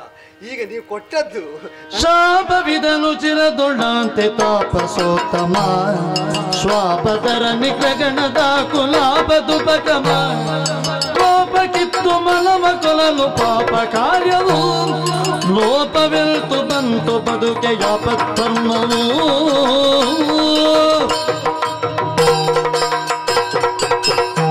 ಶಾಪವಿದನು ಶಿರದೊಳಂತೆ ತಾಪಸೋತ್ತಮ ಶ್ವಾಪದರ ನಿಗ್ರಹದ ಕಲಾಪಕ್ಕೆ ಒಂದು ಉಪಕ್ರಮ ಮಾಡುವುದಕ್ಕೆ ನೀವೇ ಕೊಟ್ಟಿರಿ. ನಾನು ಹೇಳಿದಾಗ ನೀವು ಎಷ್ಟು ಸಿಟ್ಟು ಬಂದರು, ಎಷ್ಟು ಹಾರಾಡಿದರು, ನನಗೆ ಬೇಕಾದ್ದು ಮಾಡ್ತೀರಿ ಅಂತ ನನಗೆ ಅದರಲ್ಲೂ ಒಂದು ಇಷ್ಟದ ವಿಷಯ. ನಮ್ಮಲ್ಲಿ ಏನು ತೋರ್ತಾರೆ ತಾತ್ಕಾಲಿಕವಾದ ಸಂಚಾರಿ ಭಾವ ಅಂತಲ್ಲ, ಸ್ಥಾಯಿ ಭಾವ ಏನು ಅಂತ. ಅದರ ಮೇಲೆ ಏನು ಬೇಕಾದರೂ ಬರಲಿ. ನನಗೆ ನಿರೀಕ್ಷೆ ಇದ್ದದ್ದೇನು, ಸತಿ ತಪ್ಪು ಮಾಡಿದಳು, ತಪ್ಪನ್ನು ಎಚ್ಚರಿಸುವುದಕ್ಕೆ ನಾನು ಪ್ರಾಮಾಣಿಕವಾಗಿ ಪ್ರಯತ್ನಿಸಿದೆ. ಎಚ್ಚೆತ್ತುಕೊಳ್ಳದ ಸತಿಯನ್ನು ಕಡಿದೊಗೆದೆ, ಪತಿಯನ್ನು ಕಾಯ್ತಾ ಕುಳಿತೆ. ಮತ್ತೆ ಯಾಕೆ? ಬಂದ ಪತಿ ಸರಿ ಮಾಡ್ತಾನೆ, ಅವರನ್ನು ನನಗೆ ಒಪ್ಪಿಸ್ತಾನೆ ಅಂತ. ನೀವು ಅವರನ್ನು ಮಾತ್ರ ಒಪ್ಪಿಸಿದ್ದಲ್ಲ, ಈಗ ನೀವು ನಿರೀಕ್ಷೆ ಮೀರಿ ವರ್ತಿಸುವುದು ಅಂದರೆ ಹೀಗೆ. ಆ ವರ್ಗದವರು ಇನ್ನು 10 ಸಲ, ಕನಿಷ್ಠ 10 ಸಲ ದೇವಲೋಕಕ್ಕೆ ದಾಳಿ ಮಾಡಿ ತಾವು ಉತ್ಪಾತ ಪಿಂಡಗಳು ಅಂತ ನಿರೂಪಿಸಿದರೆ ಇಲ್ಲಿಂದಲೇ ಲೋಗಳಿದ್ದು ಬರುವುದು. ಅವರನ್ನು ನಿಗ್ರಹಿಸುವುದಕ್ಕೆ 10 ಸಲ ಇಳಿದು ಬರುವುದಕ್ಕೆ ಅನುವು ಮಾಡಿಕೊಟ್ರೋ ಇಲ್ಲ. ಒಬ್ಬ ತಮನನ್ನಲ್ಲ, 10 ಮಂದಿ ತಮಾಧಿಕರನ್ನು ಕೊಲ್ಲುವುದಕ್ಕೆ ಬೇಕಾದಂತಹ ತಪಸ್ಸಿನ ಬಲವನ್ನು ಶಾಪದ ರೂಪವಾಗಿ ನನ್ನ ಕೈಗಿತ್ತ ಕಾರಣ ಅದನ್ನು ಋಷಿಪ್ರಸಾದ ಅಂತ ಶಿರದಲ್ಲಿ ಧರಿಸಿಕೊಂಡಿದ್ದೇನೆ. ಸ್ವಾಮಿ, ಕೋಪದಲ್ಲಿ ನೀವು ಹೇಳಿದಾಗ ಅದಕ್ಕೊಂದು ಪ್ರತಿನುಡಿಯಿತ, ನಿಮ್ಮದ್ದಾದ ವ್ಯಗ್ರತೆಯನ್ನು ಹೆಚ್ಚು ಮಾಡ್ತಾ ಅದನ್ನು ಹೆಚ್ಚು ಮಾಡ್ತಾ ಹೋದರೆ ಏನು ಕಾರ್ಯ ಸಾಧನೆ ಆಗುವುದಿಲ್ಲ. ಆಪಧರ್ಮದಲ್ಲಿ ಯಾವುದನ್ನು ಎಲ್ಲಿ ಹೇಗೆ ಬಳಸಬೇಕು ಅಂತ ವಿನಿಯೋಗಿಸ್ತಾ ಯೋಚಿಸ್ತಾ ನಾ ವೈಕುಂಠದಿಂದ ಹೊರಡುವಾಗಲೇ ಮುಂದಣ ಕಾಲ ಕರ್ಮ ಸ್ಥಿತಿ ಗತಿ ಇದೆಲ್ಲವನ್ನು ಯೋಚಿಸಿ ಹೊರಟದ್ದು. ನಾಳೆ ನೀವಲ್ಲದಿದ್ದರೆ ಇನ್ನೊಬ್ಬರು ಯಾರಾದರೂ ಗುರುಗಳಾಗ್ತಾರೆ, ನಿಮ್ಮ ಸಂತಾನದವರೇ, ಋಷಿ ಸಂತಾನದವರೇ ಯಾರಾದರೂ ಅಸುರರಿಗೆ ಗುರುಗಳಾಗ್ತಾರೆ. ಅವರ ತಪಸ್ಸಿನ ಬ್ರಹ್ಮಚರ್ಯದ ಬಲದಿಂದ ಅವರು ಮತ್ತೆ ದೇವತೆಗಳಿಗೆ ಕಂಟಕರಾಗುತ್ತಾರೆ. ಇನ್ನೀಗ ಯಾರು ಬೇಕಾದರೂ ಗುರುವಾಗಲಿ, ನನ್ನ ಹತ್ರ ಭೃಗುಗಳು ಕೊಟ್ಟಂತಹ ಶಾಪದ ಬಲ ಇಲ್ವೋ, ಅದರಿಂದಾಗಿ ಅವರೆಲ್ಲರನ್ನು ನಿಗ್ರಹಿಸುವುದಕ್ಕಾಗುವುದಿಲ್ವೋ? ಆದ್ದರಿಂದಲೇ ನೋಡಿ, ಇದನ್ನು ಆಡಬೇಕಾಗಿದ್ದದ್ದು. ನಾನು ಯಾಕೆ ಆಗ ಹೇಳಿದೆ ನಿಮ್ಮ ಹೆಂಡತಿಯೇ ಕೊಟ್ಟರೆ ಪಡ್ಕೊಂಡು ಹೋಗ್ತಿದ್ದೆ ಅಂತ. ಅವಳೀಗ ಆಗ ಸ್ತಂಭನ ಮಾಡಿದ್ದು ನಿಮ್ಮ ಬಲದಿಂದಲೇ. ಪತಿವ್ರತೆಯಾದವಳಿಗೆ ನಿಮ್ಮ ಬಲ ತಾನಾಗೆ ಹರಿದು ಬರ್ತದೆ. ಅದನ್ನು ವಿನಿಯೋಗಿಸಿ ನೀನು ಹೀಗೆ ನಿರ್ಬಂಧ ಮಾಡಿದರೆ ಇಡೀ ಶಾಪ 10 ಅವತಾರ ಇತ್ತು ಅಂತ ಹೇಳಿದರೆ ಸಾಕಮ್ಮ, ನನಗಿಷ್ಟ ಬೇಕಾದ್ದು ಬರ್ತೇನೆ ಅಂತ ಹೊರಟಾಗ್ತಿತ್ತು. ಈಗ ನೀವು ಕೊಟ್ಟರಲ್ಲ, ನಿಜವಾಗಿ ನನಗೆ ಕಾಣ್ತದೆ ಈಗ ಇಷ್ಟು ಸೊಗಸಾಗಿ ಕೊಟ್ಟ ಮೇಲೆ ಈಗ ಕೊಲ್ಲುವುದು ಬೇಡವಾಗಿತ್ತು ಅಂತ. ಪ್ರಭೋ, ಇನ್ನು ಸ್ವಲ್ಪ ಉಳಿದಿದೆ ನನ್ನಲ್ಲಿ. ಎಲ್ಲ ಕೊಟ್ಟ ಮೇಲೆ ಹೌದು, ಅದನ್ನು ಯಾಕೆ ವಿನಿಯೋಗಿಸ್ತೀರಿ? ಈಗ ನನಗೆ ಕೊಟ್ಟ ಮೇಲೆ ಅಷ್ಟನ್ನು ಉಳಿಸಿಕೊಳ್ಳಬೇಕಾದ್ರೆ ಯಾಕೆ? ಒಂದು ಕುತೂಹಲದಿಂದ ಕೇಳಿದ್ದಷ್ಟೇ. ನಿನ್ನಲ್ಲಿ ಕೇಳುವುದು ಅವಳನ್ನು ಬದುಕಿಸಿಲ್ಲ ಸ್ವಾಮಿ. ನೀವು ಬದುಕಿಸಬೇಕು. ಯಾಕೆ ಬದುಕಿಸಬೇಕು ಗೊತ್ತುಂಟಾ? ಅಸುರರಿಗೆ ಆಶ್ರಯ ಕೊಟ್ಟು ದೇವ ವಿರೋಧವನ್ನು ಮಾಡಿದ್ದು ತಪ್ಪು ಅಂತ ತಲೆ ಕಡಿದೆ.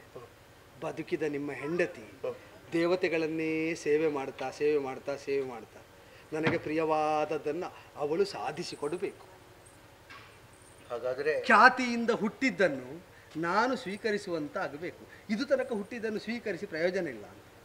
ನೀನು ಕೊಂದ್ರೆ ಮತ್ತೆ ಬದುಕಬೇಕು ಅಂತಾದರೆ ನಿನ್ನ ಸಂಕಲ್ಪ ಬೇಕು. ಇಲ್ಲದೇ ಇದ್ದರೆ ನೀನು ಕೊಂದ್ರೆ ನೀನು ಕೊಂದದ್ದು ಮತ್ತೆ ಬದುಕಲಾರ. ಸ್ವಾಮಿ, ನೀನು ಬದುಕದಂತೆ ಕೊಲ್ತಿ. ನಾ ಬದುಕಬಾರದು ಅಂತ ಕೊಂದದ್ದಲ್ಲ, ಬದುಕಬೇಕಾದವರಿಗೆ ಸಾವು ಬರಬಾರದು ಅಂತ ಕೊಂದದ್ದು. ಅವರಿಗೆ ಬದುಕು ಕೊಡುವ ಶಾಪ ಕೊಟ್ಟ ಮೇಲೆ ಧಾರಾಳ ಬದುಕಬೇಕಾದವರೆಲ್ಲ ಬದುಕಲಿ. ಆದರೆ ನವನಿರ್ಮಾಣ ಮಾಡುವಾಗ ಹಳೆ ದೋಷ ಹೋಗಿ ಹೊಸ ಗುಣ ಸೇರಿದರೆ ಲೋಕಕ್ಕದು ಶೋಭೆ ತರ್ತದೆ. ಯೋಚಿಸಿ ಮಾಡಿ ಅಂತ ಒಂದು ಪ್ರಾರ್ಥನೆ ಅಷ್ಟೇ. ಪ್ರಭೋ, ಉತ್ತಮಾದಿಗಳು ಬಂದದ್ದು ಆಶ್ರಮಕ್ಕಲ್ಲ, ಆಶಯ ಸಿಕ್ಕಿದ್ದಲ್ಲ ಅವರಿಗೆ. ಅವರ ಕೊರಳಿಗೆ ಯಮನ ಪಾಶ ಬೀಳುವಲ್ಲಿಗೆ ಅವರು ಬಂದಿದ್ದಾರೆ ಅಂತ ಅರ್ಥ ಆಯಿತು. ಕೆಟ್ಟವರು ಏನೇ ಮಾಡಲಿ, ಎಷ್ಟೇ ಮಾಡಲಿ, ಅವರಲ್ಲಿರುವಂತಹ ಕೆಡುಕು ಅವರನ್ನೇ ನುಂಗಿ ನುಣಿಯುತ್ತದೆ ಅಂತ ಈಗ ನನಗೆ ಅರ್ಥ ಆಯಿತು. ಎಲ್ಲರ ಮನಸ್ಸು ಭೃಗು ಮಹರ್ಷಿಗಳ ಆಶ್ರಮವೇ. ಅಲ್ಲಿ ದೇವತೆಗಳು ಇದ್ದಾರೆ, ರಾಕ್ಷಸರು ಇದ್ದಾರೆ. ನಾವು ಯಾವುದಕ್ಕೆ ಆಶ್ರಯ ಕೊಡ್ತೇವೆ ಎಂಬುದರಿಂದ ದೇವರ ವಿರೋಧ ಸಿಗುತ್ತದೋ ಅನುಗ್ರಹ ಸಿಗುತ್ತದೋ ಅಂತ ಇರುವುದು. ದೇವರನ್ನೇ ನಾವು ಶಪಿಸ್ತಾ ರಾಕ್ಷಸರಿಗೆ ಆಶ್ರಯ ಕೊಟ್ಟರು, ಶಾಪ ಸಿಕ್ಕಿದರೂ ತೊಂದರೆ ಇಲ್ಲ ಅಂತ ನಾವು ರಾಕ್ಷಸತ್ವವನ್ನು ನಿಗ್ರಹಿಸುವುದೇ.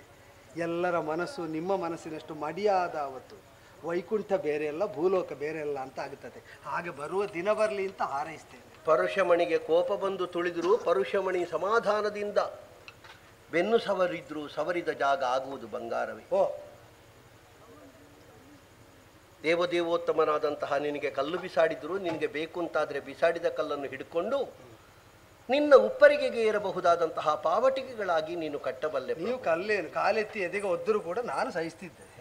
ನನಗೊಂದು ಅನುಮಾನ ಇತ್ತು ಶಾಪ ಕೊಡುವಾಗ, ನಾನು ಕೊಟ್ಟದ್ದನ್ನು ನೀನು ಹಿಡ್ಕೊಳ್ತೀಯಾ ಬಿಟ್ಟು ಬಿಡ್ತೀಯಾ ಅಂತ.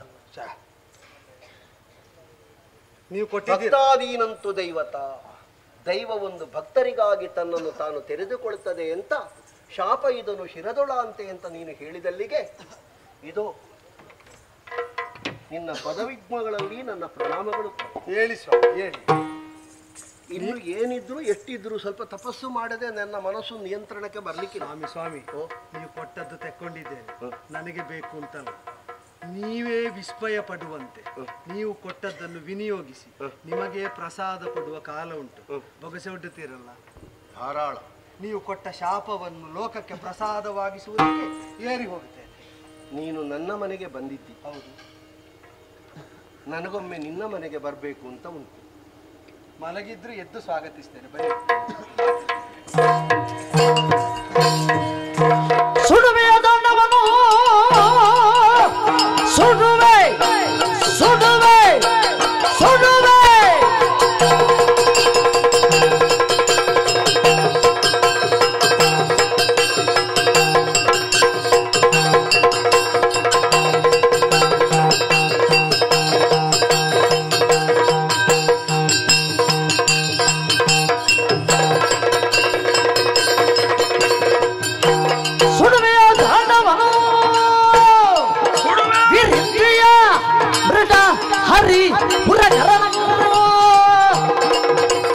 ಬಿರುಗಣ್ಣರನ್ನು ಬಾಳ ಕೊಡೆ ಸರ್ವಾಧಿಕಾರ ಪಡೆವೇನು ಮಾಡಿದನು. ಏನಾಶ್ಚರ್ಯವೇನು? ಭೃಗು ಆಶ್ರಮದಲ್ಲಿ ನಾವು ಆಶ್ರಯವನ್ನು ಪಡೆದಿದ್ದೆವು. ಹರಿಯ ಕಪಟದಿಂದಲಾಗಿ ಆ ಮಹಾತಾಯಿಯ ಮರಣ ಹೋಯ್ತವನಿಂದ ಒಬ್ಬೊಬ್ಬ ಎಲ್ಲಿ ಹೋದ್ರೂ ಕೂಡ ಅಸುರರ ನಾಶವನ್ನೇ ಬಯಸ್ತಾ ಇದ್ದಾರೆ ಎಂದಾದ ಮೇಲೆ ಬಿಡಬಹುದೇ? ಬಿಡುವುದಿಲ್ಲ. ಸುಡುವೆನಿ ಅಜವಾಯಣಂ. ಅಷ್ಟೇ ಅಲ್ಲ, ನಮ್ಮದ್ದಾದಂತಹ ಸಾಮರ್ಥ್ಯ ಏನೆನ್ನುವುದನ್ನು ತಿಳಿಸಬೇಕು. ಯಾರೇ ಆಗಲಿ, ದೇವತೆಗಳಾಗಲಿ ಋಷಿಮುನಿಗಳಾಗಲಿ ಎಲ್ಲವರು ಸ್ಥಿರವಾಗಿ ಇವರು ಬದುಕುತ್ತಾ ಇದ್ದಾರೆ ಅಂತ ಆದ್ರೆ ಇದಕ್ಕೆ ಕಾರಣ ಒಂದೇ ಒಂದು, ವೇದಗಳು. ಆ ವೇದಗಳು ಇದ್ರೆ ತಾನೇ ಇವರು ಬದುಕುವುದು. ಅದನ್ನು ಇಲ್ಲ. ಕಿವಿಯ ಪೊತ್ತು ಮಾಯಗದಿ ಸಂಭ್ರಮದಿ ಹೃದಯದಲ್ಲಿ ನಿಂದು ಯಜುರ್ಸಾಮ ಎಂಬತ್ತವ ನಿಗಮ ಆಗಮಂಗಲ ಉಪನಿಷತ್ತಾದಿ ತತ್ವಗಳನ್ನು ಕುಮ್ಮಿಡಿಯ ಸರ್ವಾಂಗ ಸಾಧುಗಳೆಲ್ಲವೂ ಮುಂಬರಿವು ತಾಕರ್ಷಣೆಯ ಮಾಡಿ ಸಕಲಮು ಜಂಬಾರಿ ಮುಖ್ಯರಿಗೆ ಚಲನ ಮಾತ್ರವನಿತ್ತು ಸ್ಥಿರವಿರದ ಮನದೊಳಿರಲು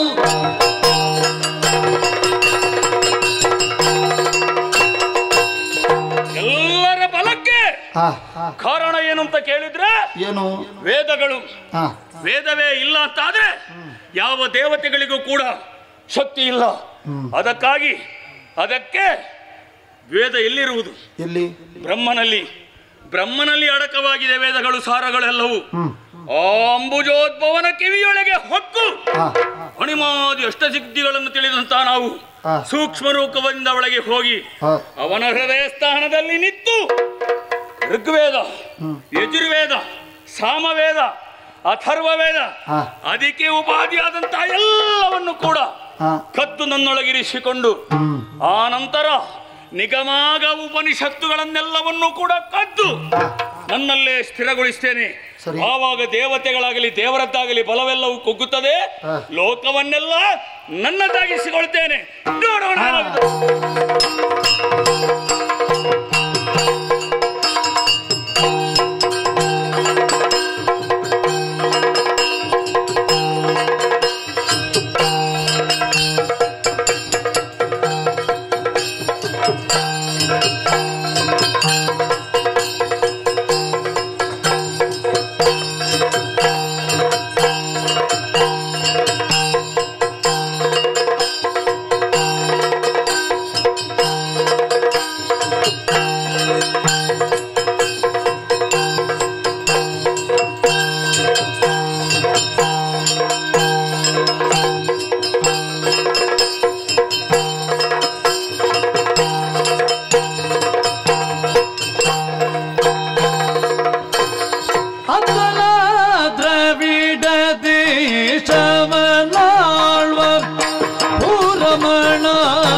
ಸತ್ಯವ್ರತ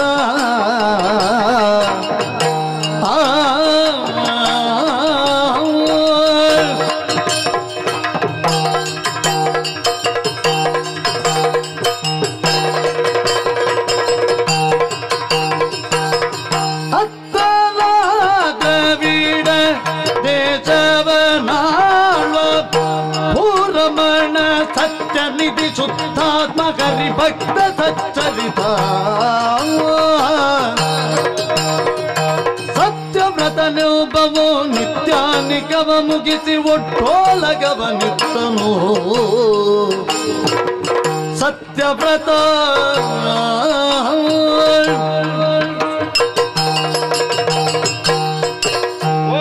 ವಾಸುದೇವಾಯ ನೀನೇ ರಕ್ಷಿಸಬೇಕು ಎಂಬ ಹಾಗೆ ದ್ರಾವಿಡವನ್ನು ಆಳುತ್ತಾ ಇದ್ದೇವೆ. ಸತ್ಯವ್ರತ ಮಹಾರಾಜರಿಗೆ ಜಯವಾಗಲಿ ಎಂಬ ಹಾಗೆ ಕೆಲವು ಕಡೆ ಜಯಘೋಷ ಕೇಳಿ ಸಂತೋಷವಾಯಿತು. ರಾಜ ಋಷಿಯಾದವನಿಗೆ ಇದಕ್ಕಿಂತ ಹೆಚ್ಚು ಏನು ಬೇಕು ಹೇಳಿ. ಆದರೂ ನನ್ನ ಜೀವನದಲ್ಲಿ ಯಾವುದನ್ನು ಮಾಡಬೇಕು ಯಾವುದನ್ನು ಮಾಡಬಾರದು ಇದನ್ನು ನಿರ್ಧರಿಸಿದವರು ನಮ್ಮ ಹಿಂದಿನವರು, ನಮ್ಮ ಪೂರ್ವಜರು, ನಮ್ಮ ತಂದೆ ತಾಯಂದಿರು. ಹೀಗೆ ಇರು ಮಗನೇ, ಬೇಕು ಬೇಕಾದ ಹಾಗೆ ನಡ್ಕೊಳ್ಳುವುದಲ್ಲ, ಜೀವನದಲ್ಲಿ ಒಂದು ಧ್ಯೇಯ ನಿಷ್ಠೆ ಎನ್ನುವುದು ಬೇಕು ಎನ್ನುವ ಹಾಗೆ ಸೂಚನೆಯನ್ನು ಕೊಟ್ಟರು. ಕಾಲ ಕಾಲಕ್ಕೆ ಬೇಕಾದಂತಹ ಕಾರ್ಯಕ್ರಮವನ್ನೆಲ್ಲ ನಮಗೆ ನೆರವೇರಿಸಿದ್ರು, ಸಂಸ್ಕಾರವನ್ನು ಕೊಟ್ಟರು. ಆ ಸಂಸ್ಕಾರದ ಅಂಗವಾಗಿ ನಮಗೊದಗಿ ಬಂದದ್ದು ಜಲವನ್ನು ಕರತುಂಬಿ ಅದು ನಾರಾಯಣನನ್ನೇ ಧ್ಯಾನಿಸಿ ಅರ್ಘ್ಯವನ್ನು ಪ್ರದಾನ ಮಾಡುವಂತಹದ್ದು. ಅರ್ಘ್ಯ ಪ್ರದಾನ ಮಾಡದೆ ಒಂದಿಷ್ಟು ನೀರನ್ನು ಸೇವಿಸಲಾರೆ, ಒಂದಿಷ್ಟು ಆಹಾರವನ್ನು ಸೇವಿಸಲಾರೆ ಎಂಬ ಹಾಗೆ ಮನದಲ್ಲಿಯೇ ನಾನು ಸಂಕಲ್ಪವನ್ನು ಮಾಡಿಕೊಂಡ ಮಾವ ಅಂದಿನಿಂದ ಇಂದಿನವರೆಗೆ. ಆದ ಕಾರಣವಾಗಿ ಇಂದಿನವರೆಗೆ ಒಂದು ಕಳಂಕವನ್ನು ಹೊರದೆ ಜೀವನವನ್ನು ಸಾಗಿಸ್ತಾ ಇದ್ದೇನೆ. ಆಗಲಿ, ಒಳ್ಳೆಯದೇ ಆಗುವುದೆಲ್ಲ ಒಳ್ಳೆಯದಕ್ಕೆ ಎನ್ನುವಂತೆ ಇದೋ ಈ ನದಿ ತೀರಕ್ಕೆ ಬಂದವನಿದ್ದೇನೆ. ನಾರಾಯಣನಿಗೆ ಅರ್ಘ್ಯವನ್ನು ಕೊಡಬೇಕಲ್ಲ, ಭಗವಾನ್ ಭಾಸ್ಕರನಿಗೆ ಅರ್ಘ್ಯವನ್ನು ಕೊಡಬೇಕಲ್ಲ. ಅದಕ್ಕಾಗಿ ಚಿತಿಪಾಲ ಕನ್ನಡ ತರುತೋ ಕೃತಮಾಲ ನದಿಯ ಜಲದಿ ಸ್ನಾನವಗೈದು ಹಿತದಿ ಭಾಸ್ಕರ ಗರ್ಗ್ಯವ ಮತಿಯುತ ಭಗತೆಯೊಳು ಬಾರಿಯು ಪಿಡಿದಿಲ್ದು ಜಯ ಜಯ. ಕರದಂಬಿ ಜಲದಲ್ಲಿ ಅರ್ಘ್ಯವನ್ನು ಕೊಡುವಾಗ ಭಗವಾನ್ ಭಾಸ್ಕರನನ್ನು ನೆನೆದುಕೊಳ್ಳುವುದು ಸಂಪ್ರದಾಯ. ಗಾಯತ್ರಿಯನ್ನು ಪಠಿಸಿ ಇದೋ ಓಂ ನಮೋ ಭಗವತೆ ವಾಸುದೇವಾಯ ಎಂಬ ಹಾಗೆ ಆ ಭಗವಂತನಿಗೆ ಅರ್ಘ್ಯವನ್ನು ಸಮರ್ಪಿಸಬೇಕು. ಮನದಲ್ಲಿಯೇ ಗಾಯತ್ರಿಯನ್ನು ಸ್ತುತಿ ಮಾಡಿಕೊಂಡೆ ಮಾತ್ರವಲ್ಲ, ಇದು ಭಗವಂತನಂತಹ ಭಾಸ್ಕರನಿಗೆ ಅರ್ಘ್ಯವನ್ನು ಕೊಡ್ತೇನೆ. ಅಯ್ಯೋ ವಾಸುದೇವ, ಸೂರ್ಯದೇವ, ನಿಮಗೆ ಅರ್ಘ್ಯದ ಒಂದು ರುಚಿಯೋ ಈ ಕಾಲಕ್ಕೆ ಸೂಚಿಸದೆ ಹೋಯಿತೆ. ನನ್ನ ಕೈಯಲ್ಲಿ ಅರ್ಘ್ಯವನ್ನು ಸ್ವೀಕರಿಸಿದಂತಹ ಪರಿಸ್ಥಿತಿ ನಿಮಗಾಗಿ ಹೋಯಿತೆ. ಯಾಕೆ ನೋಡಿದಿರಾ, ಬೊಗಸೆ ನೀರನ್ನು ತೆಗೆದದ್ದು ಅದರಲ್ಲಿ ಮತ್ಸ್ಯವೊಂದು ಗೋಚರಿಸ್ತಾ ಇದೆ. ಅರ್ಥಾತ್ ನಾನು ಪರಿಶುದ್ಧ ಅಲ್ಲ ಅಂತ ಹೇಳ್ತಾ ಇದ್ದೀರಾ? ಪರಿಶುದ್ಧರೇ ಹೌದು.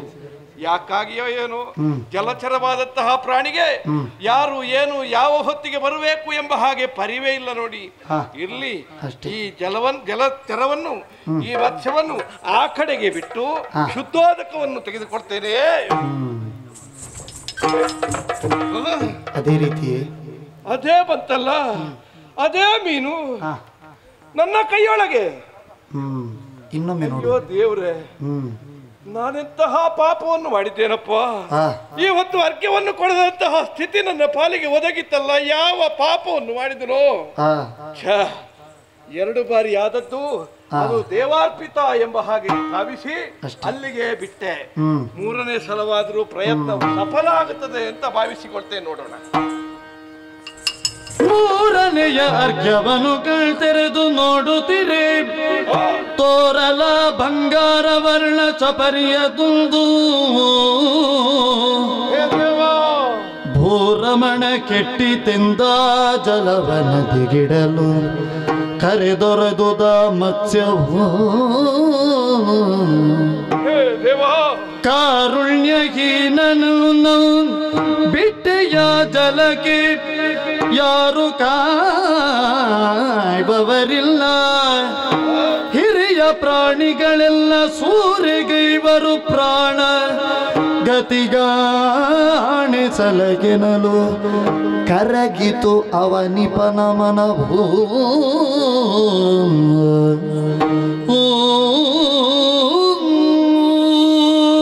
ಭಗವಾನ್ ಭಾಸ್ಕರನೇ, ನನ್ನ ಕೈಯ ಅರ್ಘ್ಯವನ್ನು ಸ್ವೀಕರಿಸಲಾರೆಯ? ಯಾಕೆ ಪದೇ ಪದೇ ಈ ಮತ್ಸ್ಯ ನನ್ನ ಕೈಯನ್ನು ಸೇರ್ತಾ ಇದೆ? ಬಂಗಾರದ ಬಣ್ಣದ ಮತ್ಸ್ಯ ಕರದೊಳಗೆ ಸೇರಿತು ಅಂತಾದರೆ ನಿನಗೆ ಅರ್ಘ್ಯವನ್ನು ಕೊಡುವುದಾದ್ರೂ ಹೇಗೆ? ಅಯ್ಯಯ್ಯೋ, ಮೂರನೆಯ ಸಲ ತೆಗೆದಂತಹ ನೀರಿನಲ್ಲೂ ಈ ಮೀನು ಬಂದು ಕುಳಿತಿದೆಯಲ್ಲ, ತೆಳಲಿ ಒತ್ತಾಡ್ತಾ ಇದೆ. ಈ ಮೀನನ್ನು ನೀರಿನಲ್ಲೇ ಬಿಡ್ತೇನೆ, ಅರ್ಘ್ಯ ಇಂದಿನ ಪಾಲಿಗಿಲ್ಲ. ದೇವಾ ದೇವಾ, ಕಾಪಾಡುವುದಕ್ಕೆ ಹೇಳ್ತಾ ಇದೆ ಅಲ್ವೇ? ಕಾಪಾಡು ಕಾಪಾಡು, ನೀನಲ್ಲದೆ ಮತ್ತಿನ್ಯಾರು ಕಾಯುವವರು ಎಂಬ ಹಾಗೆ ಗೋಗರಿಯುತ್ತಾ ಇದೆ. ನಿಜ. ಇಂತಹ ಸನ್ನಿವೇಶದಲ್ಲೂ ಒಂದು ಜೀವಿಯನ್ನು ನಾನು ನೀರಿನಲ್ಲೇ ಬಿಟ್ಟು ಹೋದ್ರೆ, ಅದು ಹೇಳಿದ್ದೇನು, ನೀನಿಲ್ಲೇ ಬಿಟ್ಟು ಹೋದ್ರೆ ದೊಡ್ಡ ದೊಡ್ಡ ಮೀನುಗಳು ನನ್ನನ್ನು ತಿಂದು ತೆಗುತ್ತವೆ. ನನಗಿನ್ನು ಉಳಿಗಾಲ ಇಲ್ಲ, ನೀನೇ ರಕ್ಷಕನಾಗಬೇಕು ಎಂಬ ಹಾಗೆ. ತಂದೆಯ ಸ್ಥಾನದಲ್ಲಿ ನಿಂತು ಒಂದು ಮಗುವನ್ನು ಪಡೆಯುವ ರೀತಿಯಲ್ಲಿ ಆ ಮೀನನ್ನು, ಸುವರ್ಣ ಬಣ್ಣದಿಂದ ಕಂಗೊಳಿಸುವಂತಹ ಮೀನನ್ನು ತೆಗೆದುಕೊಂಡು ಹೋಗಿ ಮನೆಯಲ್ಲೇ ಸಾಗುತ್ತೇನೆ. ಮನೆಯ ಆವರಣದಲ್ಲಿ ಸಾಗುತ್ತೇನೆ ನೋಡಿ.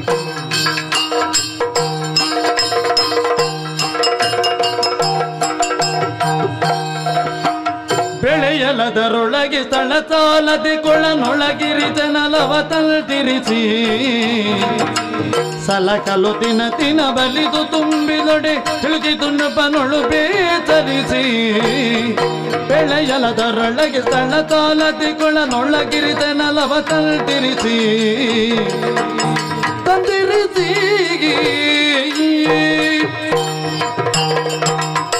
ಅರಮನೆಯ ಒಂದು ಮೂಲೆಯಲ್ಲಿ ಸಾಕುವುದಕ್ಕೆ ವ್ಯವಸ್ಥೆ ಮಾಡಿದೆ.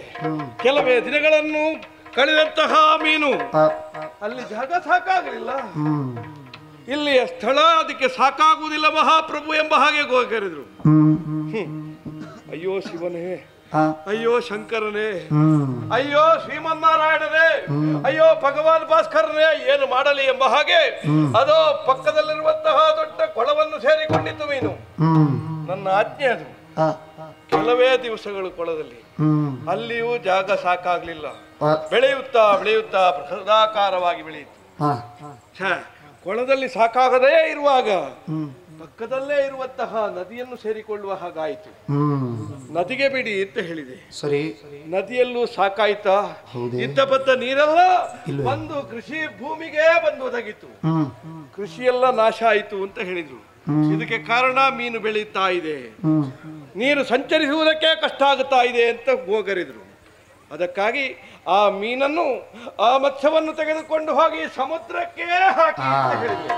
ಸಮುದ್ರದಲ್ಲಿ ಬಿಟ್ರಲ್ಲ, ಸ್ವಚ್ಛಂದವಾಗಿ ತಿರುಗಾಡ್ತಾ ಇದೆ ಅಂತೆ. ಆಗ್ಲಿ, ಒಳ್ಳೇದಾಗ್ಲಿಪ್ಪ. ದೇವರು ಒಳ್ಳೇದು ಮಾಡುದಿದ್ರು ಯಾರಿಗಾದ್ರೂ ಯಾವ ಕಾಲದಲ್ಲಾದ್ರೂ ಒಳ್ಳೇದು ಮಾಡ್ತಾರಲ್ಲ, ಅದೇ ಸಂತೋಷ. ಏನಿದ್ರು ನನ್ನ ಕಾರ್ಯ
ಪವಿತ್ರ ನಿತ್ಯ ಸನ್ನುತಿ ಪಾತ್ರ ಮತ್ತೆ ಪವರದ ದೈತಾನ್ವಯಗತ ಮುಕ್ತ ಪಂಚವಕ್ರ ಪವಿತ್ರ ಮೃತ್ಯುಂಜಯ ಮಿತ್ರ ಪವಿತ್ರ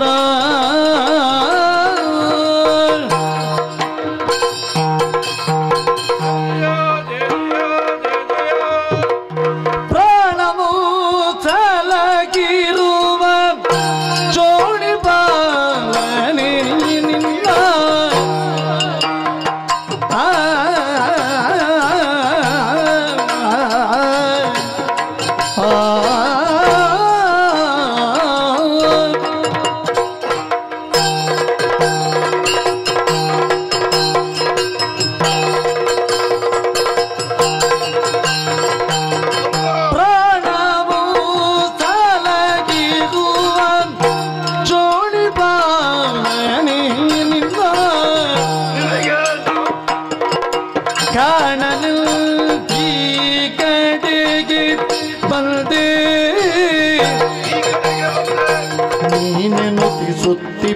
ಸುತ್ತಿಪ್ಪದಾನವಾರಿಯು ನಾನೇ ಮೀನಾಗಿ ಬಂದೆ ನಿನ್ನೆಡೆಗೆ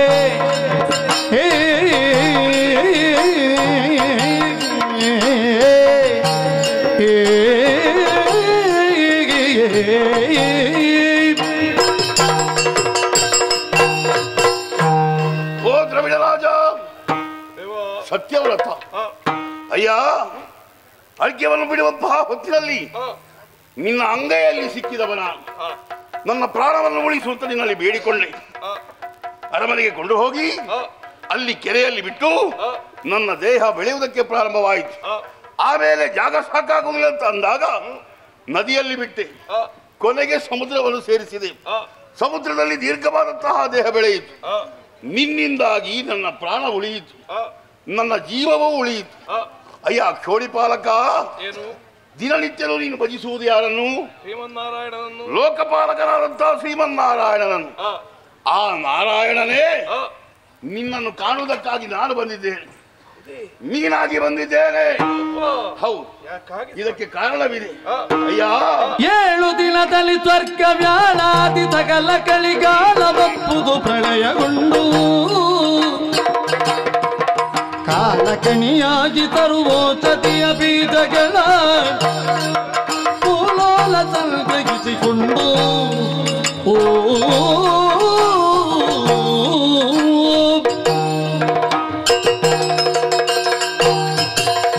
ಸತ್ಯವ್ರತನೇ, ನಿನ್ನನ್ನು ಉಳಿಸುವ ಉದ್ದೇಶದಿಂದಾಗಿ ನಾನು ಮೀನಾಗಿ ಬರಬೇಕಾಯ್ತು. ಕಾರಣ ಏನು ಗೊತ್ತಾ? ಇನ್ನು 7 ದಿನದಲ್ಲಿ ಈ ಭೂಮಿಯೆಲ್ಲ ಜಲಪ್ರಳಯವಾಗುವುದಕ್ಕಿದೆ. ಆ ಹೊತ್ತಿನಲ್ಲಿ ನನ್ನ ಭಕ್ತನಾದಂತಹ ನಿನ್ನನ್ನು ಉಳಿಸುವುದು ನನ್ನ ಕರ್ತವ್ಯವಾಗಿದೆ. ಅದಕ್ಕಾಗಿ ನೀನೊಂದು ಕೆಲಸ ಮಾಡಬೇಕು. ಒಂದು ನಾವೆಯನ್ನು ರಚಿಸಬೇಕು. ನಾವೆಯಲ್ಲಿ ಸಕಲ ಔಷಧದ ಬೀಜಗಳನ್ನು ಇರಿಸಬೇಕು. ಜೊತೆಗೆ ನಿನ್ನ ಹೆಂಡತಿ ಮತ್ತು ನೀನು ನಾವೆಯನ್ನು ಸಿದ್ಧಪಡಿಸಿ ಎಲ್ಲರೂ ಕಾಯ್ತಾ ಇರಿ.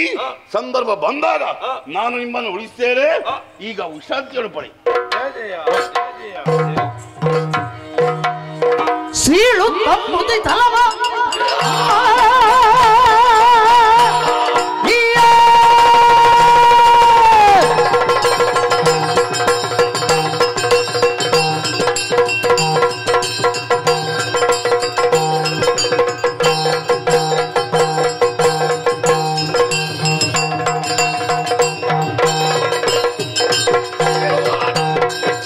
ಸೀಳು ತಪ್ಪುದಿ ತಲವ ಶ್ರೀಲೋಲನು ಧರಿಸುತ್ತಿರುವ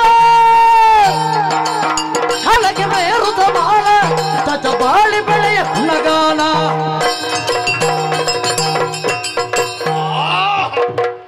ಈ ಸಮುದ್ರವನ್ನು ಸೇರುವುದಕ್ಕೆ ಬಲವಾದಂತಹ ಕಾರಣವಿದೆ.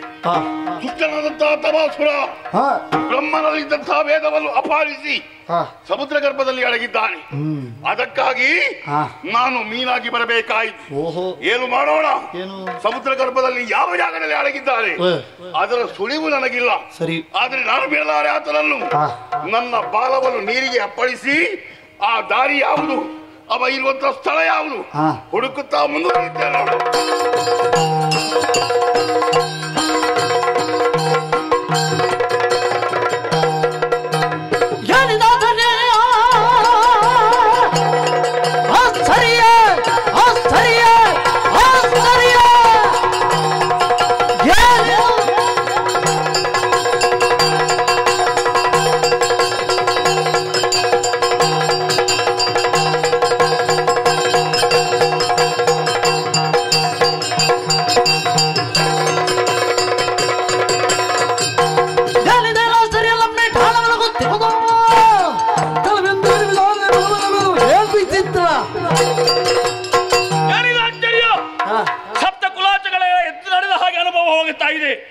ಸಪ್ತ ಸಮುದ್ರಗಳು ಉರುಳಿದ ಅನುಭವ. ಏನಿದು ಏನಿದು ಅಂತ ನೋಡಿದ್ರೆ ಏನು ಆ ಕಡೆಯಿಂದ ಯಾವುದೋ ಒಂದು ಪ್ರಾಣಿ ಈ ಕಡೆಗೆ ಬರುತ್ತಾ ಇದೆ. ಯಾವುದದು ಎನ್ನುವುದು ನೋಡಬೇಕಾಗಿದೆ. ಮುಂದೆ ಹೋಗ್ತಾನೆ.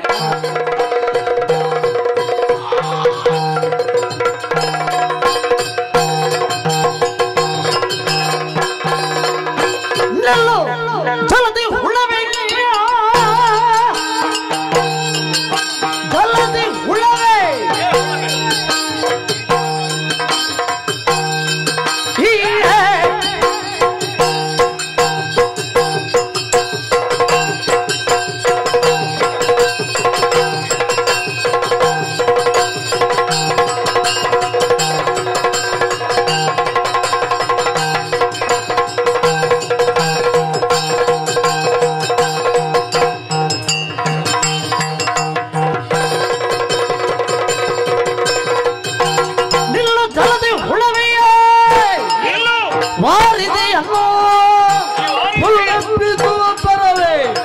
ಜೀವಿಗಳನ್ನು ತಿಂದು ತೊಕ್ಕಿದ ಗರ್ಭ ಎಲ್ಲ ತಿಳಿತು ಮತ್ಸ್ಯವೇ. ಯಾಕೆ ಜಲದ ಹುಳವೇ? ಜಲದ ಹುಳವೇ ಹೌದು. ವಾರಿದಿಯನ್ನು ಕರಗುತ್ತಾ ಮುಂದೆ ಮುಂದೆ ಬರ್ತಾ ಇದ್ದೀಯಲ್ಲ, ಯಾರೋ ನೀನು? ಯಾಕೆ ಹೀಗೆ ಮಾಡ್ತಾ ಇದ್ದಿ? ಏನೇ ನಿನ್ನ ಪ್ರಭುತ್ವ ಹೇಳು. ನೀನ್ಯಾರು? ತಮಾಸುರ ನೀನು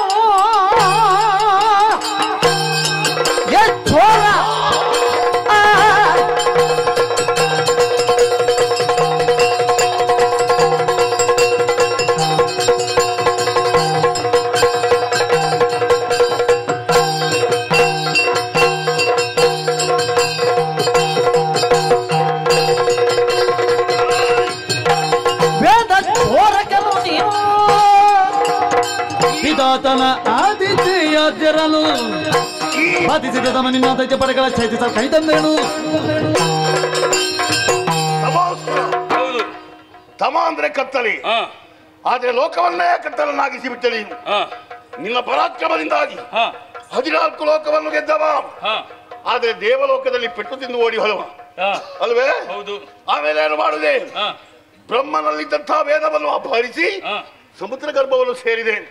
ಯಾಕೆ? ಸಾಮರ್ಥ್ಯ. ಭೂಮಿಯಲ್ಲಿ ಸೃಷ್ಟಿಯಾಗಬಾರದು, ಸೃಷ್ಟಿಯಾದರೆ ನನಗೆ ತೊಂದರೆ ಆದೀತು ಎಂಬ ಭಾವನೆಯನ್ನು ಇರಿಸಿಕೊಂಡಿದ್ದಿ. ಆ ವೇದವನ್ನು ನಿನ್ನಿಂದ ನಾನು ಪಡೆದು ನಿನ್ನನ್ನು ಕೊಂದು ಆಮೇಲೆ ಬ್ರಹ್ಮನಿಗೆ ಒಪ್ಪಿಸಿ ದಿನನಿತ್ಯದ ಕಾರ್ಯ ನಿತ್ಯವಾಗಿ ಸಾಂಗವಾಗಿ ನೆರವೇರುವುದಕ್ಕೆ ಅನುವು ಮಾಡಿಕೊಡುವುದಕ್ಕೆ ಬಂದವ ನಾನು ನಾರಾಯಣ. ನಾರಾಯಣ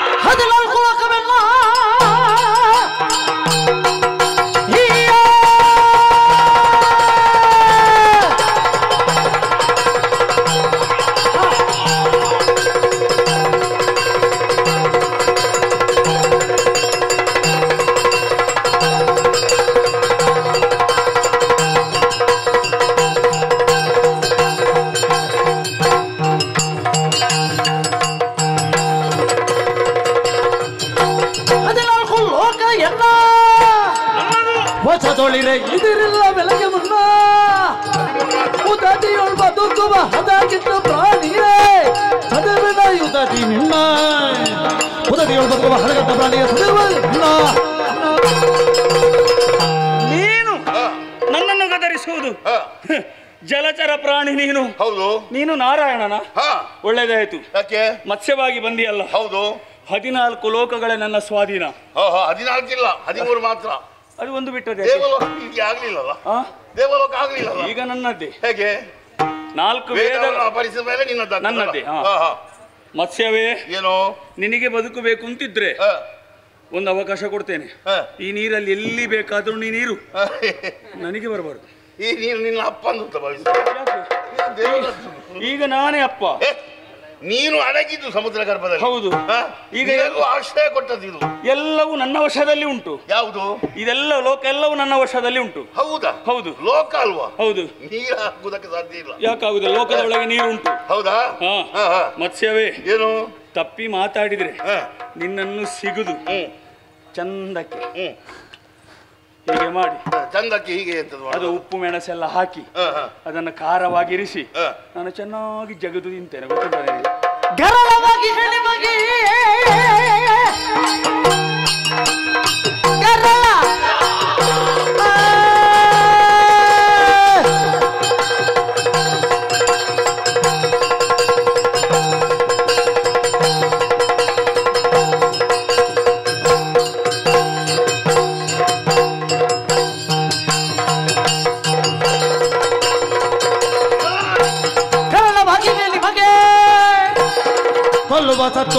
ಗೆಲ್ಲಲಿ ತೋರೊಮ್ಮೆಗೆ ಹರಗಿ ಬೆನ್ನುತ್ತಲ್ಲಿ ಹರಿತ ಮಾತುಗಳಿಗೆ ಭರಿತ ಸಂಗ್ರಾಮವಾಗಿ. ತಮಾಸುರ, ನನ್ನನ್ನು ಸಿಗೀತೀಯಾ? ಉಪ್ಪು ಹುಳಿ ಖಾರ ಸಿಗುತ್ತದ ನಿನಗೆ? ಸಿಗದೆ ಏನು? ಈ ನೀರಿನಲ್ಲಿ ಎಲ್ಲಿ ಸಿಗ್ತದ? ನೀರಿನಲ್ಲಿ ಉಪ್ಪು ಉಂಟು. ಮೀನು ತಿಂದು ಗೊತ್ತುಂಟ ನಿನಗೆ? ನಾವು ರಕ್ಕಸರಲ್ವಾ? ರಕ್ಕಸರು ಮೀನು ತಿನ್ನುದಾ? ಹೌದು. ಬೇರೆ ಬದುಕಿಲ್ಲ ಅವರಿಗೆ? ನಮಗೆ ಬೇರೆ ಮಾಂಸಗಳನ್ನು ತಿಂತೇವೆ ನಾವು. ಹೌದಾ? ಹೌದು. ಮೀನು ತಿನ್ನಬೇಕು ಅಂತ ಆದ್ರೆ ಸಮುದ್ರದ ಬದಿಗೆ ಬೆಳಿಬೇಕು, ಇಲ್ಲ ಇದ್ರ ಹೊಳೆ ಬದಿಗೆ ಬರಬೇಕು. ನಿನ್ನ ಮುಖ ನೋಡುವಾಗಲೇ ಗೊತ್ತಾಗ್ತದೆ ಏನು ನೀನು ಹುಟ್ಟಿದ ಹಿಂದಿನವರೆಗೆ ಮೀನು ತಿಂದವನೇ ಅಲ್ಲ ಅಂತ. ಇವತ್ತೊಂದು ಅಭ್ಯಾಸ ಮಾಡುವ. ಯಾಕೆ ನೋಡು, ಇವತ್ತು ಅಭ್ಯಾಸ ಮಾಡಿದೆ. 300,000 ಅಡ್ಡಕ್ಕೆ ಉಂಟು, 600,000 ಉದ್ದಕ್ಕುಂಟು. ನನಗೆ ಸಾಧಾರಣ 1 ವರ್ಷಕ್ಕೆ ಸಾಕು. ಹೌದಾ? ಹೌದು. 1 ವರ್ಷದವರೆಗೆ ಯಾವ ಮೀನು ಬದುಕುವುದಿಲ್ಲ. ನಾನು ಬದುಕಿಸ್ತೇನೆ, ನೀನು ಬದುಕಬೇಕು. ವ್ಯವಸ್ಥೆ ಮಾಡಿ. ಒಂದು ವೇಳೆ ನೀನು ಕೊಂದ್ರು ಯಾವ ಮೀನು ಸರಿಯಾಗಿ ಇರುವುದಿಲ್ಲ, ಅದು ಹಾಳಾಗಿ ಹೋಗ್ತದೆ. ಹೌದಾ? ಒಂದು ಹೇಳ್ತೇನೆ, ಒಂದು ಮೀನು ನನಗೆ ಹೇಳುದಾ? ಹೌದು. ಮೀನು ತಿಂದು ಗೊತ್ತಿಲ್ಲದವರಿಗೆ ಹೇಳದ ಯಾರಲ್ಲಿ ಹೇಳ್ಬೇಕು? ಹಾಗೆಲ್ಲ ಬರೇ ಬೋಳ್ಬಂಡೆ ನೀನು. ತಲೆಯಲ್ಲಿ ಏನಿಲ್ಲ ಅಂತ ಕಾಣ್ತದೆ. ಉಂಟು. ಏನುಂಟು? ಉಂಟು, ತುಂಬಾ ಉಂಟು. ಕರ್ಮ, ಮೆದುಳು ಇಲ್ಲ, ಮತ್ತೊಂದು ಇಲ್ಲ, ಬರೇ ಧೂಳಿ ತುಂಬಿ ಹೋಗಿದೆ. ತಮಾಸುರ, ಏನು? ವೇದ ಕೊಡು. ಆಗುದಿಲ್ಲ, ಕೊಡುದಿಲ್ಲ. ಕೊಡ್ಲಿಕ್ಕೆ ನಿನ್ನ ಅಪ್ಪನದ್ದ? ಎಷ್ಟುಂಟು ಇವತ್ತದ್ದು? ಇದು ನಾನು ಸಂಪಾದನೆ ಮಾಡಿದ್ದು. ಇವತ್ತಿದ್ದೆಷ್ಟುಂಟು ಕೊಡು. ಇವತ್ತು ಸಂಪಾದನೆ ಮಾಡಿದ್ದು 1500ಕ್ಕೆ ಹೆಚ್ಚಾಗಿದೆ. ಕೊಡ್ತೀಯ ಇಲ್ವಾ? ಕೊಡುದಿಲ್ಲ. 4 ಕೊಡು, ಬಾಕಿ ನಿನ್ಗೆ ಸಾಮ ಅದು ವೇದ 4 ಕೊಟ್ಟು ಮತ್ತೆ 1 ನಾನು ಉಳಿಸಿಕೊಳ್ಳುದ? ಹೌದು. ಅದಾಗುದಿಲ್ಲ. 5 ನಾನು ಇಟ್ಟುಕೊಂಡು 6ನೇದನ್ನು ನನ್ನ ಸಿಗಿಯುವುದು. 5 ಇಟ್ಟುಕೊಳ್ತೀಯಾ? ಹೌದು. ಈ ಕೋಡಿ ಯಾಕೆ ಗೊತ್ತಾ? ಯಾಕೆ? ನಿನ್ನನ್ನು ಸಿಗಿಯುವುದಕ್ಕೆ. ಹೌದಾ? ಸಿಗಿದು ಕರಳು ಬಗೆದು ತಮಾಸುರ ಹುಟ್ಟಲಿಲ್ಲ ಅಂತಲೇ ಅನಿಸಿ ಬಿಡ್ತೇನೆ. ಹೌದಾ? ಸಾಮರ್ಥ್ಯ ಉಂಟಾ ನೋಡುವಾಗಿದ್ರೆ?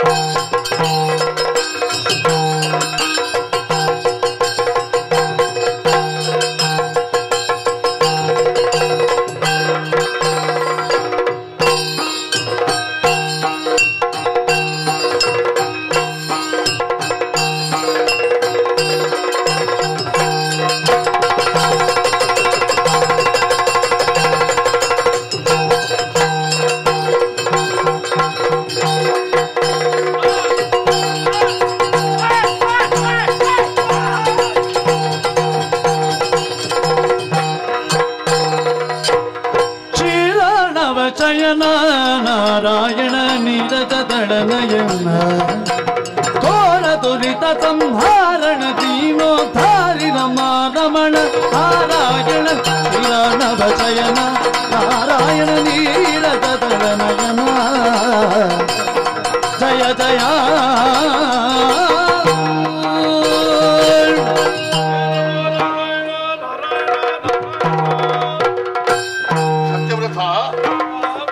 ನಡೆದ ಘಟನೆಯನ್ನು ಕಂಡೆಯ? ದುಷ್ಟಗಳಂತ ತಮಾಸುರನನ್ನು ವಧಿಸುವುದಕ್ಕಾಗಿ ನಾನು ಮೀನಾಗಿ ಬರಬೇಕಾಯಿತು. ನಿನ್ನ ಅಂಗೈಯಲ್ಲಿ ಬೆಳೆದ ಸಂತೋಷವಾಯಿತು. ನನ್ನ ಭಕ್ತನ ಬಳಿಯೇ ನಾನಿದ್ನಲ್ಲ. ಅಯ್ಯ, ನೋಡಿದೆ ಅಲ್ಲಿ ಶಬ್ದ ಕೇಳುವುದು, ಉಲ್ಕಾಪಾತ, ಗುಡುಗು ಸಿಡಿರು, ವಾತಾವರಣವೇ ಬದಲಾಗುತ್ತಾ ಇದೆ ಅಲ್ವಾ? ಈ ವಾತಾವರಣ ಹೀಗೆ ಯಾಕೆ ಬದಲಾಗುತ್ತಾ ಇದೆ? ಪ್ರಳಯವಾಗುವಂತಹ ಮುನ್ಸೂಚನೆ ಅದು. ಅದಕ್ಕಾಗಿ ನಿನ್ನಲ್ಲಿ ಹೇಳಿದ್ದೇನಲ್ಲ, ನಾವೇ ರಚನೆ ಆಗಿದೆಯಾ? ಔಷಧದ ಬೀಜಗಳನ್ನು ಇರಿಸಿದ್ಯಾ? ನಿನ್ನ ಹೆಂಡತಿಯನ್ನು ಅಲ್ಲಿ ಅದರಲ್ಲಿ ಕುಳ್ಳಿರಿಸು. ಓ, ಅಲ್ಲಿ ನೋಡು, ವಾಸುಕಿ ಹರಿಯುತ್ತಾ ಇದ್ದಾನೆ. ಆ ವಾಸುಕಿಯನ್ನು ಎಳೆದುತ್ತಾ ನಾವೇಗೂ ಈ ನನ್ನ ಕೋಡಿಗೂ ಬಿಗಿ ಪ್ರಳಯವಾಗುವಂತಹ ಹೊತ್ತಿನಲ್ಲಿ ನೀರಿನಲ್ಲಿ ತೇಲ್ತಾ ತೇಲ್ತಾ ನಿಮ್ಮನ್ನು ನಾನು ರಕ್ಷಣೆ ಮಾಡ್ತೇನೆ. ಬಾಯಿ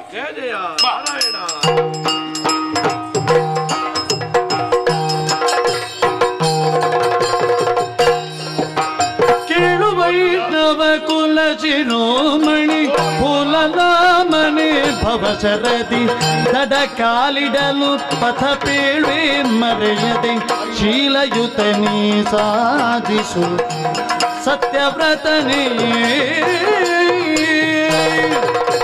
ಸತ್ಯವ್ರತನೇ. ಪರಮ ವೈಷ್ಣವನೇ, ಹೇಗೆ ನಾವೆಯಲ್ಲಿ ನೀನು ಕೂತವಳು, ನೀರಿನಲ್ಲಿ ತೇಲುತ್ತಾ ಇದ್ದವ ನಾನು. ಪ್ರಳಯ ಮುಗಿಯಿತು ಅಲ್ವೇ? ಭೂಮಿಯೇ ಕಾಣುವುದಿಲ್ಲ, ಎಲ್ಲವೂ ನೀರಿನೊಳಗೆ ಮುಳುಗಿದೆ. ಇನ್ನು ಮುಂದೆ ನಿನ್ನಿಂದ ಒಳ್ಳೊಳ್ಳೆ ಕೆಲಸಗಳಾಗಬೇಕಾಗಿದೆ. ನೀನು ರಾಜನಾಗಿ ಭೂಮಿಯಲ್ಲಿ ಮೆರೆಯಬೇಕು. ಭೂಮಿ ಕಾಣುವುದಿಲ್ಲ ಅಂತ ಯೋಚನೆ ಮಾಡಬೇಡ. ಶಕ್ತಿಗಾರರು ಯಾರು ಕಾಣುವುದಿಲ್ಲ. ಶಕ್ತಿಗಾರರಿಲ್ಲ, ಬೇರೆಯವರೇ ಇದ್ದಾರೆ. ಬೇರೆಯವರಿದ್ದಾರೆ. ನೋಡು, ಈ ಬೀಜಗಳನ್ನು ಬಿತ್ತಬೇಕು ಅಂತಾದ್ರೆ ಭೂಮಿ ಬೇಕು. ಭೂಮಿ ನೀರಿನೊಳಗಿದೆ. ಏನು ಮಾಡೋಣ ಅಂತ ಯೋಚನೆ ಮಾಡಬೇಡ. ಆದಿಕೂರ್ಮನಾಗಿ ಭೂಮಿಯನ್ನು ಮೇಲೆ ಆಧರಿಸ್ತೇನೆ. ಸಕಲ ಔಷಧದ ಬೀಜಗಳನ್ನು ಅದರಲ್ಲಿ ಬಿತ್ತು. ಮುಂದೆ ನಿನ್ನಿಂದಲೇ ಮನುವಂಶ ಉದ್ಧಾರವಾಗಬೇಕು. ಸತ್ಯವ್ರತ, ನೀನು ಮನುವಂಶಕ್ಕೆ ಮೂಲ ಪುರುಷ. ಗೊತ್ತಾಯ್ತಲ್ಲ? ಆಜ್ಞೆಯನ್ನು ಮೀರುವುದುಂಟೆ. 1000 ವರ್ಷಗಳ ಕಾಲ ಭೂಮಿಯನ್ನಾಳಿ ಕೊನೆ ಗಳಿಗೆಯಲ್ಲಿ ವೈಕುಂಠವನ್ನು ಸೇರುವಂತಹ ಅನುಗ್ರಹವನ್ನು ಮಾಡ್ತೇನೆ. ನಿಮಗೆಲ್ಲರಿಗೂ ಶುಭವಾಗಲಿ. ಜಯ ಜಯ ಜಯ ಜಯ.